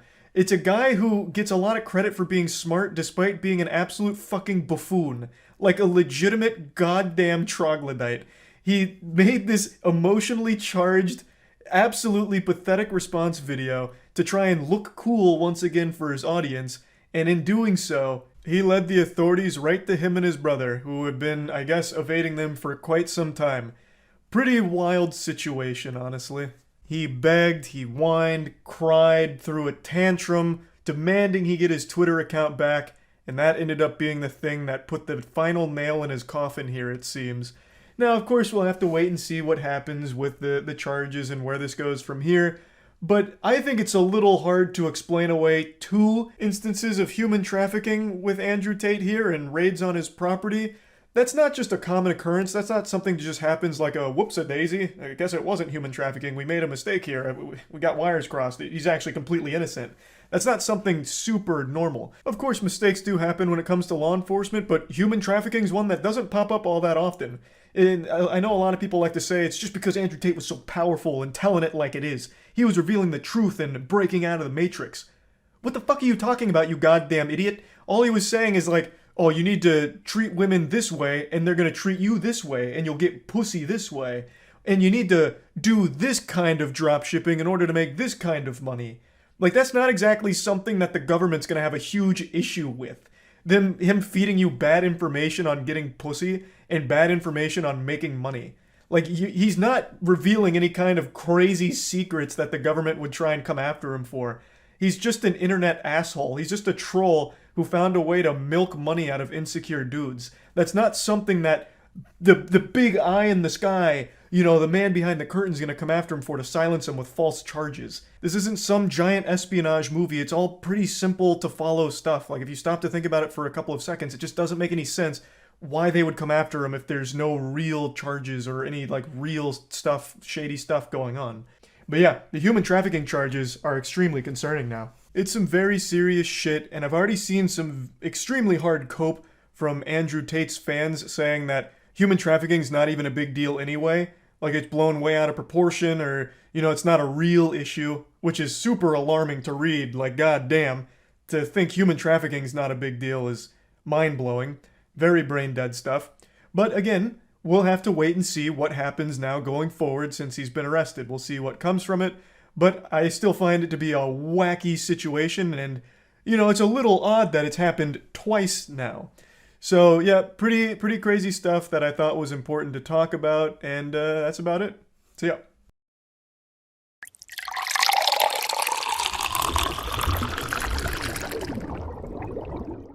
Hey, it's the Lunchables tier list. You had questions? No, so this is how I remember Lunchables. Yeah. This little package. And then we got uploaded, which I don't understand. There's like tattoo figurines on it. It's like their No Mercy line, like the tap out line for Lunchables. Oh, I like that. Yeah. And then these are what really confused me. These are the normal ones, but I feel like we're not questioning enough. This has 11 grams of protein. You're gonna get. I literally in the kitchen. Danny pulled one out. One said 13. Yeah, 13 grams of protein, and I almost said to him, "Who do you think this marketing gets?" Me. I'm about to get jacked off Peter Rabbit's Lunchable gummy worms. All right, let's break into it. What you want to start with that one? I'm already holding it. What else is in here? You've got 360 calories. Great. Now we're eating like kings. You want the juice? No, you can have the juice. So. This is like a classic experience of turkey cheddar crackers. This was one of my favorite as a kid, which a lot of other people hated it, but I loved it. They refine the formula a bit, though. They give you gummy worms now, too, I guess. What'd you go in with, a gummy worm? Yeah, really hard. They have been in the fridge in their defense. They're frozen. That's what you get for eating dessert first. That's true. True. That's Satan Well, punishing us. that's what a kid would do. Mhm. Now, let me show you what a man would do. We do have rules. Danny set the rules that we have to eat it how it shows it on the At box. least, like, you can have it Yeah, like, your we own gotta way, but at stack. least one time you have to try it the way it's intended. The feeling on the turkey is a little spongy. What's crazy is out of everything in here, I can just smell the gummy worms. Yeah. I can smell the turkey. When I was looking up how many variations of Lunchables there were, one of the main articles is why Lunchables is so detrimental to the health of children. We had to send Caleb back out, by the way, because he couldn't find hot dog Lunchables, which is what Charlie really wanted. I loved hot dog Lunchables.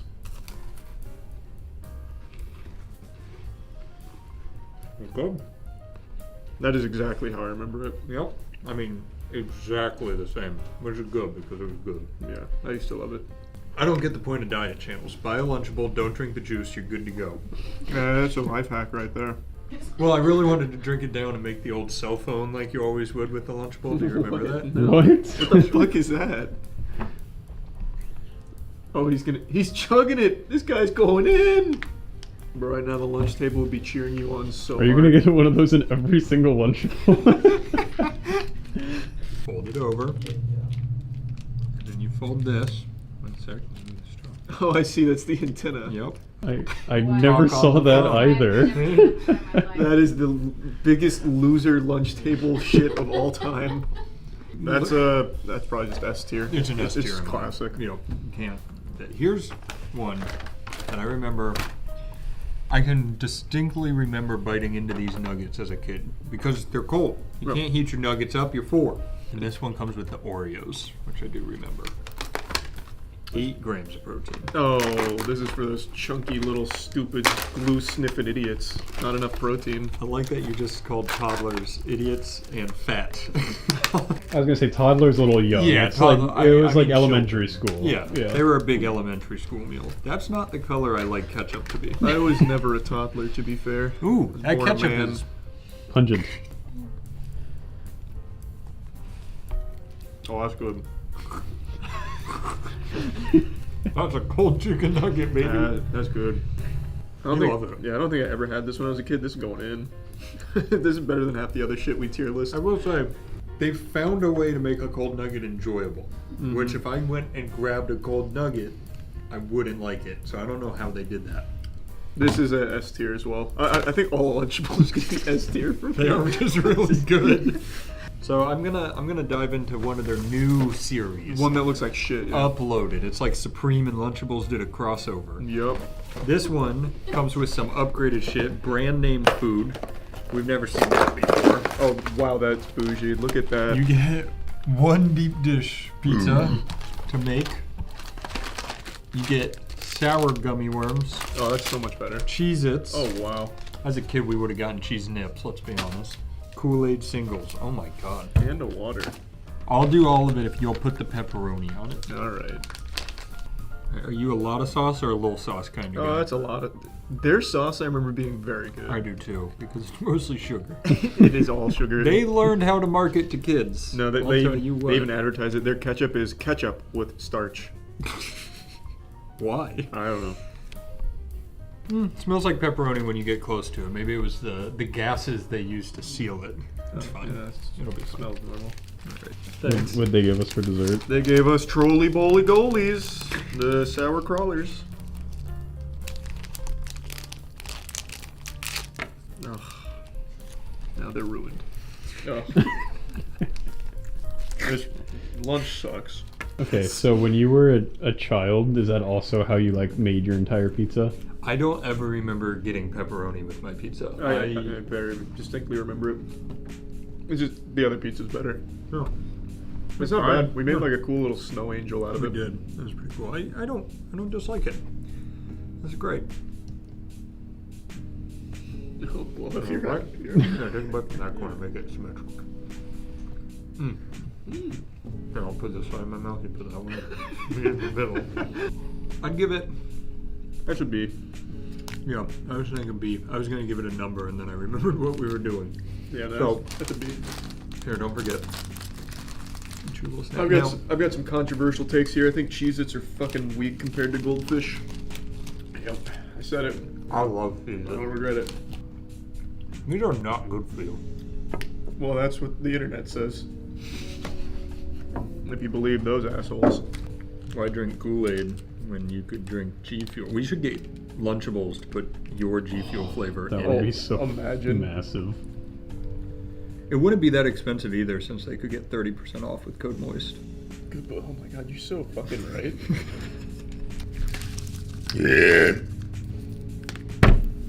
Give it a try, bud. I never actually liked Kool-Aid. I'm shocked you had Kool-Aid. Based on every time we have a new drink, you've never tried it before. Yep, that reminds me why I don't really like Kool-Aid. Oh. Whoa! Pause! Whoa! Wait, no, that 14 was a grams good- of protein. That's huge, yeah. I don't. Matt, you must have been so cool at the lunch table. Oh. You got cell phones, I you're made sliding your phones, yeah. Lunchables out without using your hands. Everybody's a critic. Anybody want the Capri Sun? Because I don't. You do? You have to tier list it, Matt. Nice catch. What if that one tastes different? She'll let us know. So what's the difference between this pizza and the last pizza? This one gives you 8 of them? Yeah. 3 of them. You get more patties. Alright. Put your cheese on. They're definitely using different bread. Think? Yeah, it used to be a lot like harder. Alright. Let's dive in. That sauce is so good. Mm-hmm. I'm good, thank you. Okay. This is a lot better than the other one. Yep. That's another S tier. Mm-hmm. Put it up there. This is it is honestly like better than the majority of food that we have tier listed. That's great. Oh, we got an airhead. I don't know that we need to eat that. All right, go ahead. I hate airheads. What? You want it? Yeah. I hate The fun. mystery I fucking hate anything made for kids. I thought you were actually gonna. But he loves every Lunchable. Yeah. Well, these I hate anything made for kids except all of their lunches. they started as MREs, Danny. They were made for soldiers, so only the strongest of men. Cheese? Oh, it's mayo. Oh, Let's go. yes. There's a lot of power in the hands of a child. This is just Wawa's deep marketing teaching children how to make hoagies from a young age. They've infiltrated the minds of our youth. What was the only place that sells hoagies? They have Hoagie Fest. I saw the parents. Come on, Charlie. A child can open it. No, they can't. This is These are parental for supervision. soldiers. I Are you don't sure know. it's not just like a peel from a corner kind of It is thing? Here, It can is I? You want me to take a look? Oh, Look wow, at that that's baby. Very good and stale. Put her in. You want to start with mayo? Oh yeah, here I'll give him a nice clean coat. Gonna taste better than Jersey Mike's. I I promise you believe that. Jersey Mike's is utter shit. The cheese looks Wait, okay, we though. like Jersey. Yeah, Jersey we Mike's love is good. Jersey What are you Mike's. talking Oh, about? Jimmy! I'm thinking Jimmy Yeah, you don't John's. like I was Jimmy like, John. Charlie, we get I am Jersey so Mike's sorry. all the Jersey Mike's time. slaps. I'm so sorry. Best to sub slander. out there. Turkey quality. I really loaded this bad girl up with mayo. They I'll wouldn't tell you. get. God only gives you as much as you can handle. I'll tell you what. Yeah. Lunchables delivers exactly the amount you need. So here, I've been to Subway. Oh, yeah. Spread it around a little bit. We got globs. Yeah, we don't want to go up. Yeah, baby. You want to go pizza strat? You Yeah. take a bite, I take a bite. Pizza strat. Meat in the middle. Oh. Oh, great bite. Charlie's ravenous today. He is. I love it. I'm coming in again. Oh, here it is. Whoa. It's the hoagie monster. Ooh. I mean, it's a sandwich. Not so bad. Better than I expected. What a complete meal. I've now changed my mind. Aaron, could you do us a favor? There's another hoagie in the fridge with a different kind of meat. You want to try that one too? Yeah. Alright, do you mind grabbing it? Oh, hell yeah. Thank you. Do that one last. Yeah. I'm just seeing. Oh, ham. That last one was A tier. Yeah, I'd give it an A. That one, I would say, most surprising of the day. What is this one? You didn't show me this one. Oh, this one's just crackers. Those again. crackers look different. Yeah, these are the Ritz ones though. But this is the pepperoni stackable, backable.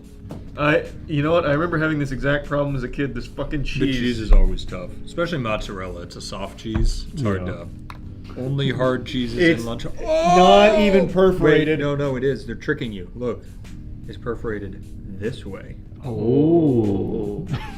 That's such a. They picked way too soft of a cheese. What's next, brie?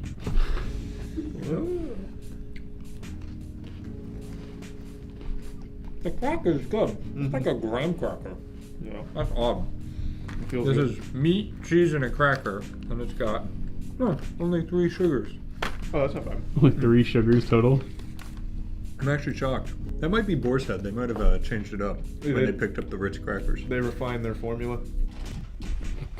You're really struggling with the cheese. Yeah. I give it an A. Ah! I'm growing big and strong. Thank you, Kraft Lunchables. Yeah, I feel like you're gonna eat it all though. No, you already had a cheese, so. Yeah, there's no cheese, but. Oh, that's great. I'll just have a pepperoni on a cracker. Mmm. People would kill for that, and you're complaining. There's people starving in the world, Danny. Don't be so selfish. Eat your food and shut up. I'm sorry. Yeah, pepperoni's Also, fine. eat this Hershey Kiss that was on the floor. Alright, we got nachos, baby. Oh, that's gonna be dog This was the shit. one you walked into school. Oh, we're going different directions. Oh, you like these? Yeah, you would walk into school, and when your mother would buy you the nachos Lunchable, you flop it out on the table, and everybody wanted to be you. That really hurt my hand. You think they use like super spicy salsa? I'm sure they do. Carolina Reaper paste. I was never a fan of the nachos because the cold melted cheese always weirded me out a little bit. That's just like the cheese is. You don't microwave a Lunchable. Where did you go to school? It's a plastic container. You would take this and dump it on a plate. I was in elementary school. I could barely walk. Yeah, wait. They wouldn't even. They also wouldn't let us use a microwave if I asked. Yeah, not a I also shot. couldn't think. I was still in. I didn't open my eyes till I was 12 years old, Chelsea. It was crazy. I was there. We all thought he was blind. To this day, little backstory of Matt. He's gonna be bouncing off the I know. fucking walls in a minute. He's gonna be addicted to Capri Suns now. The sugar demon. Every time Charlie has sugar, the next month is just he consumes so much sugar. No, it's after the Kit Kat He's already. gonna put on 20 pounds in a week. Well, they always say, you gotta have dessert first. Oh, he's gonna do it. I knew it. You're gonna get so much shit just for that. I know. I can't believe you just did that. I cannot. Kit Kats are my favorite candy bar of all time. What? Why? What's the point in breaking it when you're just gonna have both anyway? It's just what you do. Okay. All right. So you get. What happened to the whole rebellious Chelsea with the blue hair? I still have blue hair. She conforms to big chocolate. Now you conform to the government's expectations. God. Huh? Dye your hair tonight. Yeah. I'm just piling on. Oh shit! Zoom in on that, Dave. Okay, I'm zooming in on it. Show it off. You got the Lisa Frank spots. Back to elementary school again. You know what I mean? Mm-hmm. Yeah, that's what I had. Back in when they elementary had school, microwaves and Yep. they were lawyers. Yep. So the size of the nacho is way too small. It's way too small. As a kid, they used to make them with X's and O's too, and that was always fun. Also, their hands are probably significantly smaller than ours. Yeah, that's a good point. Just the right amount of kick to that salsa. Yeah. Little under the ketchup. It's good cheese. It's alright. I don't know what they're doing in the lab at Lunchables, but it's working. But somehow they've done cold things that should be hot, and they still taste like the hot flavor. Yeah, it's pretty good. All right, so now bear with me for a second. Get some cheese on there. Okay. Got it. You're gonna And take you me come through a over war here. story? Yep. You go over here. Boom, boom. You mix it. Oh, it's like a chimera. Oh God. Whoa! You're onto something. That's crazy. That's pretty good. I'd give that probably an A. Cheese is a little weak, kind of whack. I think it slaps. He's got to try every chip though, just to make sure. It might get better towards the bottom. Man, these Lunchables are fucking good. I agree. These are real good. That being said, I mean, we can cut whatever we want. Did you want to go into ham? Get the ham out here. Why are we... It's the same Or thing. just our ranking. The ham... We don't know what kind of ham... Look at the difference. A fruit roll-up for Charles? That's so big. Everything good I have, he steals from me. You got lucky. I've never seen someone be picky about the color of their fruit roll-up. They so do. Do you good. guys remember the ones that had the tattoos on them? Yeah. Oh, those are so good. Those are one thing, if I started eating them, I would get addicted to them, and I'd have to eat like 15 of them. I love this bread. Those are Capri Sun. The whole crew is going to be hopped up. Nice. So you have to throw it in there with disrespect so it knows it's not so in that charge. you get it all in one bite. Yep. How can we rate it honestly now? I don't know that I trust ham on Lunchables. Yeah. Maybe we'll just take this one out. Oh. Is it pretty bad? Yeah, that's not good ham. That is so much worse. I thought you were spitting it out. Oh, Ooh, that leaves a little aftertaste. Yeah, just not good. It's like it's tickling. That's F tier. I agree. That's the first Lunchable we've had today that disappointed me. That's the first F tier Lunchable. That shit is dog ass. Alright. Man, fuck Lunchables. How about that? We loved almost all of them. How about that? We ended on the one bad one. How about that? Oh, well, fuck you guys. So, thanks for supporting our soldiers. Thanks, Lunchables. Yeah, thank you for that. You made that up. Every single one of us has turned to Google in our time of need when it comes to asking questions. Whether it's medical related, like, you know, I jammed my finger playing basketball, what now? You'll get a million results telling you that what actually happened is you've contracted the bubonic plague.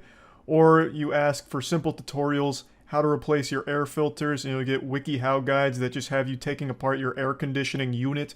Or Quora, God forbid, giving you the absolute worst advice this world has ever seen. Point is, every question we have gets asked to Google, and sometimes you get terrible responses that are outright wrong. And I think this is most prevalent when it comes to phone and technology-related inquiries. I'm sure all of us are guilty of trying the wet phone in rice thing. That was so popular, and as far as I know, actually did work in some cases where if you like drop your phone in the toilet or in the sink or something, you immediately take it out and put it in a thing of rice, and then like in an hour or a day or whatever, it's better and fixed. Well, it doesn't work for every possible water-related damage to a phone.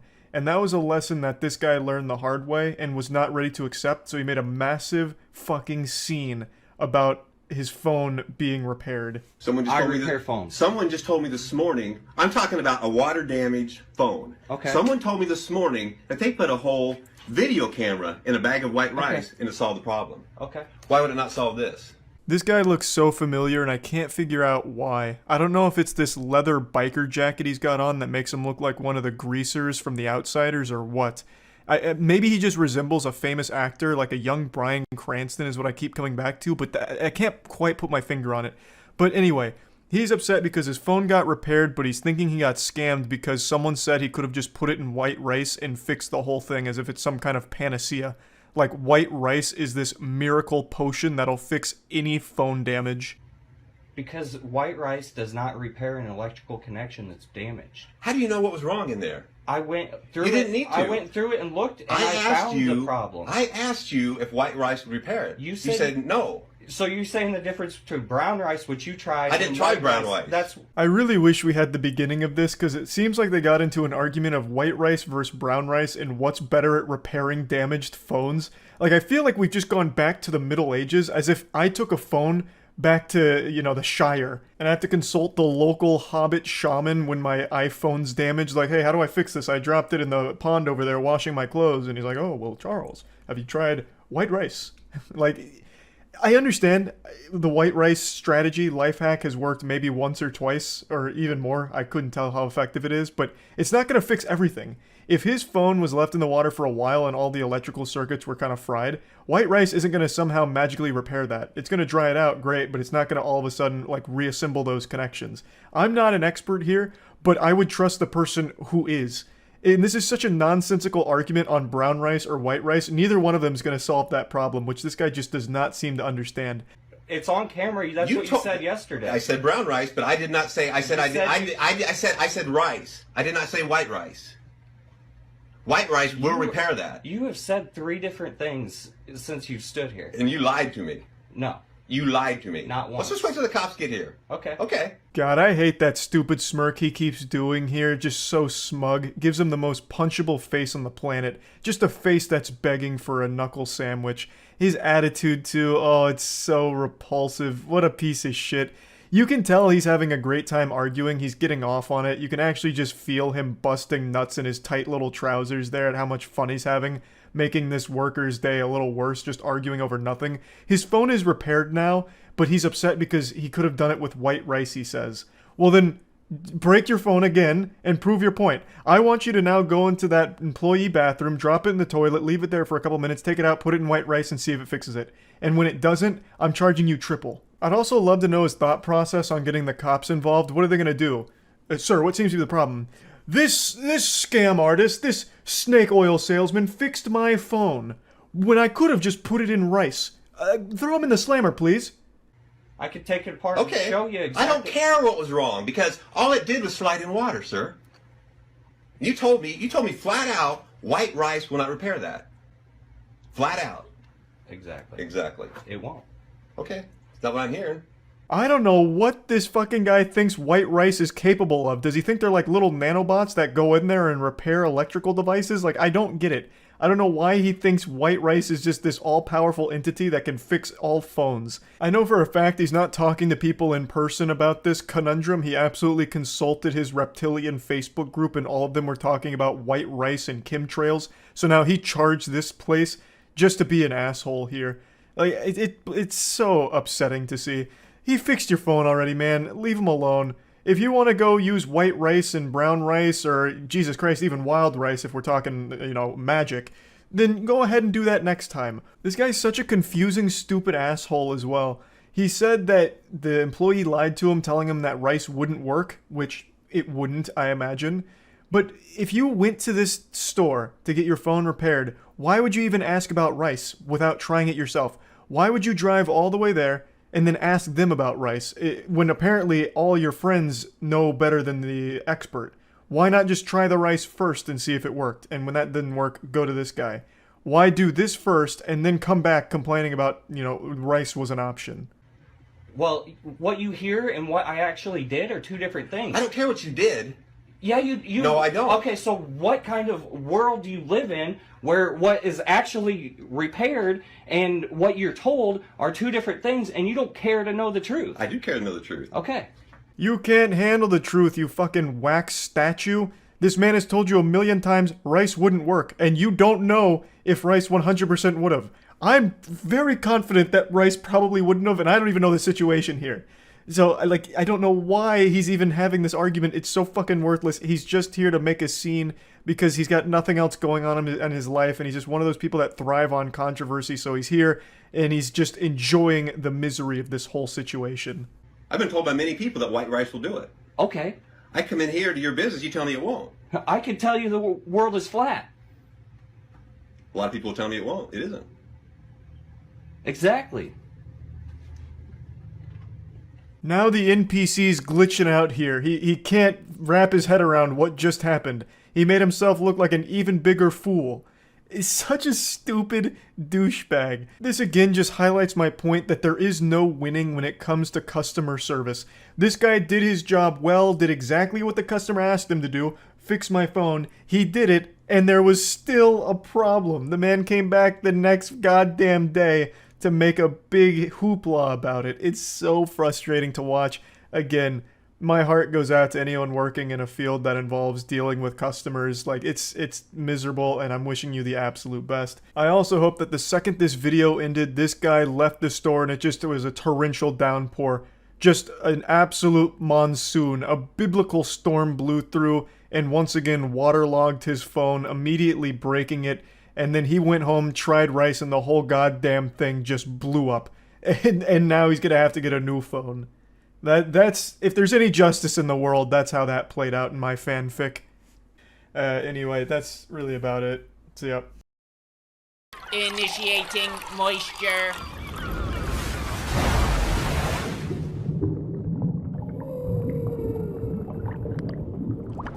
Welcome to the Moist Meter. Today we're taking a look at Sonic Frontiers. Now, I was very public about how awful I thought the early trailers for this game looked, and I'm happy to say I was pleasantly surprised with how the game actually turned out.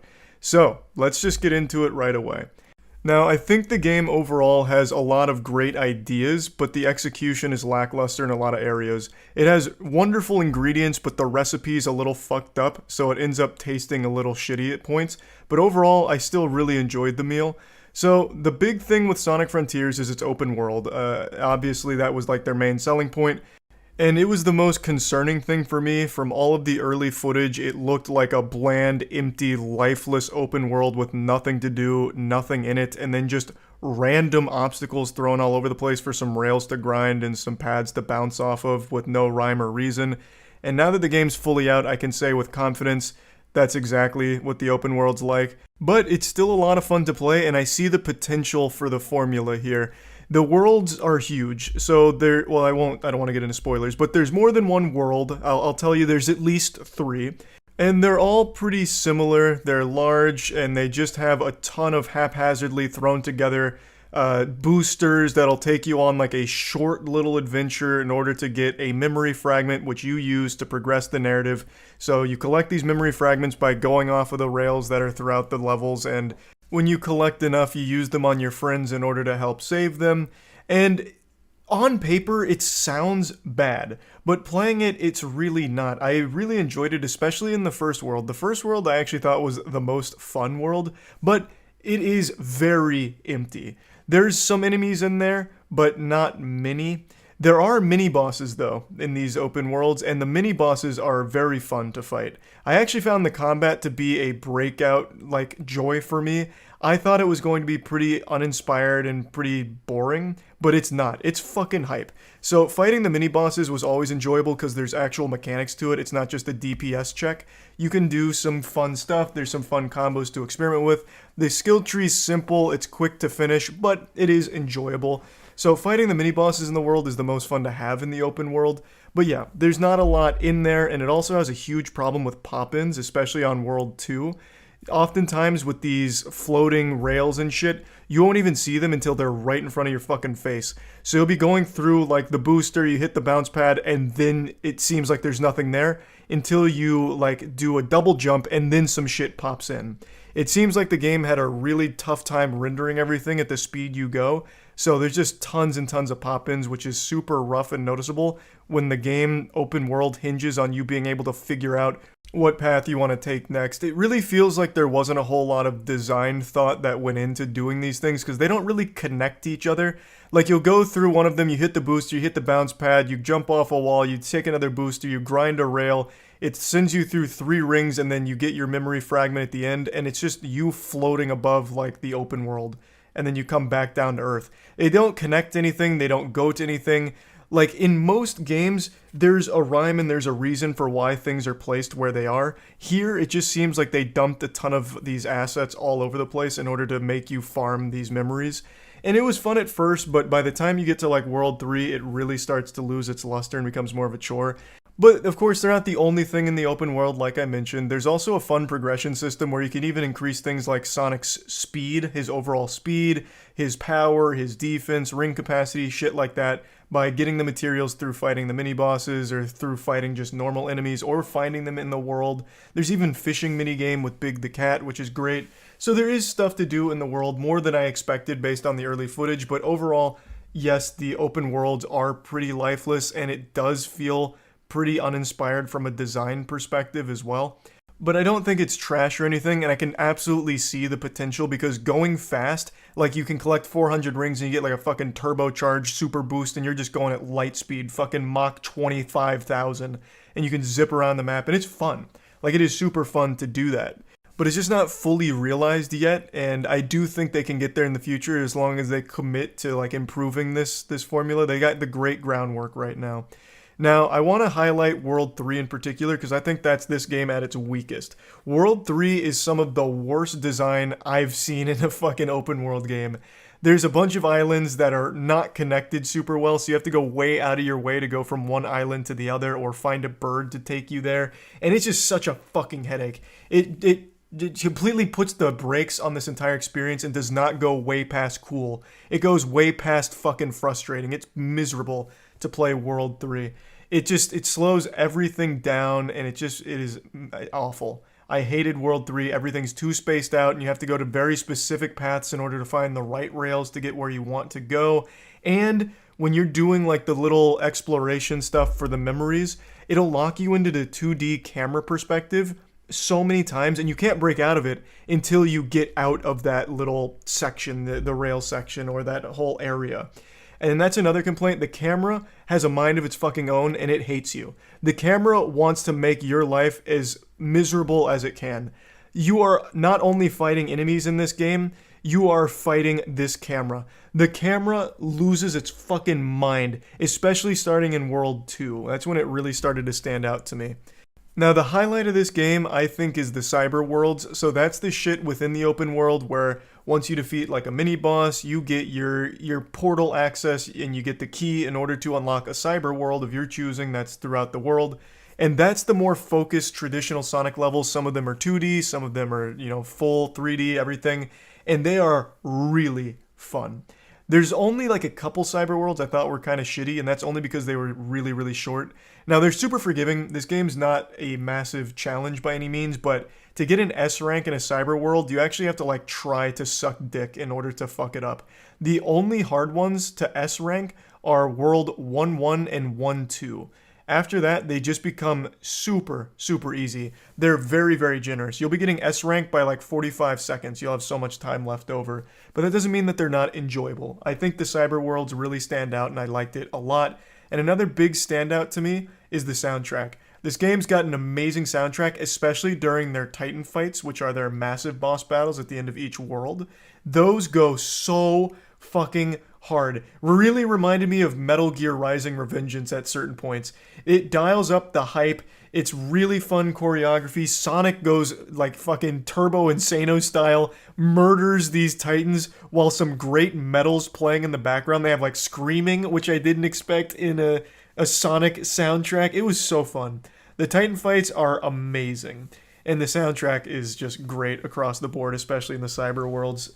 Another thing that I found really surprising is the depth to the mechanics here. There's a lot of mechanics in order to like traverse, in order to fight. Like there's just a lot that you can master. So there was a lot more depth to this than I was expecting, which I was pleasantly surprised by.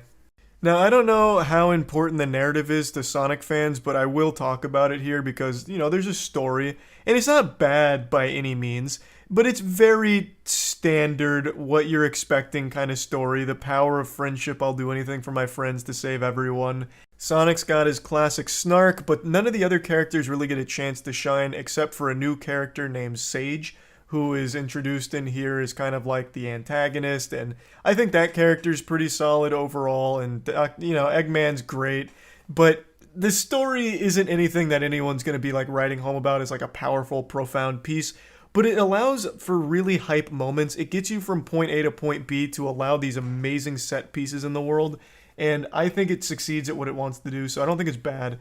I just wanted to like briefly talk about it, that it's nothing super special. But I do like a lot of the callbacks, and there's a bit of fan service in there as well, and I just overall didn't mind it whatsoever, but I don't think it's great either. Plugging Sonic Frontiers into the moist meter, I'm giving it a clean 70%. This turned out a lot better than I expected it to. I went in there with very low expectations, and I was very pleasantly surprised. I always approach games with an open mind, even if it's one that I don't think is going to be great, and I'm always happy when it turns out that I'm wrong and the game is good, and that is the case with Sonic Frontiers. It's got a lot of problems. There is a lot of jank. I didn't even mention this. Let me mention it now.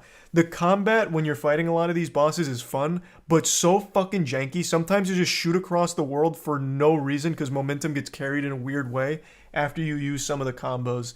So the combat gets very, very janky, and with the camera being as unpredictable and shitty as it is, it can just become really nauseating sometimes and lead to some unfortunate deaths that sometimes are just straight up out of your control. So yeah, there's some jank to it, but overall, I do think Sonic Frontiers is a really great attempt at making something special with Sonic. It's not a full, swing and a hit, like knocking it out of the park by any means, but they don't miss here either. There's a lot of execution that's sloppy, but if they stick with something like this, I think they can make something amazing in the future. So I think there's a lot to look forward to for Sonic fans. That's about it. So yeah. I'm just going to try the exact, like a very similar prompt to what we just saw on Reddit.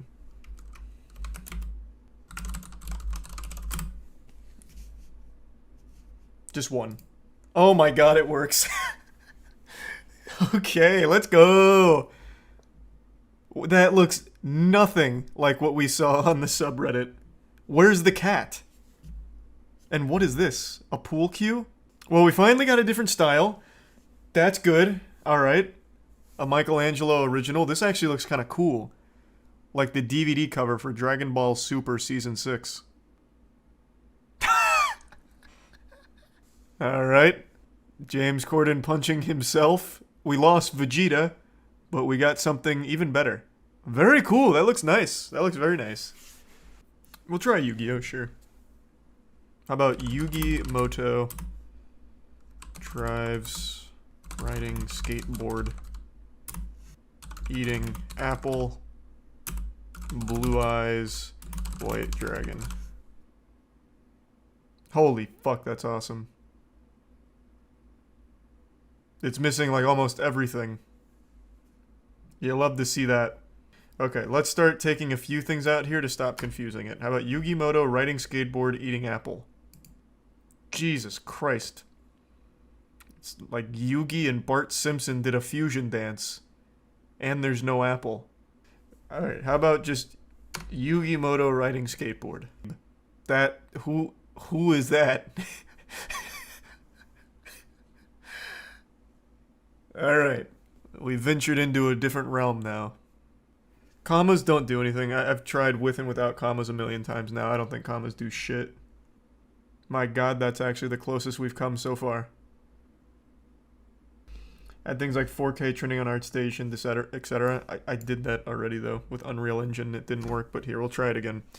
How about this? Just Yugi Moto trending on ArtStation. That would not be trending on ArtStation, and that's not Yugi Moto.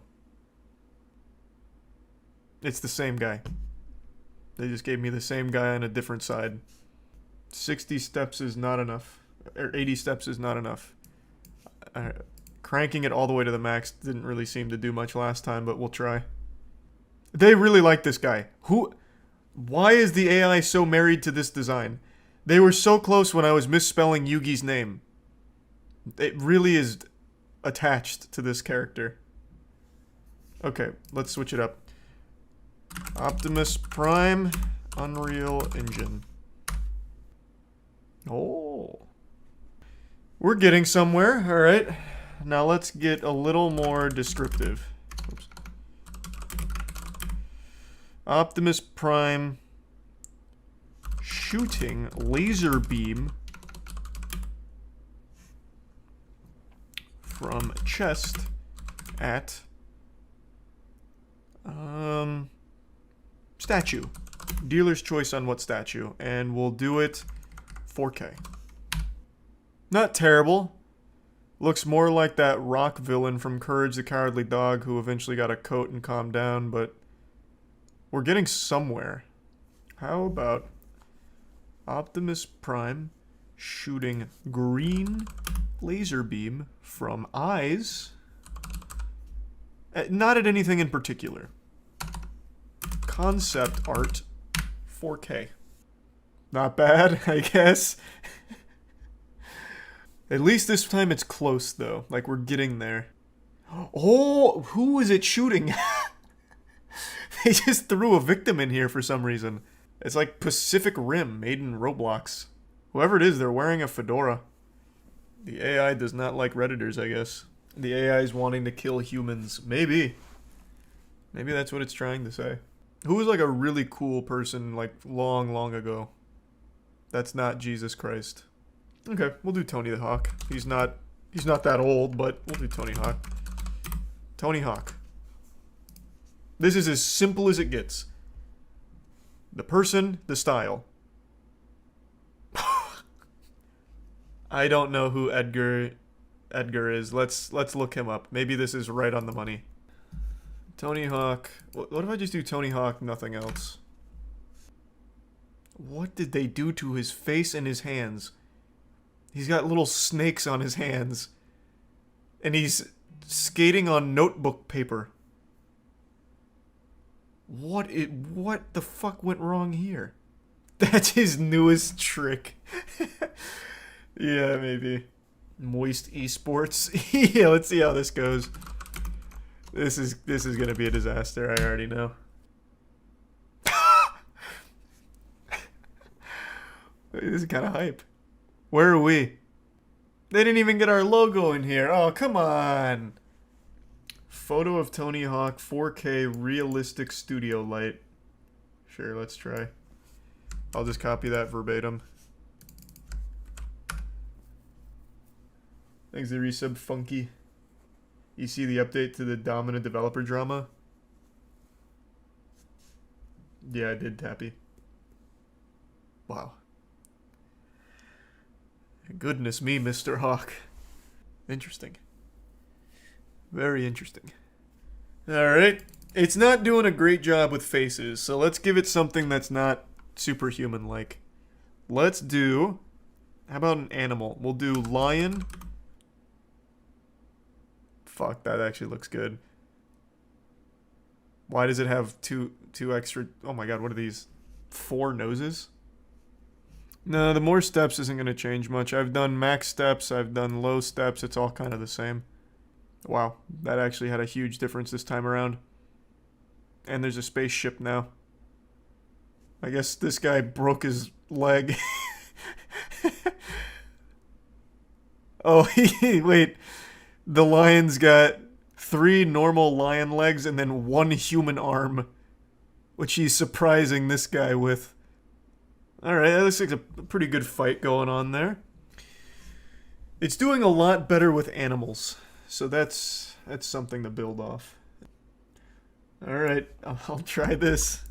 We'll see. This is awfully descriptive. This is about as descriptive as you can really get for this scene, so let's try. Oh, it got a few things here. Okay. So it didn't get the battle with a human. It did get the realism. It did get the golden hour and the high contrast. It's got some big biceps. Alright, let's try something scary. I'm just gonna type in scary. Go wide. Oh, wait. My CFG scale's too high for that.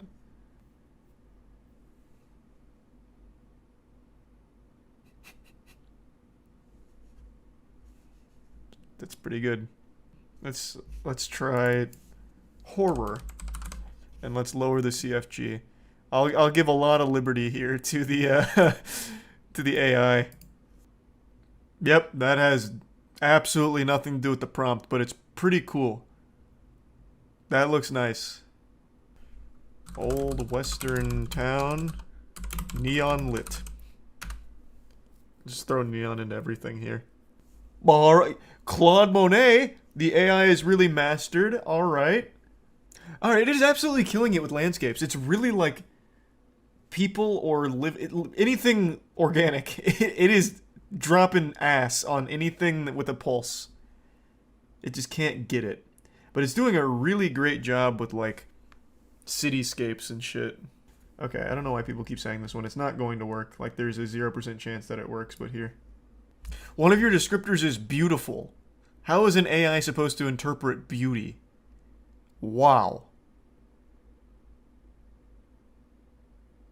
Holy shit. That's pretty good. That's like XQC for the Netflix adaptation. I can't believe that fucking worked. I doubt my name's gonna bring up anything, but sure. This is just gonna really break it, but we'll see what it makes anyway for it. Yeah, that's a rage quit if I've ever seen one. Let's see who they think Charles White looks like by default. All in all, a valiant attempt, I would say. It's it's not too far off, I suppose. I wonder what happens if I do this. A realistic photo of my dad. Let me see. I wonder what it comes up with for this.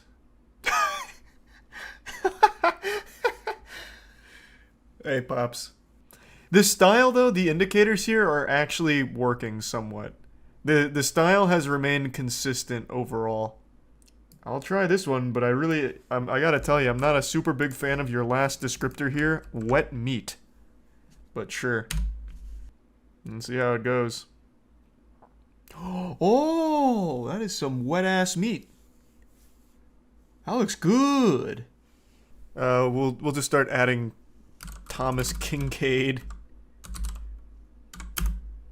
George Lopez, SpongeBob, Hank Hill. Like, let's see what happens if I throw that in at the very end. See, like, I really don't think it does the whole prompt. I don't see anything Kincaid-esque. I don't see George Lopez, SpongeBob, or Hank Hill. Like, it absolutely just stops somewhere in the middle here. And I don't really know where, but this is fucking nice. This came out really, really well. This looks like the album cover to a power metal band. They're inside. Oh yeah, they put George Lopez, SpongeBob, and Hank Hill inside. You're probably right. These are some good generations though, but it's definitely not getting the whole prompt. It absolutely is stopping somewhere. Do glup shitto. Yeah, surely it'll nail that. Oh wait, I'm still up on the CFGs. Oh, this one's just like kind of perfect off rip. Yeah, they killed it on this one. Yeah, I actually kind of want to save this one. This one's just really nice. Georgia, there's no chance this works, but I'll do it anyway just for the sake of it. It needs to be like a lot more descriptive, I think. Hey, wait a minute, that's pretty good. Hey, that's not bad at all, actually. They're not kissing yet, but they have kissed prior to the photo. Let's try that. Do they have like a Batman porn sampler here, you think? Let's try Euler. What comic is that from? The Batman who kisses? I don't know. Oh, hey. Alright. Change it one more time. I think we're in. This is definitely a PLMS situation, I think. This is going to be perfect. Give me the smooch. Come on, baby. Take us home. They are absolutely kissing. 100%, but it's blurred. Unlucky. But we got there. It also looks very good. Hey, let me explain. So, I've gone to events 3 times in the last 2 years. And 2 out of the 3 times now that I've gone to an event, I've gotten COVID. This is the 2nd time. Not the best of stats, I'm 1-2 right now, but hopefully I can get a winning record going against COVID pretty soon. But anyway, I was just hanging out, resting, and then I thought to myself, I need a little something more. I need a chemical X for my immune system, so I got out of bed and I threw on this reindeer onesie that I got a few Christmases back, because it's nice and warm and I was very cold. It's not me in a fursona, it's just because I'm cold. And I sat down in this chair, this throne of swamp ass, and said, I know exactly what I need. A little bit of The Button, the weirdest and wackiest dating show on the internet. I saw they had uploaded a new episode, and I thought, yep, this'll help. I know I should stop watching this, but I just can't stop watching it. It's too interesting and silly. Would you say you're naughty or nice? I would say I'm nice. Do you like nice boys? I think there has to be a good mix. Like, I think it has to start really nice. This is pure sabotage from The Button here. This question is a trap. It's an unwinnable game state. The only way to win is not to play. The #1 red flag that most women know now is someone claiming to be a nice guy, since it has such a negative connotation. Like the whole subreddit dedicated to it, r/nice guys, where it's just pure meltdowns and absolute lunacy. But you also can't answer, no, I'm not a nice guy, I'm a bad boy, because that also has a negative connotation if you say you're not nice. So there's just nothing this guy could have said in this situation that would have salvaged it. This date was dead the second the question was asked. It was a checkmate.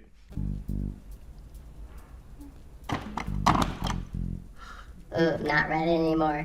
Awkward. Why did you reject me? Just not the vibe. You seem really sweet. I would like hang out with you, but it doesn't feel like a date vibe to me. You can see the panic in how she frantically tries to slam the button, because I think most people are now conditioned to be very fearful of someone claiming to be a nice guy, but it's not this guy's fault. He was forced to answer this question, and there was no right answer to it. So I'm not mad at the girl, and my heart also breaks for the guy. It was just kind of out of his control. You can't see each other. No. Say something sexy. I think your voice is pretty sexy. Oh, thank you. You can also hold hands. I'm comfortable with whatever. Sure. There we go. Hey, what's your name? My name's Brian. What's your name? Brian, I'm Megan. Megan. Nice to meet you. Nice to meet you. This one's going pretty well. There's fireworks going off and sparks flying off of this interaction. It's like an episode of the Power Rangers with the amount of sparks these two are creating between each other. So this is going swimmingly, and the button actually didn't ruin it right away. So let's see how the rest plays out. Do you like naughty girls? Who doesn't? I suppose the next question would be, are you a naughty girl? Absolutely. I used the mistletoe native deodorant today. That was a subtle little sponsor shout out there, a little plug, because this episode was sponsored by that brand. But man, what a weird situation we're finding ourselves in right now. Are you a naughty girl? Fucking coming at her like Santa Claus. Like that seems aggressive, but it's working. If both parties consent, I dare you to kiss each other.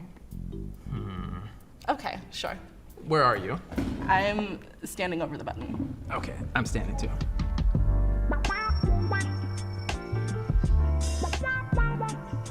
Hooey! Now it's getting real spicy. His lips are calculating a ton of data. Her lips are also running a bunch of numbers, trying to put a face to the lips. And let's see how it played out. You know, what was the conclusion they drew here from the science experiment? Can you take your blindfolds off? God, most nerve-wracking part. You're gonna hate what you see. Oh my god, you're gorgeous. Is this the type of person you normally would date? Honestly, no. Holy shit. That was blunt. There were no punches pulled there whatsoever. The claws came out. My god, that was brutal. Why? I don't know. Like, even with looks, I don't have a type. And what did I do? Man, this is rough. It's like watching two trains collide in slow motion, but then 3 dump trucks are now getting onto the train tracks right before the collision, and it's just an absolute fucking apocalypse of shit exploding here. Honestly, I feel like it's because I'm heavy. No. No? That's the vibe I got. Not a problem with me. You are a good kisser, though. Thank you. So are you.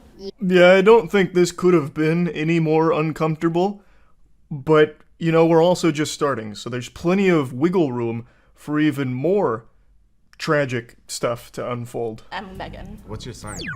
I'm an Aries. Oh. Oh. I'm so sorry. I can't. It's Aries. I had bad experience, and I'm so sorry. Was the button even red? Yes. Well, that was a certified Twitter moment. What's your sign? Aries. Ugh! I would never date an Aries. I had a bad experience once with someone who was an Aries. Thus, I can't stand any of them now because all Aries are exactly the same because the astrology says so. Please, get the fuck out, you make me sick. Yeah. What other senses can we explore? I guess touch. Do you Touch, wanna smell. hold hands? Hi. Hi. Hello. I just love the quickness on that. What other senses can we explore? Touch, smell. Oh, touch. I mean, not smell. Going right to smell would be kind of odd. You said smell, I didn't say smell. You smell, no? Oh, you smell good. Do you think he smells naughty or nice? I think he smells naughty, and I like that. Do you, Should be cool. wow, are we talking about marriage? Yes. Are you ready? Listen, listen. Is this red yet? Uh-oh. This episode is actually confusing my body, so now I'm extremely hot as opposed to cold. This guy heard the word marriage, and it was like he just heard a gunshot and went into flight or fight response and just started to, as quickly as possible, hit that button to like an ejector seat in Johnny English. Just getting out of there as quickly as possible. She goes on to explain that she was just joking around, but he says he didn't understand it was a joke. Now, Holmes' biggest fear is that he won't be able to reproduce children. Your end or my end? My end. His testicles. Yeah, basically. To it. That's cool. Sorry, but also I hope that you do have them. Oh yeah, I will. Trust me, I will. I will. Things are getting really personal now, talking about testicles and the desire to have children. We're getting deep. It's like we're in a philosophy class, some of these questions coming out from the button here. And then, you know, she buzzes him because she's not entirely sure she wants to have kids anytime soon. So they both go for the button, they collide, but she got there first and then wishes him well for having kids. And I love the way he signs off. He almost took it like a challenge. He's like, oh, I will. This whole situation here with the date may not have worked out, but one thing is set in stone. The prophecy will be fulfilled. I will have kids. You bet your sweet bippy, kids will be coming from this sack eventually. But thank you for your time. In buildings. That's crazy because I'm in film too. Oh shit, what do you do? I'm an actor. You're an actor? Yeah, Okay. I do TV and film. Yeah, that's crazy. Cool. Yeah. I'm sorry. I just feel like the actor thing, I've dated people who've modeled in the past and they were pretty like self-involved. No, I get it. There is just no winning here. If you can't find common ground within the first 30 seconds with your date, you get buzzed. If you do find common ground, like here, your ass still gets buzzed and you just get cooked for it. Like, it's just, what do you do? I think the strategy that would absolutely cop a W here is just lie about what you do. What do you do for a living? I mean, you can just make something up. They're not going to fact check you on the spot. Oh, well, actually, I'm a little embarrassed to talk about it, but I'm a gunpowder alchemist. I dabble in the dark arts, and I've done a lot of necromancy as well. And I'm also into espionage, but that's something I try and keep on the down low. I guess if we go on a second date, I can elaborate more on my spy missions. Like, just come up with something badass and interesting. Like, why not? Does that mean you have a kid? No, I don't have a kid. It just seems like a lot of bag. God, I'm such a I'm Annika, how old are you? I'm 23. Okay. Sorry, Annika. No, that's okay. She's going on a rampage right now. If this was Halo 2, she's about to cop a killing spree medal here. She is buzzing everyone. She is handing this shit out like free samples at a mall food court. And it doesn't really seem like she has any reasons for it anymore. She's just going wild with it. The power is getting to her. She's being corrupted in real time. It's different, but it's cool. I'm liking it. It's friend vibes. How's your day been? Are you like big into astrology at all, or? Yes. Oh, for sure. My ex was really into it. Okay. It really tore us apart. Was that a joke? Yeah. Taurus is a sign. Sorry. There is no defeating this raid boss. This guy tried. He was really ready. He had his hands on the button and ready, but then his brain had a bit of a glitch where he focused too hard on telling that joke, and he got distracted. She beat him to it. Damn, unlucky, because he had a plan. He clearly came in here with a plan, but he underestimated his opponent here.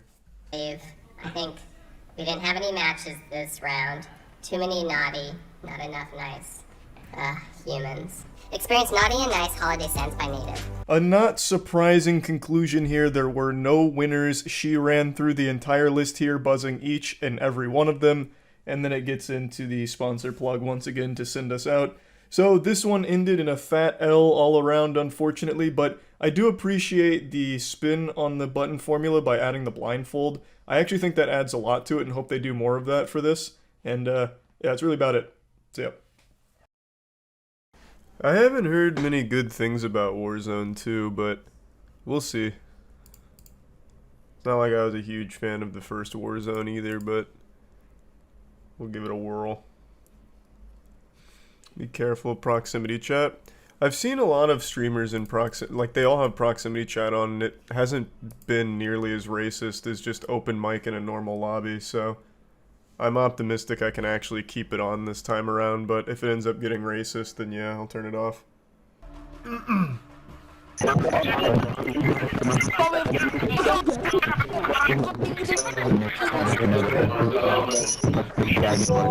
Pretty awesome start. That sounds fucking amazing.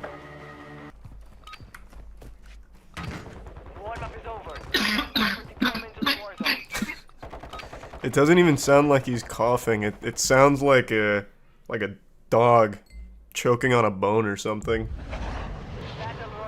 I'm gonna see if I can find that guy that was coughing in the lobby. It'll be like a heartbeat sensor, but with his mouth. I'm gonna try and locate him. See if I can hear him. Oh my god, that's rough. What a bad shot. This guy's also moving at like 2 frames. Peek me. Thanks. That could have been bad. Damn, no screaming on proximity chat. That's upsetting. He's such a COD noob. That's so fucked up, man. What do you mean? I just slapped that guy around with an easy headshot. Can you get on that train? Yeah, you can. Oh, that's hype. Come back. Man, this train is... It's moving at some wacky frames right now. Come back. I'll catch you eventually, I'm sure. So what is up with all, like, my screen tearing? Is that just, like, a known issue with the game right now, or is something wrong with my settings? Because I'm seeing, like, in-between dimensions every now and then with these, like, flashes of another reality. What? Oh my god, what is all these... Oh my god, all these pop-ins, holy shit. I see somebody watch this shot. Oh! You should have just died. You should have just fucking died from that. So, he was so far away, his animations weren't loading. Could you see him sliding backwards? What a fucking shot, too. Come on. Why do that to me? Damn, that was such a good shot. Hang on to your britches. Oh. Oh, fuck. You're mine. Watch this.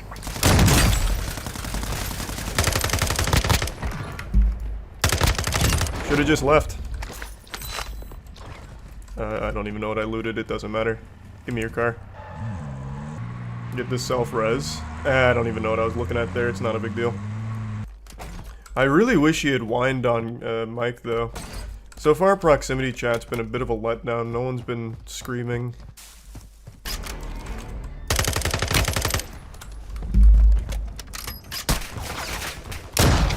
Fuck.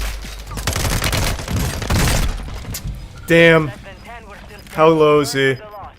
Shit. I actually had that. Damn. Unlucky. Not a bad first game, I guess. Really underwhelming with how few people there were. Thanks to Prime Desk and Scotty. Yeah, I mean, that's just one of the main reasons I don't like Battle Royales. It's just like 30 minutes of nothing for 5 minutes of action. But I could chalk that up to not knowing the drops, so maybe I dropped in a dead location. Because I only found 2 people before that, and I killed them both. So it's possible, just a bad location to drop. Gun. Oh my fucking god, get the fuck out of here. Where'd you go? Oh, he found me! Aw, poor guy. That's rough. This server's, it's running nicely though. Like, at least it's feeling nice and silky smooth in here. Oh, what? Oh, what is it? What is happening? Come back, coward. You afraid to fight me and all of my shadow clones?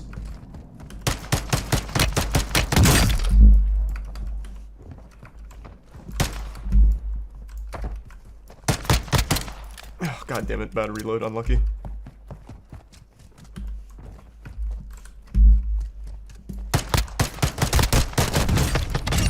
He almost clutched that up. That would have been huge from him.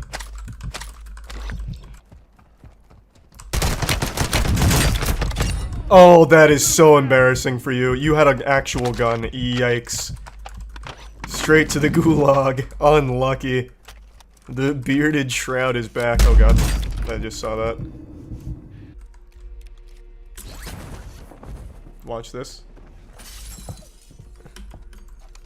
Come on, come on, come on, come on, come on. No assassination? That was my chance too. Fuck. Oh my god, this is the worst server so far. What the fuck? Ugh. My character, like, I'm not even controlling him. It's like a gust of wind against like a paper bag.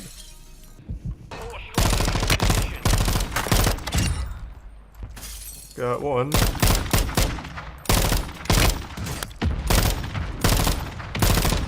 Oh wait, these are NPCs. Oh, what? Wait, what is this? What is happening? I thought those were players. What does this thing do? It's a stronghold. And what do you get for getting rid of it? It has loot. You think you can pull a fast one on me, do you? Yeah.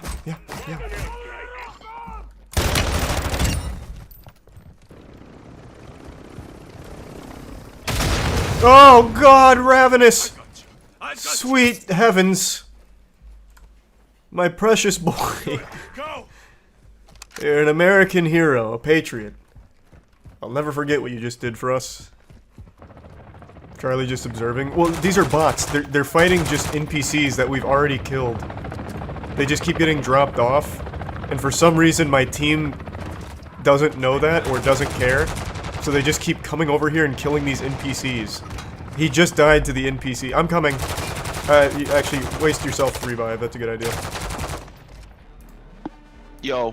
Big man, what's going on? What's good, gang? You ready for some absolute domination?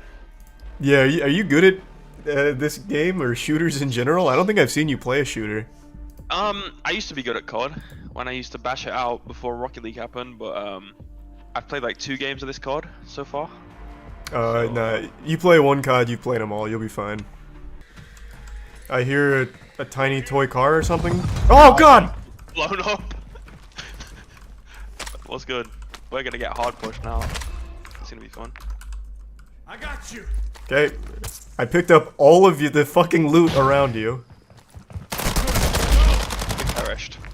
That's so great. I couldn't pick you up without picking up all of your fucking loot. Alright, here we go. Oh wait, rival chopper. Let's ride. Wait, no, wait. That's an NPC, I think. Is it? I don't know. Hey, hey, pull over. Oh God!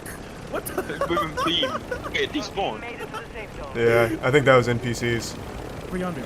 Here. Jumping out. I'll see you guys. I'm gonna try and land on him. Oh shit. You fucking cowards! Oh my god. He's correct, help me. Okay. Bro is dead.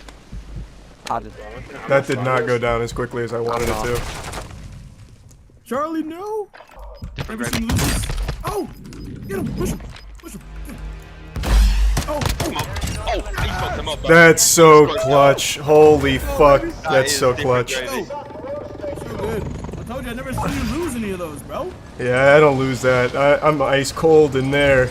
No, let's get it, man. Buys Paradox coin. Charlie can buy us back. You're like on the opposite side of that wall, like to your right. Would you? Can you ping? Fuck. Can you ping? No. Are you okay? I've still got a cough. I've been feeling better, but I've still got a bad cough. I'm gonna try and scare him in proximity chat. This is meant for them, not you. You bitch! Stop running. People are gonna think you're a soundboard. On top of the roof, I'm coming. He's pulling his cock out. You should say that. People actually think it's a soundboard. Yeah, I'll just hit him with famous lines. Yeah, you pretty much need a vehicle in this game because the map's so Oh, fucking big. I see a team up there. Oh, Alright, yes, yes, oh my god, finally, maybe something can happen. Oh, I just got shot. Oh, behind us, wait. Behind us in that building. No, turn around, let's get those guys. No dead. Alright, easy. Alright. No, there's another team, there's another team. They're across. I didn't know there was a team still here. There's another team that I was shooting at across. While here. God damn it. I'm just gonna run slowly over there. Actually, there's a helicopter here. Oh my god, you just got What the fuck? You didn't even tell me that mortars were coming in. Alright, Charlie, it's all up to you. I killed one guy over here. Hey, can you revive me? Yeah, I'll be there soon. Go! Wait.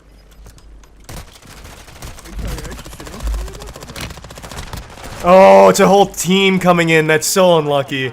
What the fuck? Hey, boys, we didn't crash. Are you getting Mixie over there? Yeah, I got 2 out of 3 and then another squad rolled up. Oh, there's a lot of people. Oh. Ala, Mauser. Nice. I need some of this bad boy loot. Oh, there's one more coming around the corner. Where?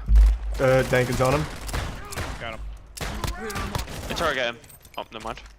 Let's go, boys. Oh, This yeah, I re- forgot you could fucking interrogate. There's still another team. This revolver feels very bad. Holy shit. Oh my god. Shots. There's one more over I'm there. buying back some more. Auto. Dude here. Dude here. Where? Ping him, what? Where? Help. Oh, what the fuck? You I'm scared coming. me? Oh my god, wait. Behind us, Rise, to our right. Holy shit, that scared the shit out of me. Whole team right here in this corner. Yeah, in this corner, bro. I'll show you a whole team, pussy! Open your mouth! You fucked him. Cracked him? I actually fucked that guy up. Don't push me. You said I'm one shot, don't push me. I actually fucked him up with the revolver. That is so embarrassing. Brother, where'd this guy go? Bro, he's hiding. Yeah, he ran. Oh! He's low as fuck. In the Okay, road. downed one. Downed one. Nice. Downed one! Pushing. You little bitch! Behind the car. That's the revolver! You should be embarrassed. Uninstall. That was revolver. Coward. Bitch. Wait, did you say that shit in game chat? Yeah, it's in game chat. I just killed 2 of that squad with the revolver. I'm in the gulag with the guys we just killed. Come on, I can move to the shop. Talk shit to him, Rise. You're actually dog shit, bro. You're actually dog shit. How did my nuts taste? Fucking dog shit, kill him, bro. Hold that. What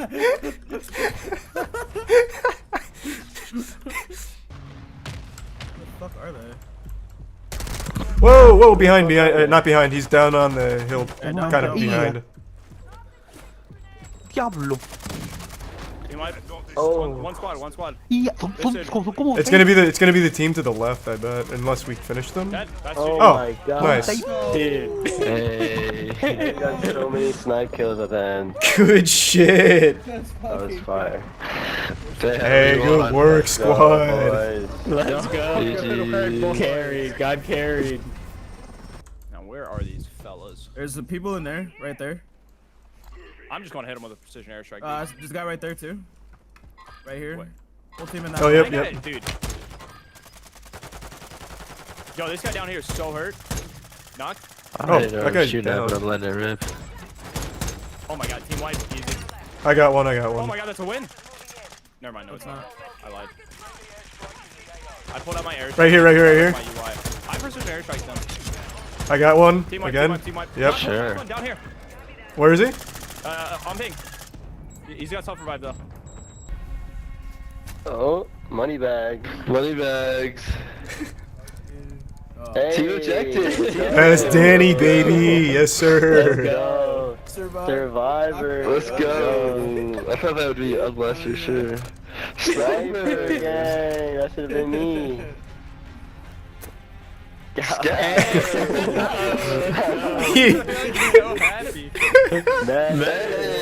That's on me, baby. Gang First place, Perk Nowitzki. Oh, look at the XP stack up. That was so cute. Oh my god. Not that much. GG's. Where's my damage at?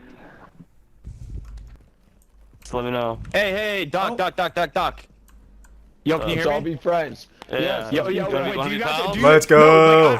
No, I'm not even kidding. Do you guys want to team up in 6-hack at the very end? Yes. Yeah. Okay, where are you? No, right now. Can you drop down so we can send invites? No, come under us and we will fucking send you. I'll come on Don't you. do that.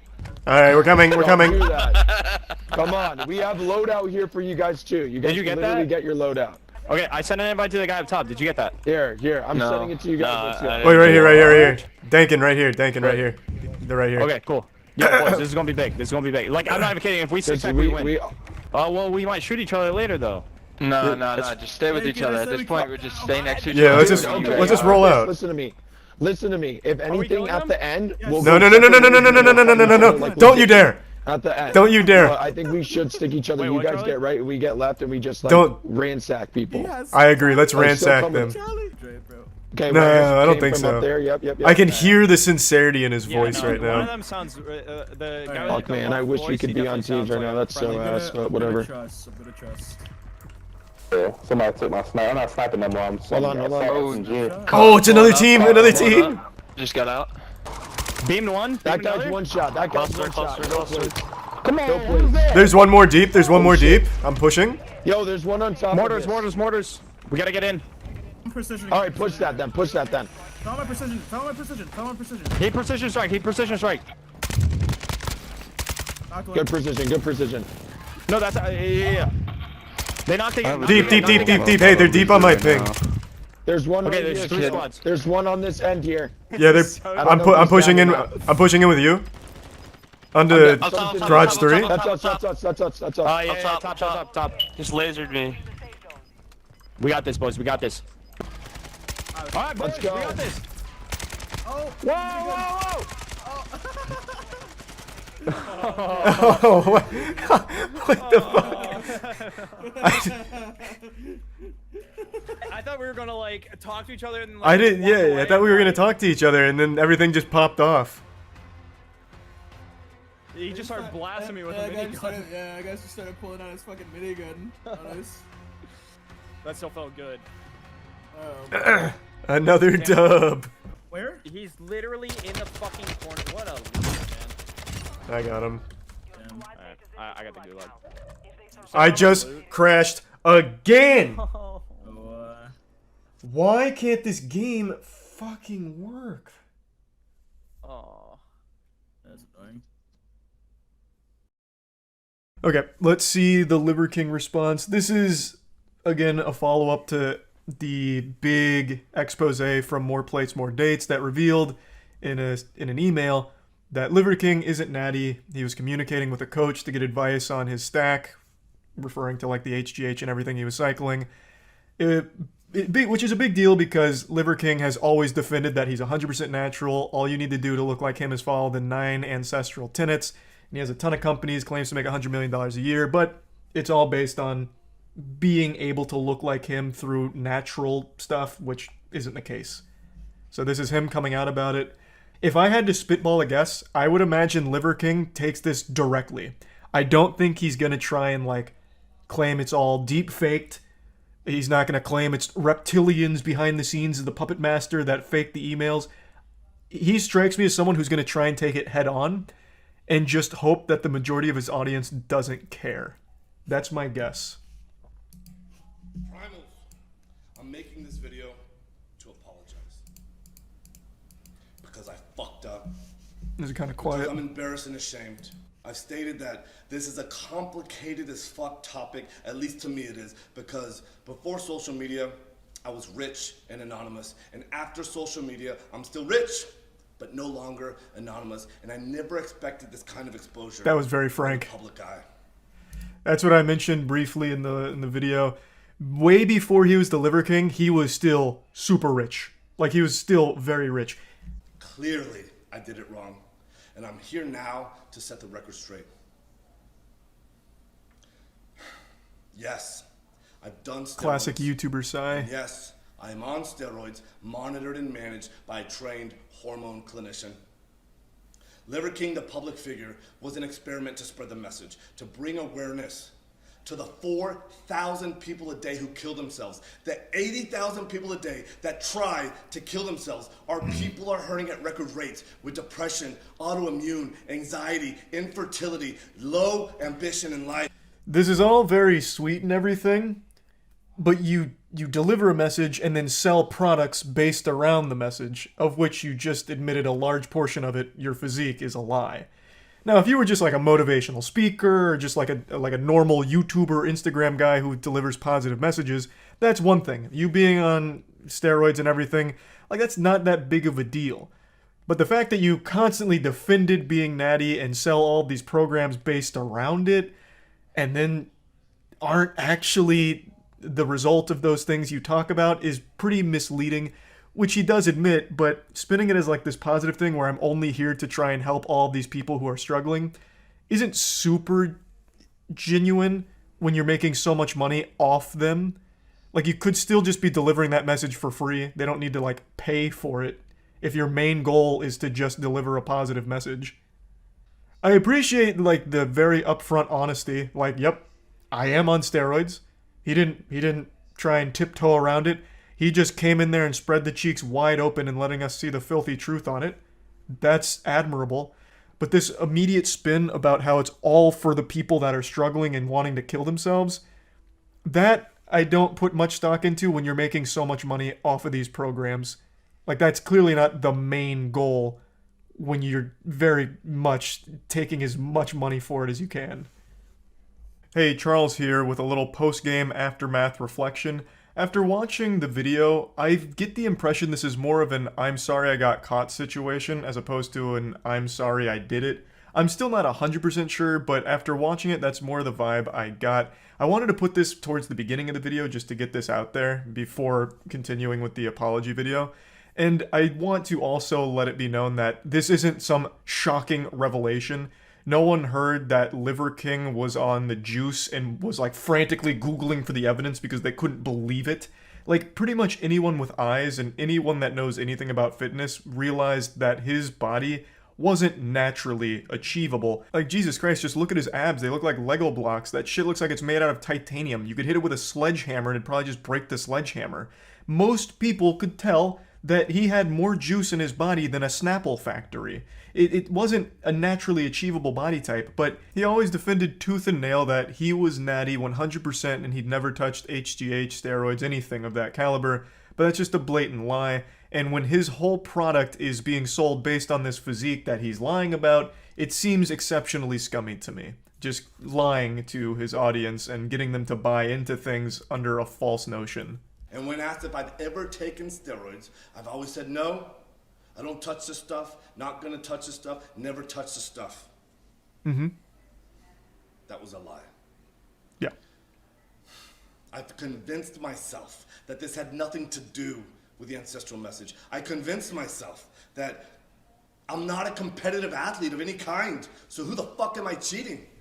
You're cheating your audience. I'm still early, so maybe he comes to that realization since he prefaces it by saying, I convinced myself, past tense.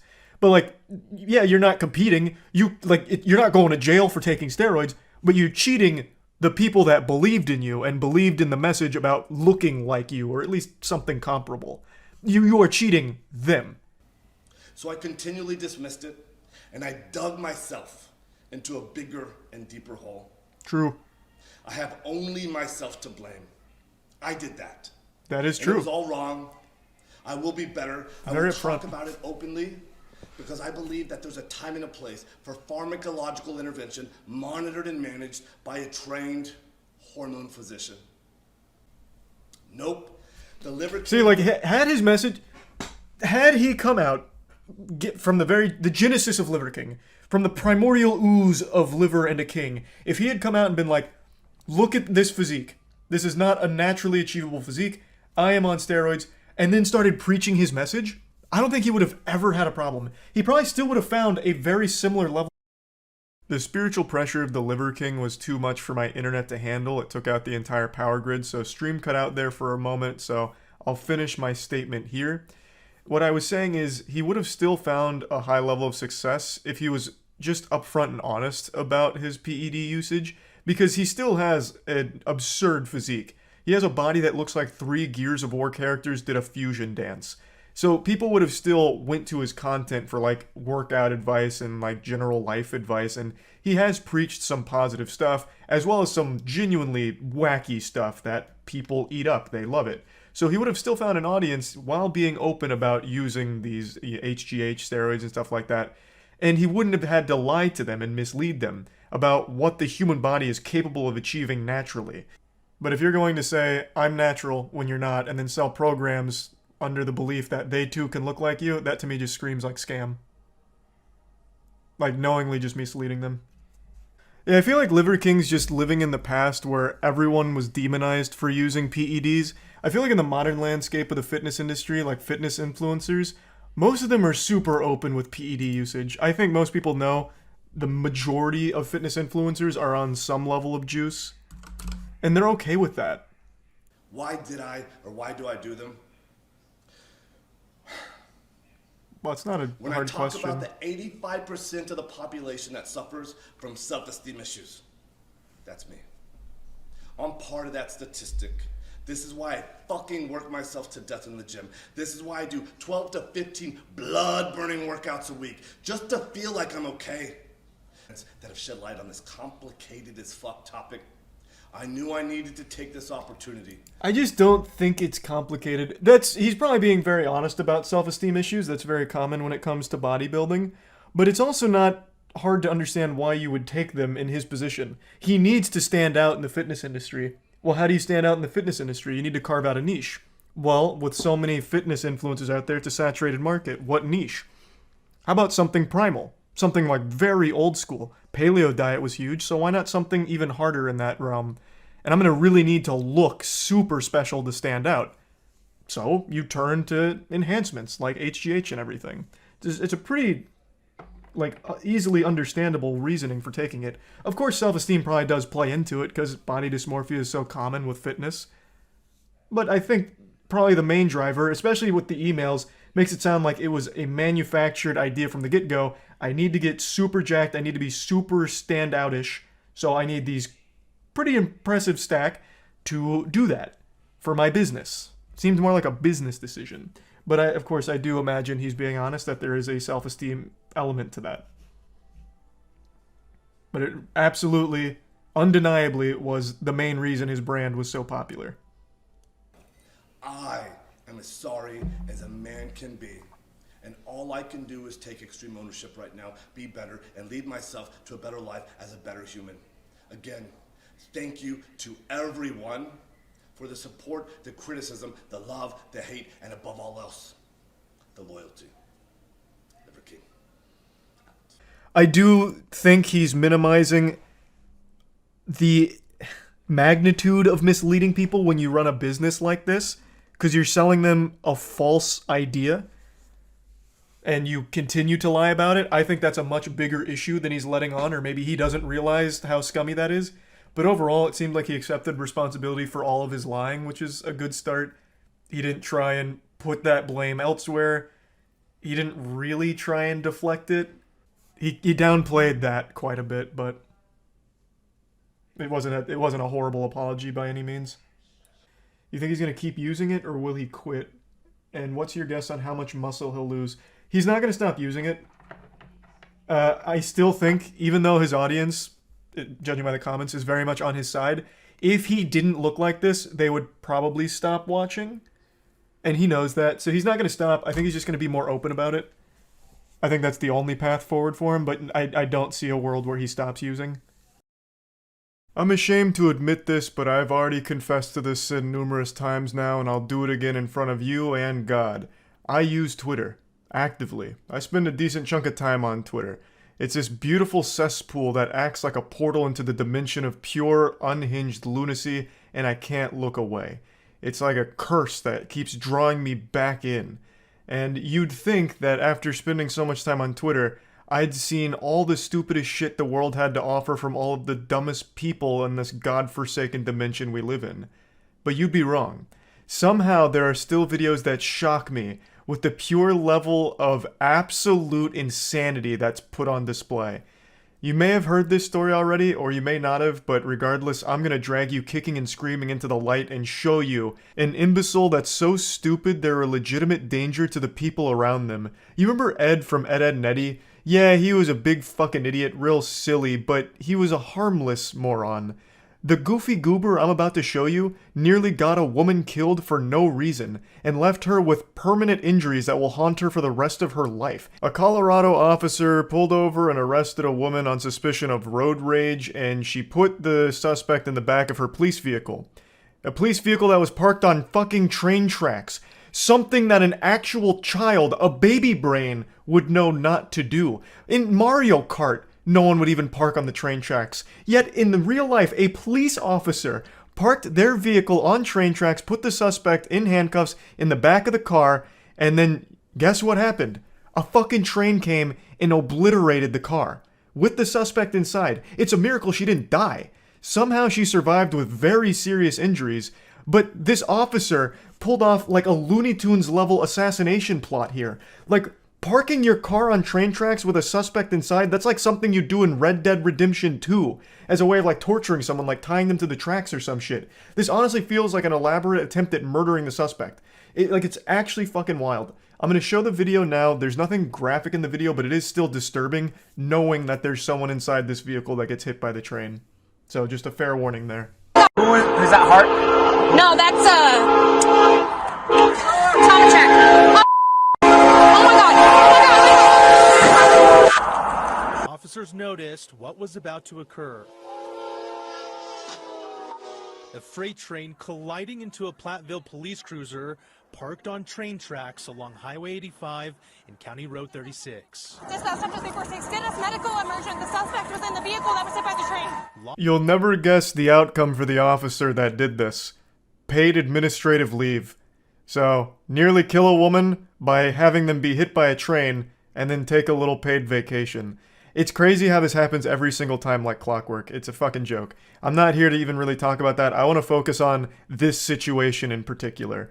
How the fuck can you make this kind of mistake? It almost feels like it's not a mistake. It really feels like this officer was just trying to kill this woman in a really creative way. If I'm being honest, I don't know what's scarier. This being a case of an absolute villain, a psychopath just trying to kill this suspect, or it being a case of her being so fucking dumb that she actually thought it was okay to park on train tracks. I really don't know which one's the scarier situation. Because if she's this stupid and somehow a police officer, how many others are this dumb and also police officers? Fucking terrifying. In the video, not only can you hear the train for a good like 8 to 10 seconds, you can hear it coming from miles away, it's a fucking train, but you can also even see the train in the background because of the goddamn lights. It's a fucking train. It's like one of the hardest things in the world to miss. Now, I know I've been singling out the protagonist here, the officer responsible for handcuffing the suspect and putting her in the police cruiser that she parked on the train tracks, but it's not just her.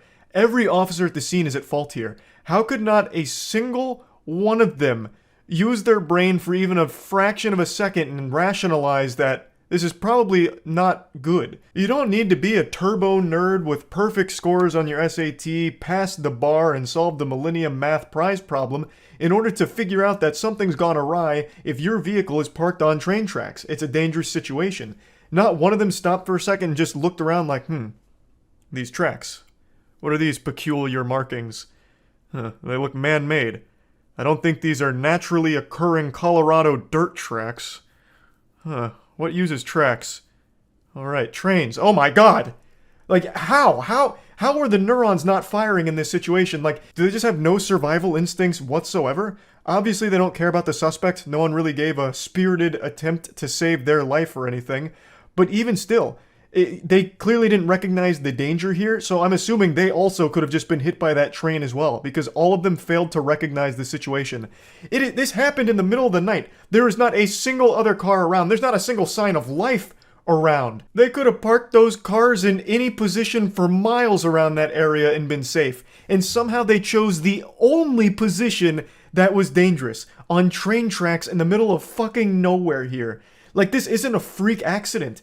This is gross stupidity on a level that is downright dangerous, and it almost cost a woman her life. According to the report, the lady was kicking and screaming and like frantically trying to get their attention to the oncoming train because, obviously, just panicking because she had her eyes open and could obviously recognize the imminent threat.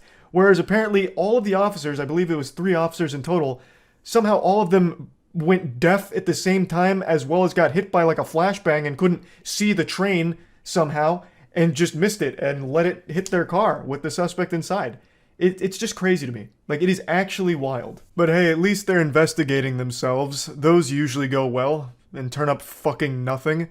But in this situation, I truly don't see how they could possibly drum up any kind of explanation that excuses this.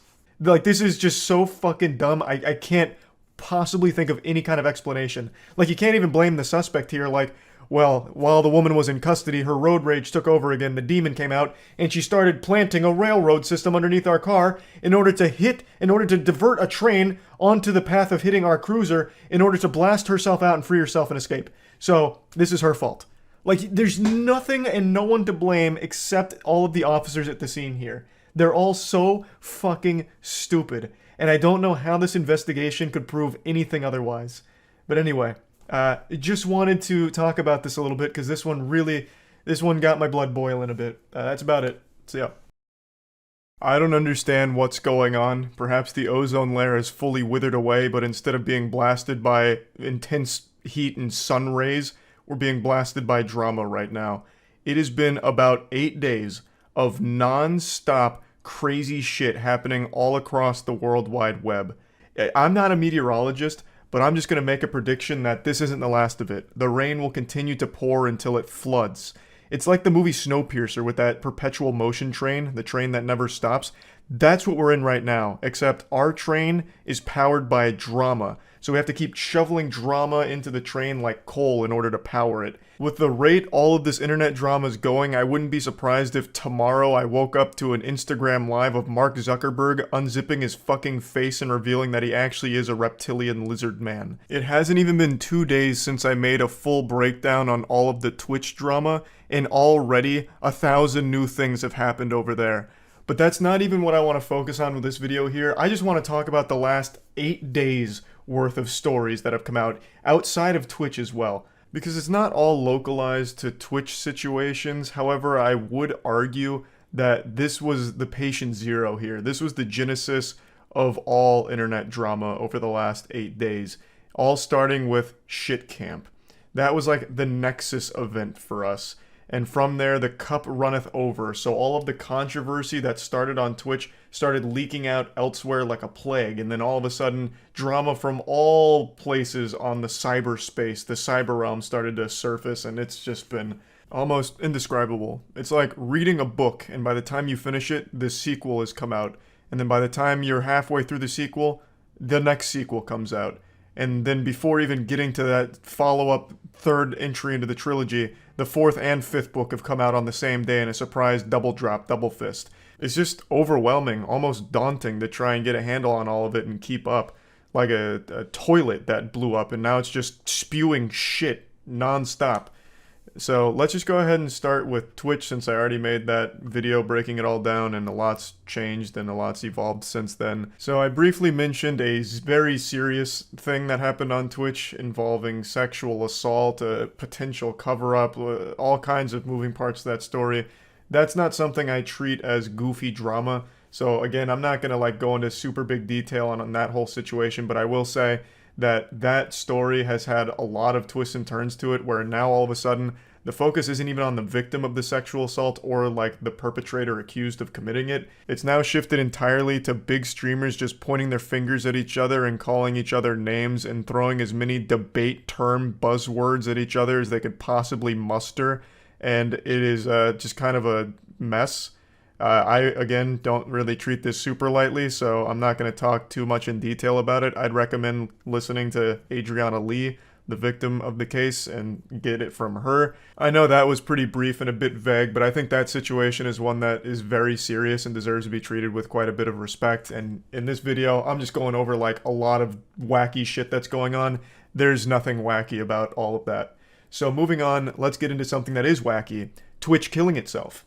I made a whole video yesterday talking about Twitch's new policy update and how it could very well bury the platform, and only a few hours later, there were already big streamers talking about how they most likely won't stay on Twitch should this new policy go into effect.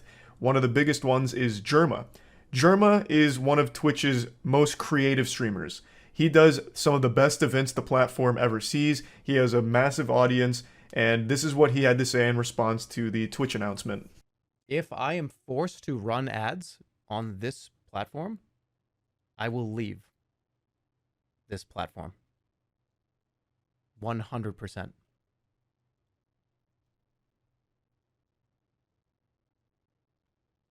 So, I'm not going to be forced to run ads. Now, here's the thing. Ads do play, pre-rolls play, and I don't really have that much control over that. I do have control over if one essentially runs while you're sitting here. And I don't want to do that. I don't want to run ads. Germa's not alone here. Most streamers feel this way. Being forced to run ads sucks ass. No one wants to do it because it's intrusive to the content, it breaks everything up, and it's a terrible experience for your viewers. No one likes to be running ads. The people that do it, myself included, are contractually obligated to. For me, it's 3 minutes per hour. For most streamers, it's around that same as well, maybe 4 for some of them. But yeah, everyone hates running ads. It's like Garfield hating Mondays. It fucking sucks. And now Twitch is putting a much heavier emphasis on it, and like I mentioned yesterday, I'll briefly recap. Twitch put out a statement saying that they're getting rid of the 70-30 revenue split with streamers. The 70-30 split was the streamer gets 70% of subs, whereas Twitch gets 30. That was a deal they were offering to their top-level streamers. I would imagine most, if not all, of the top 200 streamers on Twitch were likely on this 70-30 deal, and all of them were used to this split. And they announced that that will no longer be the case going forward. It will be dropping back down to 50-50 in the future. And they also made it clear that they'll never do the 70-30 again, which means all of the streamers that never had the 70-30, who've always been 50-50, won't ever get to experience it, which is just another slap in the face to them. And I argued that by doing this and driving away their top-level streamers, it'll motivate them to go to a platform that has that 70-30 deal they're used to, like YouTube. YouTube has a 70-30 split. It's standard for all of their streamers. And the Twitch streamers that are the top level ones, that's what they're used to. And when their contract ends, they might just take that because it's an overall better deal. And the ads on YouTube aren't nearly as intrusive, so it's a better viewing experience for their fans. So, why would this kill Twitch? Well, it's because Twitch is an extremely top-heavy platform. According to a 2020 statistic, the 0.1% of Twitch streamers control 74% of all the watch time on the entire site. This is a 2020 statistic, so it's a little old. I guarantee you that number is much higher. The top 0.1% control much more than 74% of the watch time on the site now, I imagine. But to go a little bit deeper on how top-heavy Twitch is, the top 1% of streamers are streamers that can average 51 viewers, at least.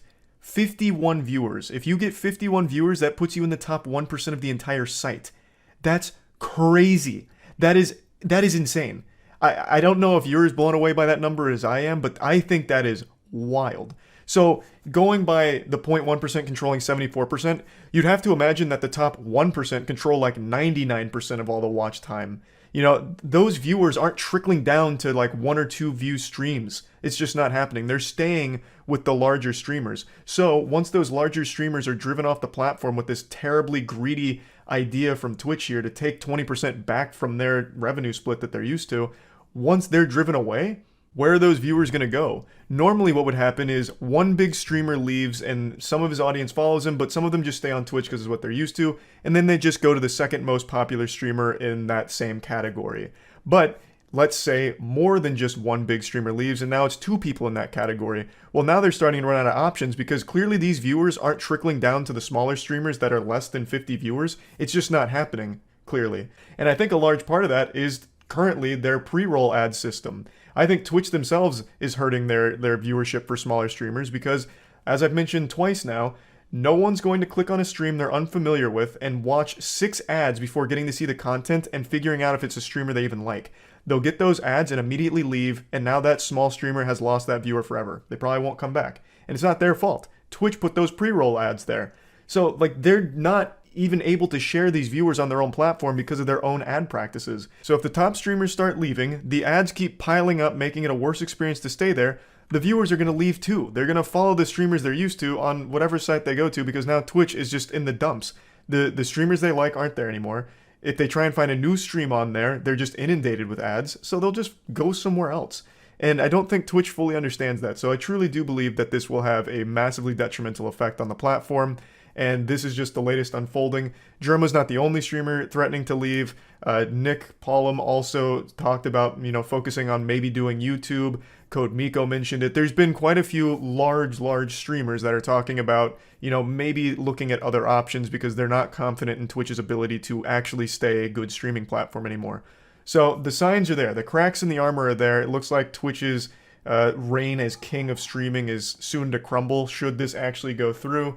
And that's the update there. There was also a false flag operation of drama that happened this week on Twitch. You may remember not too long ago, there was a streamer who went live and just fucked on stream. She received a 7-day ban for having sex on Twitch, which was just outrageous. And she came back And a couple days ago, clips started circulating on Twitter again saying that she fucked again on stream.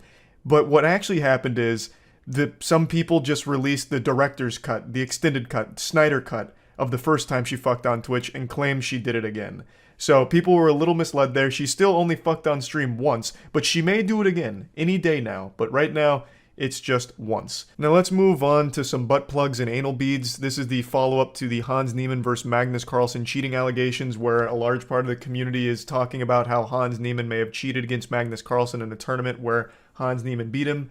Magnus Carlsen's the best chess player in the world, and people have accused Hans Niemann of having anal beads in his asshole that vibrated to give him the best moves to use against Magnus and defeat him. They believe that there was a chess bot programmed into a butt plug that was firmly planted into the colon of Hans Niemann during their match that basically just gave him the cheat code to beat him. After these allegations came out, the two met each other in a tournament where Magnus Carlsen forfeited against him immediately after the second move, thus continuing this soft accusation of cheating. And today, Magnus Carlsen was finally directly confronted about it. They asked him straight up, "Why did you resign against Hans Niemann?" And he said he'd like to give his opinion on it and say why he did it, but he can't yet. And then towards the end of the interview, I can't show you this because, like I said, chess is very cutthroat with their copyright. Towards the end of the interview, he lays yet another breadcrumb in the Hans Niemann cheating accusation. At the end, he said he believes Hans' mentor, Maxim Delugi, must be doing very good. Now, Maxim Delugi is a chess player who was accused of cheating. And as I understand it, was even kicked out of a tournament mid-tournament for cheating accusations. His name kind of lives in infamy. I was unfamiliar with this player until this interview, and I was reading up on them. It's a player that has a lot of controversy surrounding him and cheating. This obviously got the chess community pretty fired up here, because that can't be a coincidence that he would name drop that player knowing his history. So everyone believes that Magnus Carlsen is gearing up to finally speak about his thoughts on Hans Niemann and his play, whether or not he's cheating or this and that. So that's the latest little scoop there. And now let's move on from everything Twitch related. Anthony Fantano versus Drake. The Melon versus Drake. Anthony Fantano is the biggest music critic on the internet, and he is hated by a lot of people for his opinion on music, including artists themselves. But none have embarrassed themselves quite to the same level Drake did. So Fantano made a joke saying, "Drake sent me a DM with a vegan cookie recipe." And in response, Drake, he doesn't want to look sensitive. Like, he's not a vegan. Are you kidding me? This is a man's man. He'll fuck a girl's pussy while also fucking her butt at the same time with his double dicks. Like, he doesn't want anyone thinking he's sending vegan cookie recipes to Anthony Fantano. How soft can you be? So, in response to that joke from Anthony Fantano, Drake himself leaked his DMs, and what he actually said to Anthony Fantano is this. This isn't Photoshop, this isn't smoke and mirrors, not make-believe, not clickbait. Drake himself posted this on his own Instagram story, thinking that it was like a slam dunk, but it just bleeds insecurity here. This is clearly a reference to Anthony Fantano himself, the light to decent one thing, so it shows that Drake actively watches him. And I really get the impression Drake just scrolls through Twitter and reads all kinds of opinions about him, because he always seems so hurt when someone doesn't like him. It's crazy how insecure Drake comes across from time to time, and shit like this is so embarrassing. What a fat fucking L. I can't believe Fantano has beef with Drake, and that Drake is playing ball with it somehow and doing such a poor job of it. So, I mean, this story's not super deep or anything, it's just really goofy and I wanted to bring it up. Another thing that came out only a couple days ago is Adam Levine of Maroon 5 having an affair with an Instagram model, even going as far as to ask the Instagram model's permission to name his upcoming baby after her. Now, apparently there's more than just one person that he's allegedly had an affair with or cheated on his wife with, but the only one that I've seen come forward with a lot of stuff is an Instagram model named Sumner, and the texts, the DMs, have gone viral as a meme format because this guy flirts like a fucking Redditor. Don't just take my word for it though, listen to this silver-tongued devil yourself. It's truly unreal how fucking hot you are, like it blows my mind. You are 50 times hotter in person, and so am I. Ha ha ha. And then you also have this timeless classic. This one is what's become a big meme on Twitter. Holy fuck. Holy fucking fuck. That body of yours is absurd. Bro, that body is... It makes no sense. Bro, that body straight up goes wacko mode. Your body is a scientific anomaly for which I cannot calculate. It makes no fucking sense to me. I can't empirically prove why your body is so good. And then, of course, you finish strong. This is like mid-nut. I may need to see the booty. Fuck. Adam Levine really channeling his inner pirate there. About to plunder that booty. And that's where the story's kind of at right now. It's only been like 2 days here, so that's still developing. But anyway, these are like the main stories. There's been quite a bit more than this, but it's not like huge stuff nor goofy stuff. This has just been like the main things that I've been following and seeing. So I just wanted to at least bring everyone up to speed here, give you the little update here, and that's about it. See ya. Did you see someone exposing BitBoy's scam while he was on stage and him having a meltdown? I totally forgot about that. Yes, I did. Hold on, let me pull that up. That was so shameful. BitBoy, you'll remember, is the douchebag on YouTube who's the crypto bro who peddles garbage. Like, he's just a prolific, untrustworthy person in the crypto space. A YouTuber named Atozy called him out in a video talking about the shit that he's done, calling him a dirtbag. BitBoy got his feelings all hurt, so he tried suing Atozy for 75 grand or something. And he ended up getting laughed off the internet, so he retracted the lawsuit. But he still makes content. And recently, at his, I don't even know what this is. I guess the BitBoy Con, I don't know, convention to celebrate BitBoy's clownery. A woman went on stage and confronted him about it. And he doesn't hold it together very well. No one needs. Where's the evidence? Let's hear. Where's the evidence? Where's the evidence? Give the evidence. Don't give the evidence. This is your moment. This is... So what's happening is here. What's happening? She came up, is like, man, fuck you. You're a fraud. Your shit's bad. You're stinky. Boo, boo, BitBoy, boo. And he's like, oh, you think I'm a fraud? Well, where's your evidence? Pull up your evidence. She's like, bet. So she goes to Zach XBT, who made a huge thread not too long ago, it was back in January, that pointed out so much of BitBoy's garbage. Like, poking holes in everything BitBoy has pretty much ever done, really. It's such a thorough beatdown of his whole career, and she brings it up here, and BitBoy's not super happy. He continues to invite it, challenging her. So guys, we can just go and check all the evidence posted by Zach XP. A thread from a year ago. It doesn't matter whether it's a year ago. It doesn't matter at all. His defense was, oh, it's old, that's a year old. So you were scamming a year ago then. Like, it doesn't change anything. All of the information is still accurate, even if it's a year old. You still did this. It doesn't really change it, so it's a bad defense. BitBoy's sweating, getting a little swamp-assy, and then it gets real rough. When you do this... Go and check all the evidence. Oh, okay, so you're a child molester. You're a child molester. You're a child molester. Okay, can you let me complete now? No, I don't have to back it up with evidence. It's just something that I said. You know what? This woman is a child molester. She's a murderer. She's a murderer. Look at you, you're shaking. You know when people shake. Yikes. So his defense, after she brings up the Zach XBT thread, his response is, you're a child molester, murderer, murderer. Like, he just had this biblical meltdown in his mind. He could no longer even pretend to not be offended, bothered, and he had no rebuttal, so he defaulted to child molester and murderer. It's so goofy. Those are psychological evidences. We know when you're wrong, you shake.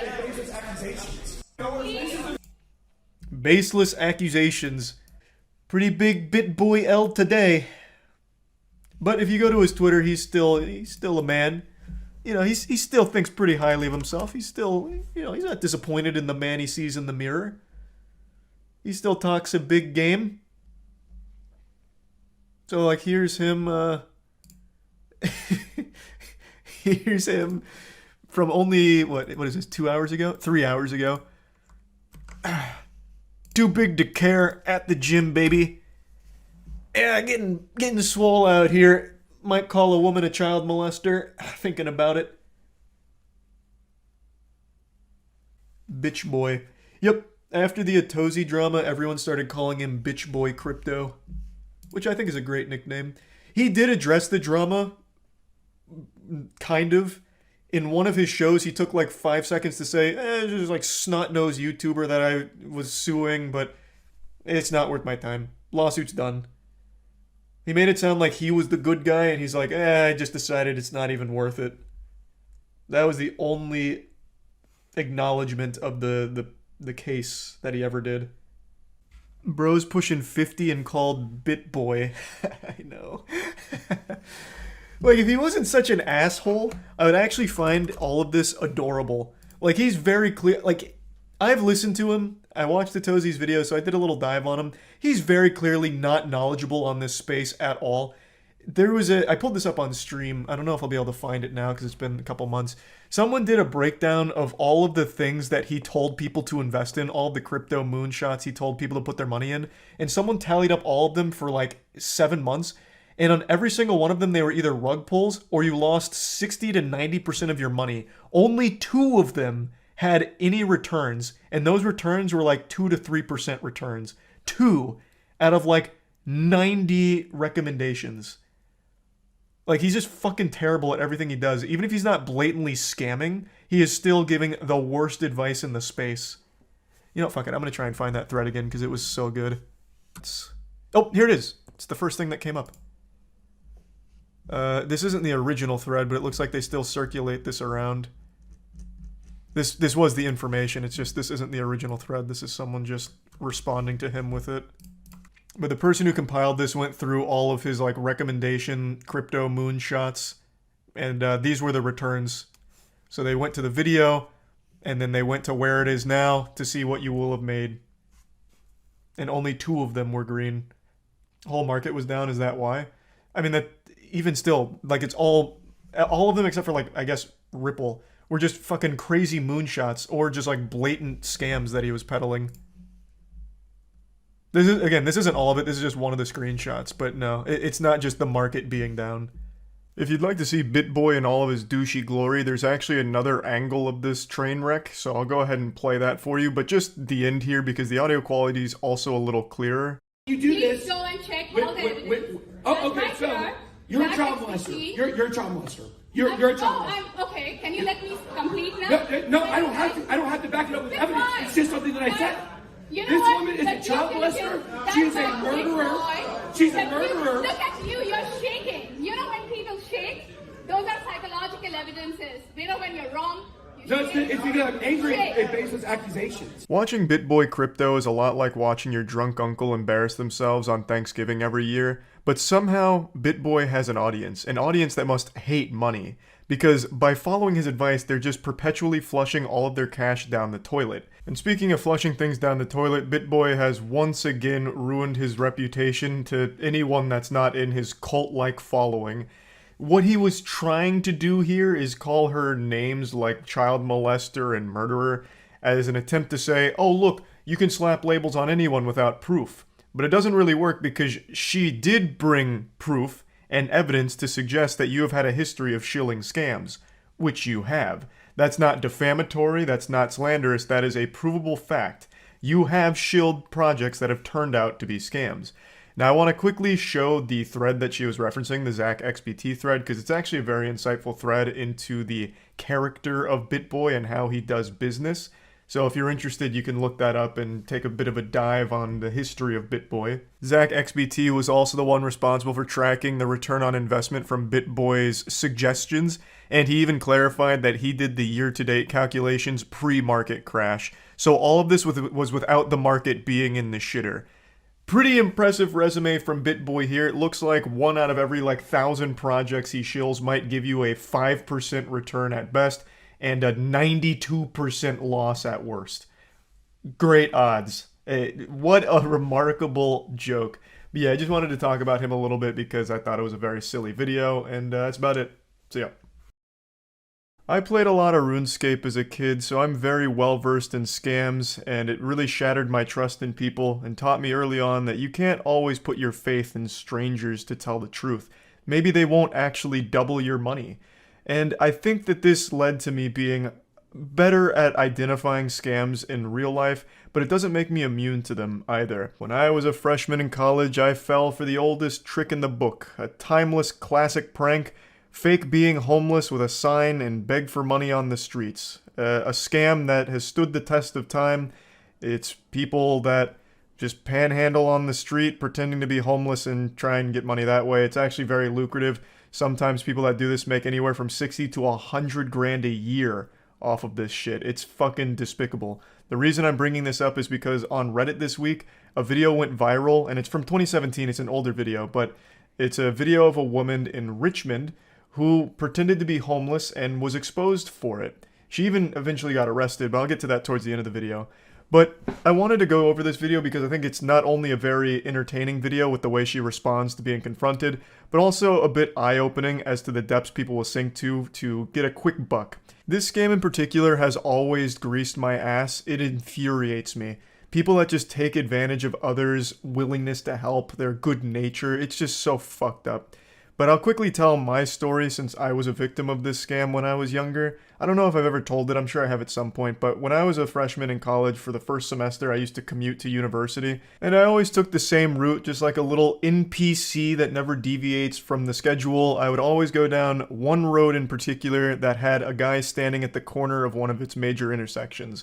This guy, he looked disheveled, he had a curly white beard, it looked like fucking jolly old Saint Nick, Santa Claus had fallen on rough times, and I'd always see him talking to people, and he was always smiling. He just seemed like a really nice guy.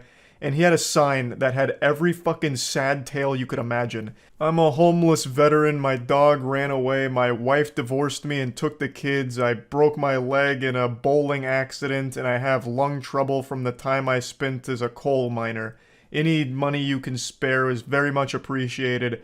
God bless. It sounded like a fucking country song, and it was heartbreaking to read. So every day, Monday through Friday, I'd give him $20, sometimes $40 if I had a little extra, and I did that for about a month, or a month and a half maybe. But then I got hit with a shocking plot twist straight out of a Darman video. I swear to God, it would have been less painful to find out I was adopted. One time when I gave him money, the last day I gave him money, I really wish I could remember what he said verbatim, but he hit me with something to the effect of, really appreciate all that you've given me. My apartment over in this area isn't super cheap, so I appreciate it because rent's been going up. I wish I could remember exactly what he said though, but those were the cliff notes. That was the main bit of lore that he dropped there. That he had an apartment in that area, it was expensive, and it looked like it was going up, so me giving him that money for the last month and a half was a little helpful. And that's when the realization hit. My universe melted around me, and it sunk in, the reality. This guy had used me like a fucking fleshlight. This guy wasn't homeless at all. He was a fraud, a faker, a goddamn drama club thespian leader here with his acting performance on the side of the street for the last month and a half. That area he would stand in was an extremely expensive area of Tampa. So to have an apartment in that area, he was already making a lot of money. And I was just another piggy bank for him to dip his little cock into. I was furious. But I couldn't confront him about it, obviously, so instead I just said, yeah, no worries, drove off, and then started taking a different route to university. One that was an extra 15 minutes out of the way, but just one where I knew I'd never have to see him again. I was beyond mad. I went so far above mad, I just wrapped around all the way to sad and upset. Like, I used to take extra money out of the bank just to make sure I had enough cash in my wallet to give him $20 Monday through Friday. This dude became like a daily part of like my routine, like to make sure that I was able to, you know, help him out a little bit. I just wanted to see him succeed, you know, do something good for someone that fell on hard times, only to find out it was all a lie. I don't know if he meant to do that, like maybe he felt guilty from all the money I'd given him, so he decided to drop that little nugget of wisdom, letting me know that he wasn't actually homeless, or what that was about. Maybe he slipped up, I couldn't tell you. But man, did it teach me a very hard lesson. I know that was a long story, and I still haven't even played the video of the fake homeless woman here, but I just needed to let you all know that this shit makes me fucking mad. There's no audio in the beginning of the video here, probably because it's just them puking from disgust at what this woman's doing. So it's just showing that she's going car to car, asking for money, and can even be very aggressive with the way she panhandles, apparently. And then they eventually follow her all the way to her car, which is parked nearby. So this woman was a known scammer. She's not actually homeless. She has a very modern car. This video is from 2017, so her 2014 vehicle here is a very modern, pretty expensive car. So obviously, she's not actually on hard times. She shouldn't be begging for money. I shouldn't need to explain that to anyone. I don't think there's anyone out there that'd be like, well, Charlie, it's a legitimate profession, taking advantage of people's willingness to help someone in need. You know, this is her job. This is her 9-to-5 work, begging for money under the false notion that she's homeless and needs it, when clearly she doesn't. So, just a whole lot of bullshit, just a slimy, pathetic worm here. And this is 2014, so I'm assuming by now she's moved on to doing OnlyFans, probably to moderate to no success there would be my guess, or she might be back on the streets scamming. There's no telling for sure, but she gets confronted here by these two men that are filming, and then her immediate response is to once again just try and play the victim, so she walks over to the local McDonald's to try and get them involved. I always love this immediate response. I'm calling the cops. Yeah, you've caught me on film scamming and doing something illegal. You can't panhandle like this. It's a crime. But I'm gonna call the cops on you because you're making me uncomfortable with your video exposing me. In fact, you're hurting my feelings. The delusion is just always so fascinating to me. Like, what could she possibly think would have happened if the cops showed up? They were gonna take her side? Well, I mean, gentlemen, you are filming her in public.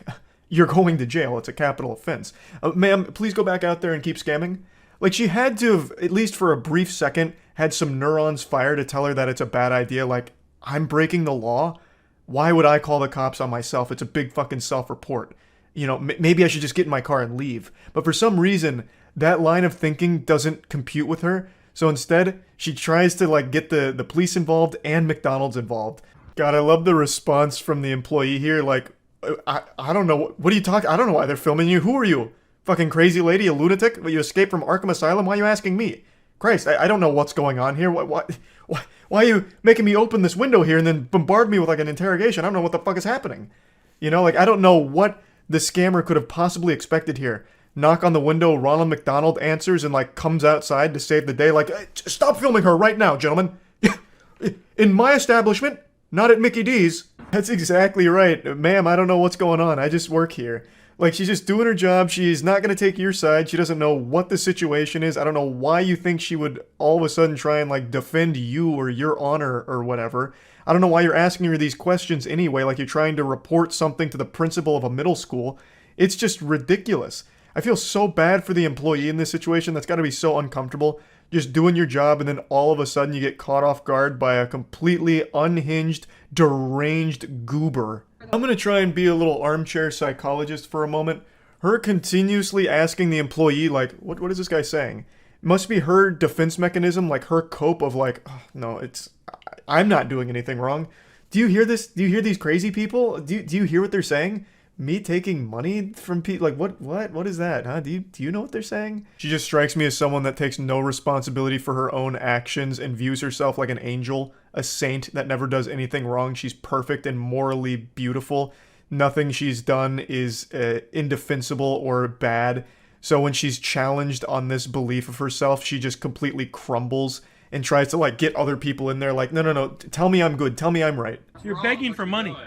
What do you want? You're begging money. Why are you doing? Bold strategy, but unfortunately a swing and a miss. Her sign says she's homeless. So her whole thing of, no, I'm here because of a disability, is immediately contradicted by her own fucking sign. Also, I will say, she has great fashion sense. She's wearing a shirt that says, I train while you sleep. So checkmate, nerds. While we're all snoozing and catching our embarrassing wet dreams, she's out there on that grind, the Sigma grind, scamming. What a hero. She's like a random encounter in an MMO right now. She just keeps going up to anybody around the area like, excuse me, these people are saying that I'm not a good person. Can you believe that? Isn't that ridiculous? And then she even tries to say that she can't get in her car and leave, that they're blocking her. But they're not. She can get in her car and leave at any point, and at the end of the video she does. Spoiler alert. They weren't blocking her at all. They were just following her around, insulting her, and rightfully calling her out on this bullshit. Someone's gonna kill you. This fucking imbecile even tries to flag down a customer that's just leaving the restaurant after getting their meal to try and like talk to them and get them involved in all of this. It's so weird. And she constantly keeps mentioning that someone's going to kill them, that what they're doing is going to get them killed, which is of course pretty fucked up. But at least this story has a happy ending because she got arrested shortly after this video went viral in 2017. She was arrested on 3 counts of throwing a missile at a moving vehicle, a charge I didn't even know existed. That sounds like some supervillain shit. How is she throwing a missile? That's like something Senator Armstrong would do in Metal Gear Rising. But then as I read more, it's because she would like throw Gatorade bottles at people or something, so it's pretty wild. So yeah, I just wanted to talk about this story a little bit since it's one I'm very passionate about, and that's about it. So yeah.